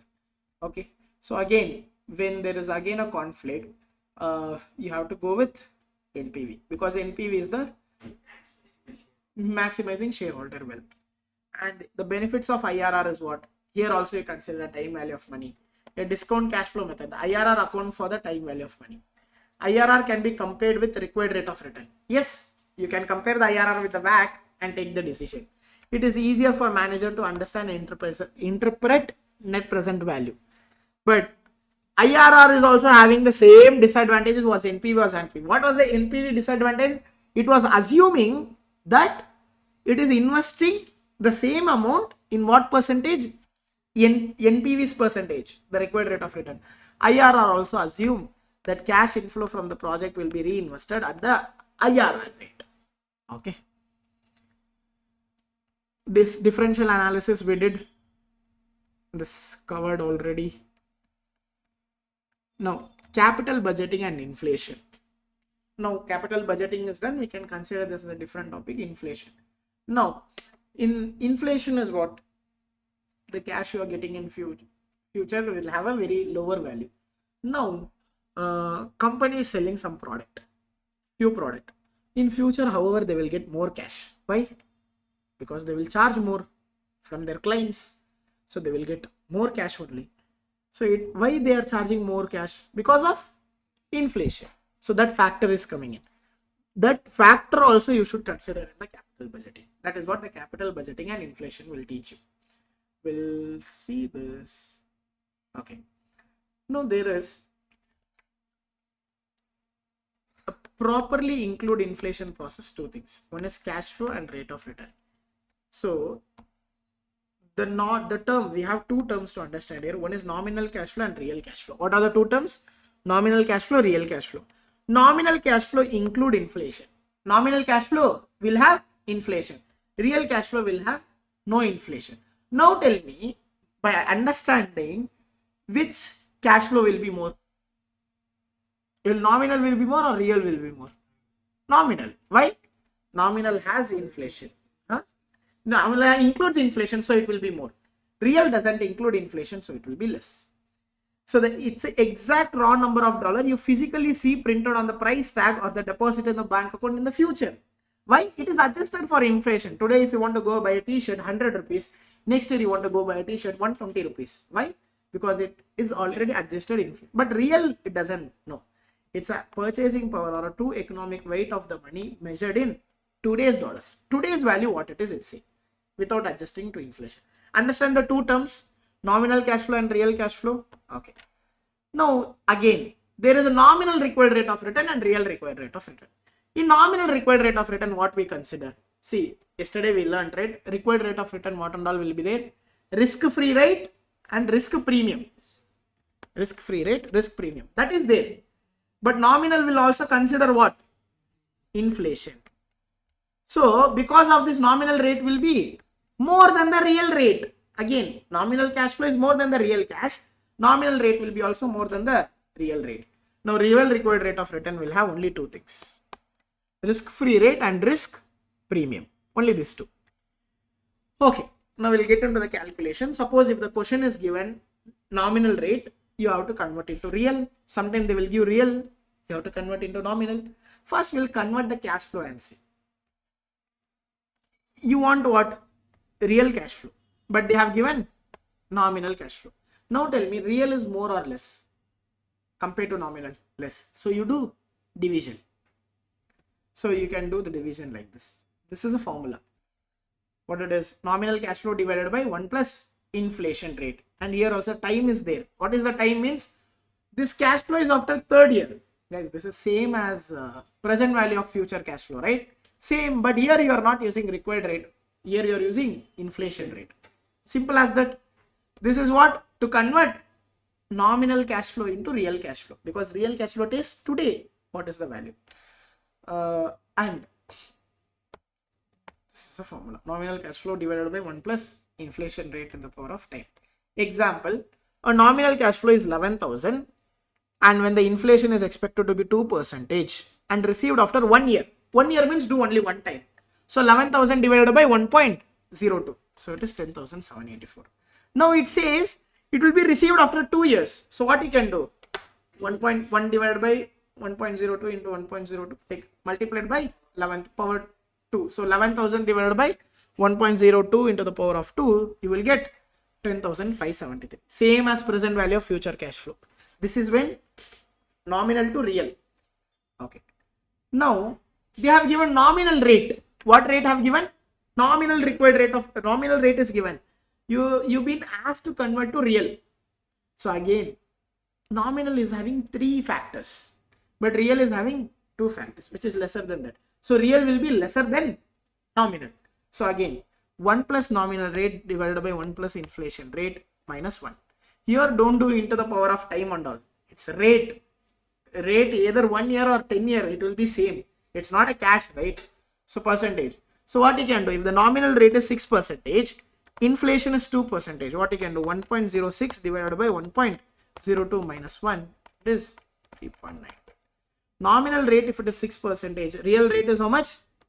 3.92%. Why? Because nominal rate is adjusted with inflation. Simple as that. Okay. Now we'll convert real to nominal. Okay. Often the real expected cash flow must be converted to nominal expected cash flow. You see the word here, often. whenever you do capital budgeting, cash flow should be in which, real or nominal? It should be in nominal, because that is the actual cash you are going to earn, right? In terms, then you convert into present value. Whenever you use nominal cash flow, right, you have to use what rate? Nominal required rate of return. Nominal rate you have to use. When you use real cash flow, use real rate. To convert into the present value, whenever you use nominal cash flow in the table, you use nominal required rate of return. Whenever, if suppose, I'm not telling it is not that often, suppose if you're using real cash flow, you use real rate, don't do opposite. Okay, no, nominal cash flow. Nominal cash flow will be more or less compared to real. Compared to real, nominal cash flow will be more. So what you have to do here? You have to do multiplication. So real cash flow into 1 plus inflation rate into the power of time. Example, oh, this is a cash flow we are going to get 10,000, 10,000, 10,000, 10,000. This is real. Convert into nominal. How to? Multiply with the inflation rate. If it is 1 year, into 1. If it is 2 years, power to the 2, 3, 4. Then you will get factor. Then you will get this.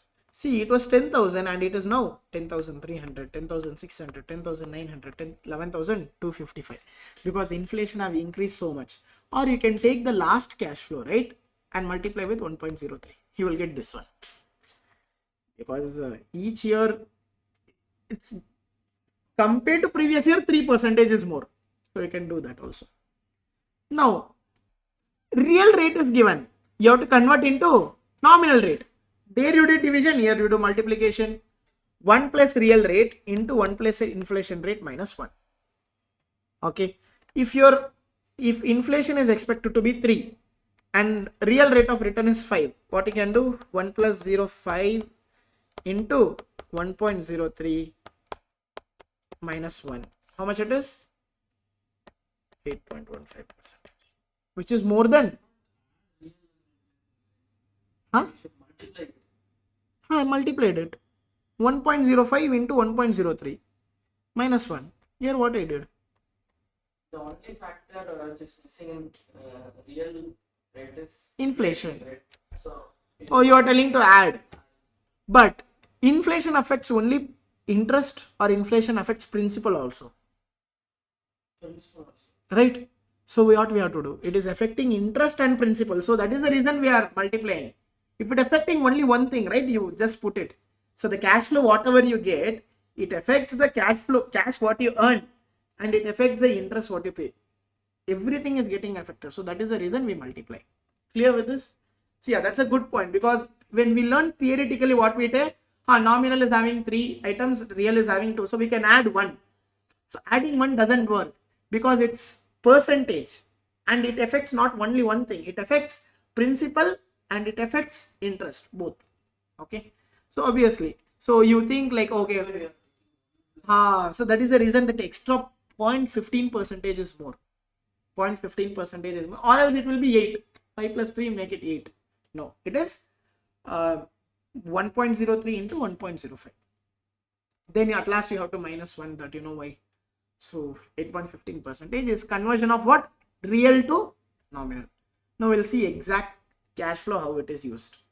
See, this is a real cash flow. Which one? 10,000, 10,000, 10,000. Okay. Today's 24,000. If you convert into nominal, what it is?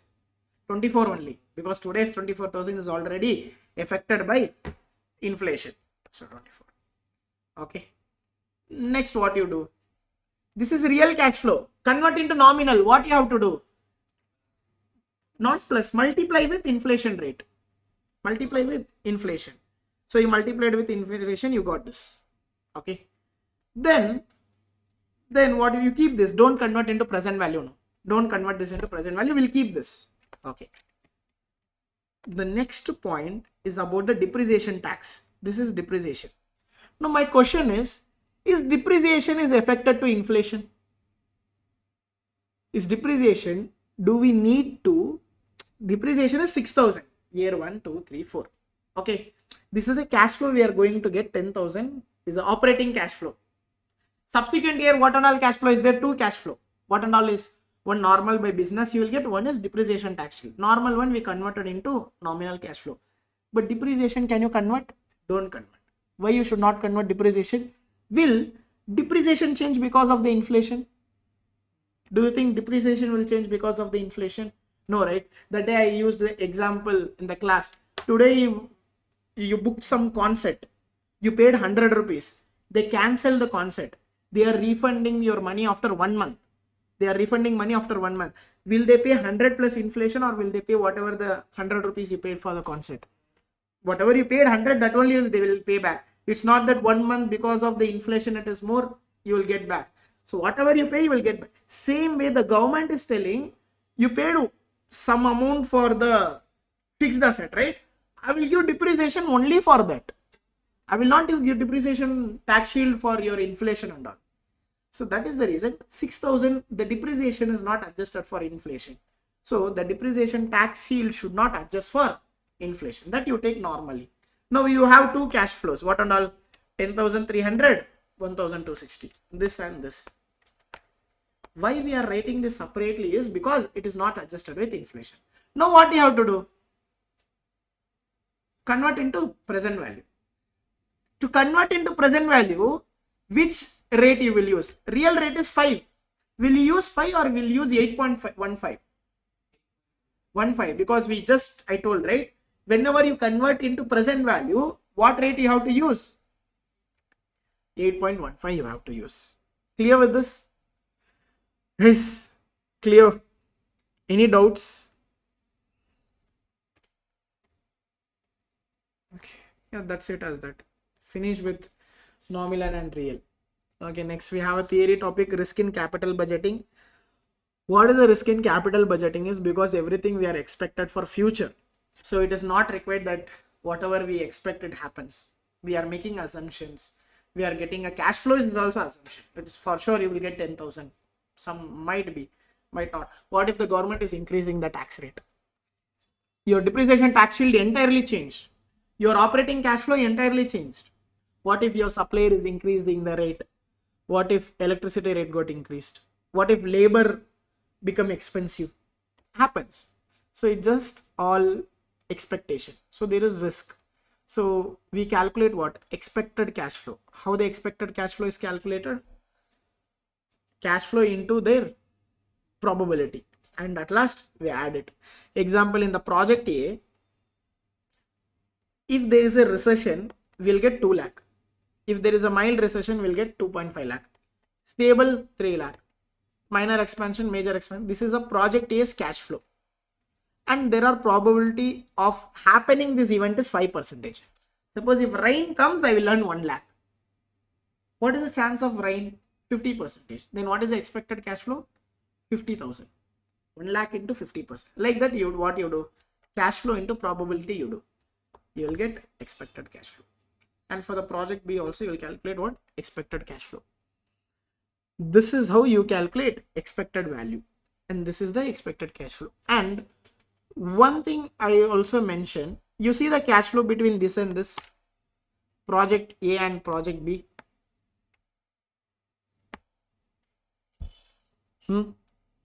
Which is riskier, do you think? Which is riskier? As per your findings or as per your analysis, which would be riskier?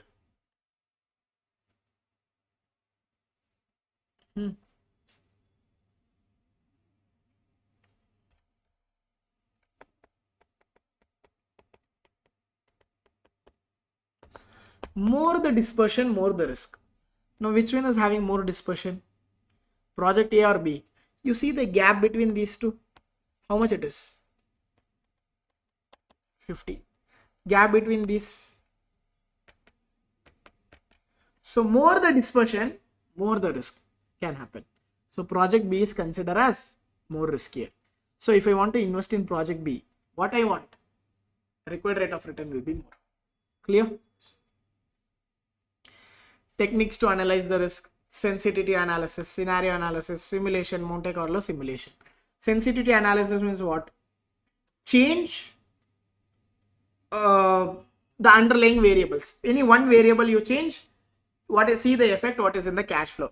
See, using the expected cash flow to determine NPV and IRR, you change the selling price, you change the volume, you change the variable cost. Only what? One variable you change and check what is happening to the cash flow. Based on that, you calculate NPV and IRR. And scenario analysis means change the complete story. Don't change one variable. Change the complete story and check what happened to your NPV and IRR. Simulation means as a human we can calculate 1, 2, 3 or 4, 5, 10 possibilities. But if you put this in the computer, what does it do? It calculates all infinite possibilities. It check. What if the income is 1 lakh? What if the income is 10 lakh? Okay, what if the rain comes? What if the rain doesn't come? What if the economic is in deep recession? What if the economic is in expansion? Check with multiple probabilities and give your answer. Okay, that is simulation, where you use more than one certain element in an analysis. And Monte Carlo simulation can be used to develop an expected value when the situation is complex. Value cannot be expected to behave predictably. So you will find all these unpredictable things by using the computer, software. Last, post audit completion. The post completion audit is you did an investment. The project is running. So then what you will do? This compare the actual benefit and cost with original estimate. This we'll learn in part 1. First we'll do budgeting, then we'll understand what happened, then we'll compare and we'll find what is the variance. So the post-completion audit should be done for large product, for all strategically important project regardless of size. The post-audit let management know how closely the actual result with the estimated one. Why? Because sometimes they will do the audit while in the project, sometimes they will do the audit after completion of the project. Why? Suppose if it is in the project, they can, if they want to change anything, they'll change. After completion, why they'll do? Whatever any mistake they have done, they can rectify in the next project. Okay. Adjusting the discount rate. This I have already explained what it is. When the risk adjustment is increased to the firm's WACC, the risk is we need what? Risk premium is required. Okay. So NPV as a capital budgeting method has a unique advantage over the capital budgeting method because the cash flow can be discounted individually by the component.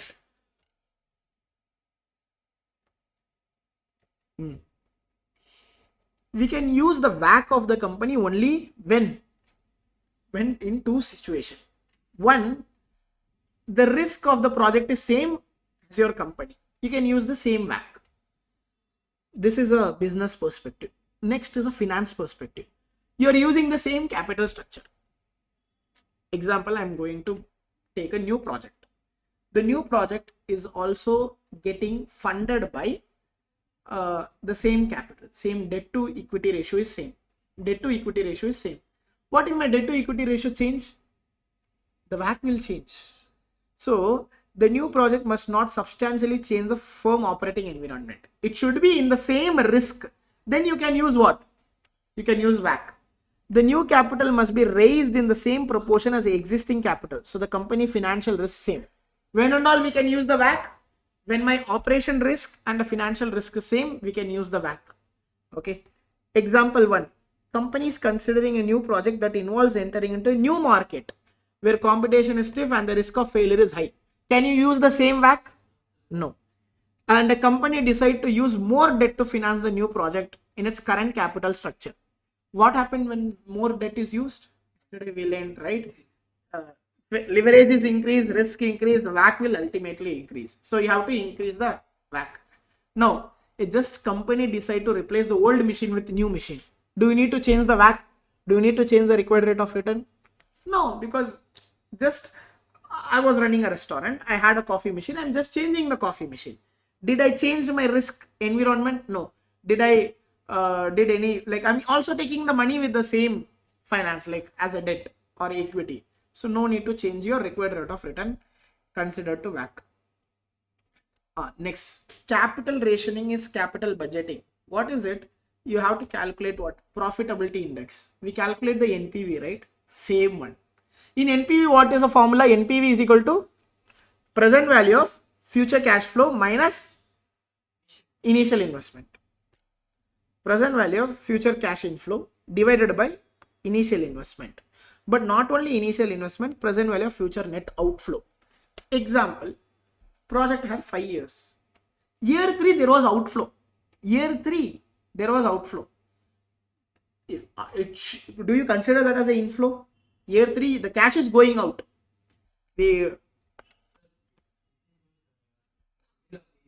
In the middle of the year, if you're telling there is a net outflow, then you should consider as a inflow. Convert into present value and add in the initial investment. Example, year 1 you spent 150 outflow. Okay, this is outflow. Year 2 you will start earning like you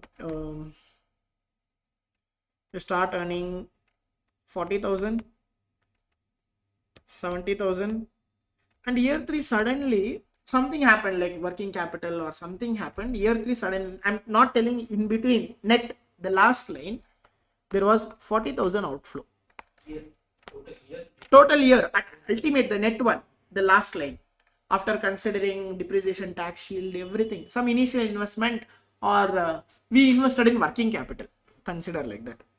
Next, again we had a 30,000 inflow, 50,000 inflow was there. Now first, what you will do when calculating NPV?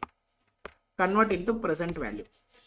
What is the line? It says present value of future cash inflow. Convert it and keep it. Then you take this 150. What is the 150 value today? Plus convert this into the present value. After discounting, assume that after discounting it is 28,000. Now the outflow is how much? 178,000. Okay. See, that is the denominator, or this is the one which you have to use in the NPV. Guys, basic in section B we learned. Whatever the money is, you are getting money after 5 years. You will convert into the present value. There is, after 5 years you are losing some money.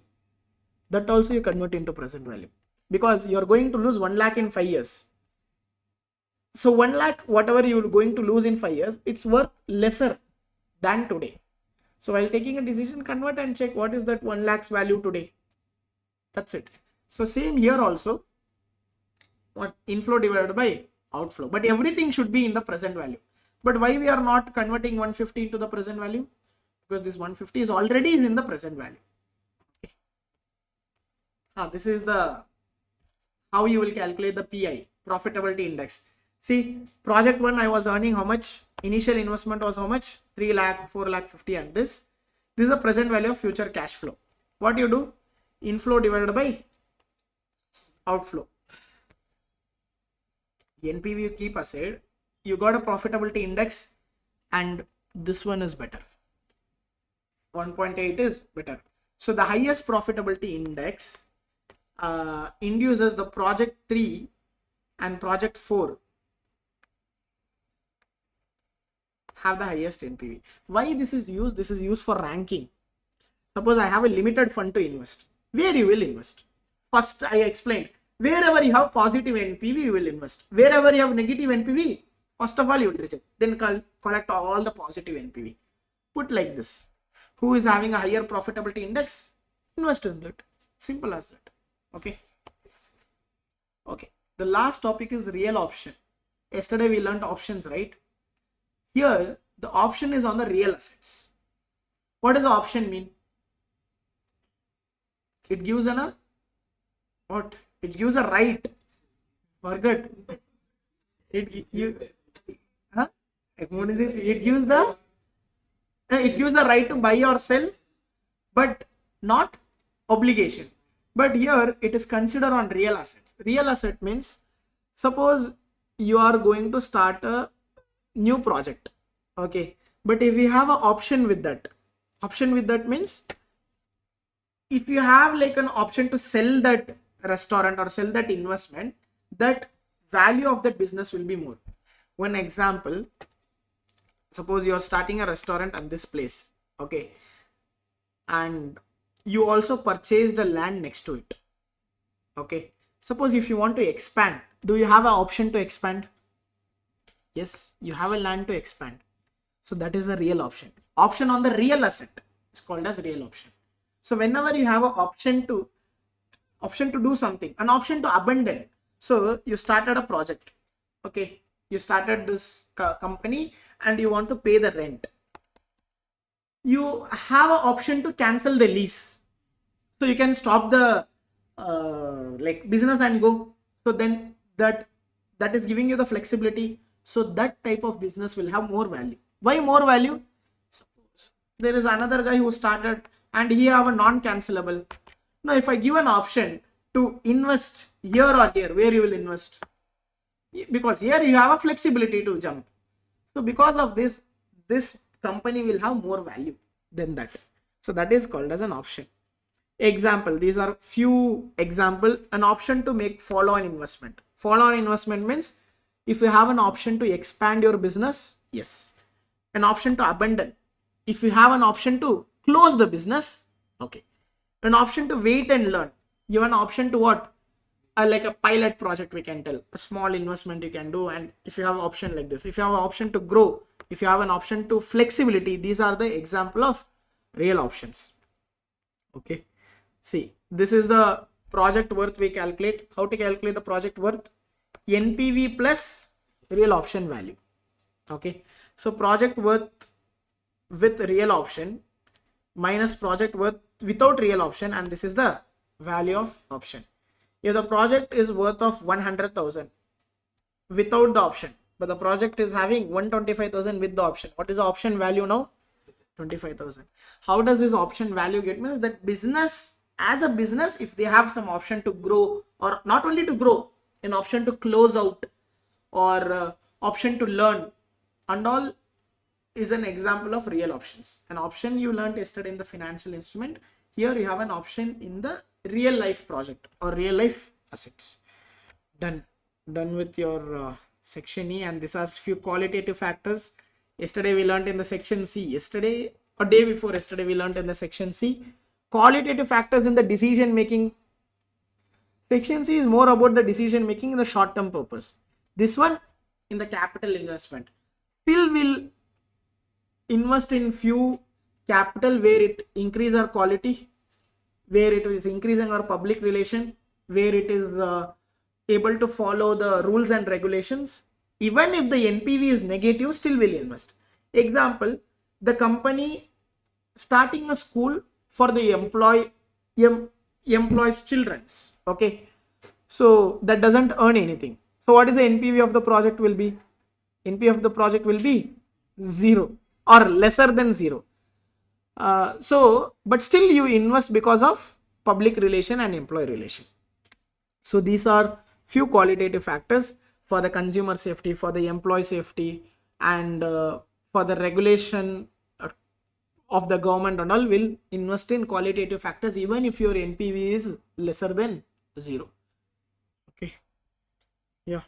Done with your section E. So from inflation, you have a different concept here, like real options or PI index and everything. But if you know the relevant cash flow, if you know the time value of money, section E is easy as that. Okay. So just read the textbook once, focus on time value of money and relevant cash flow. Most importantly, relevant cash flow in differential analysis and all. But when you do questions, right, you will not get the entire project to do in one MCQ. They might ask for third year, they might ask for fifth year, they might ask for the terminal year, and might ask for the initial year. Or sometimes they will ask for NPV, but cash flow they only will give. If they are not giving, I'm telling, suppose if it is asking in the CBQ, like case based questions, it's easy as that, right? So however, if you're not taking the exam in this window, then no need to worry about the essay. Direct next window onwards, it's case based question. Fortunately, if you cover your MCQs, if you're not covering your MCQs, don't worry about the CBQ.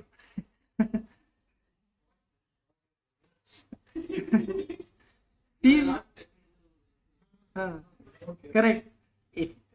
Who has to worry about the CBQ? The person who can cover MCQ. If you're if you already know you will be not able to cover the MCQ, means don't worry about the CBQ. Correct. Optimistic, pessimistic. Fine, guys. Thank you.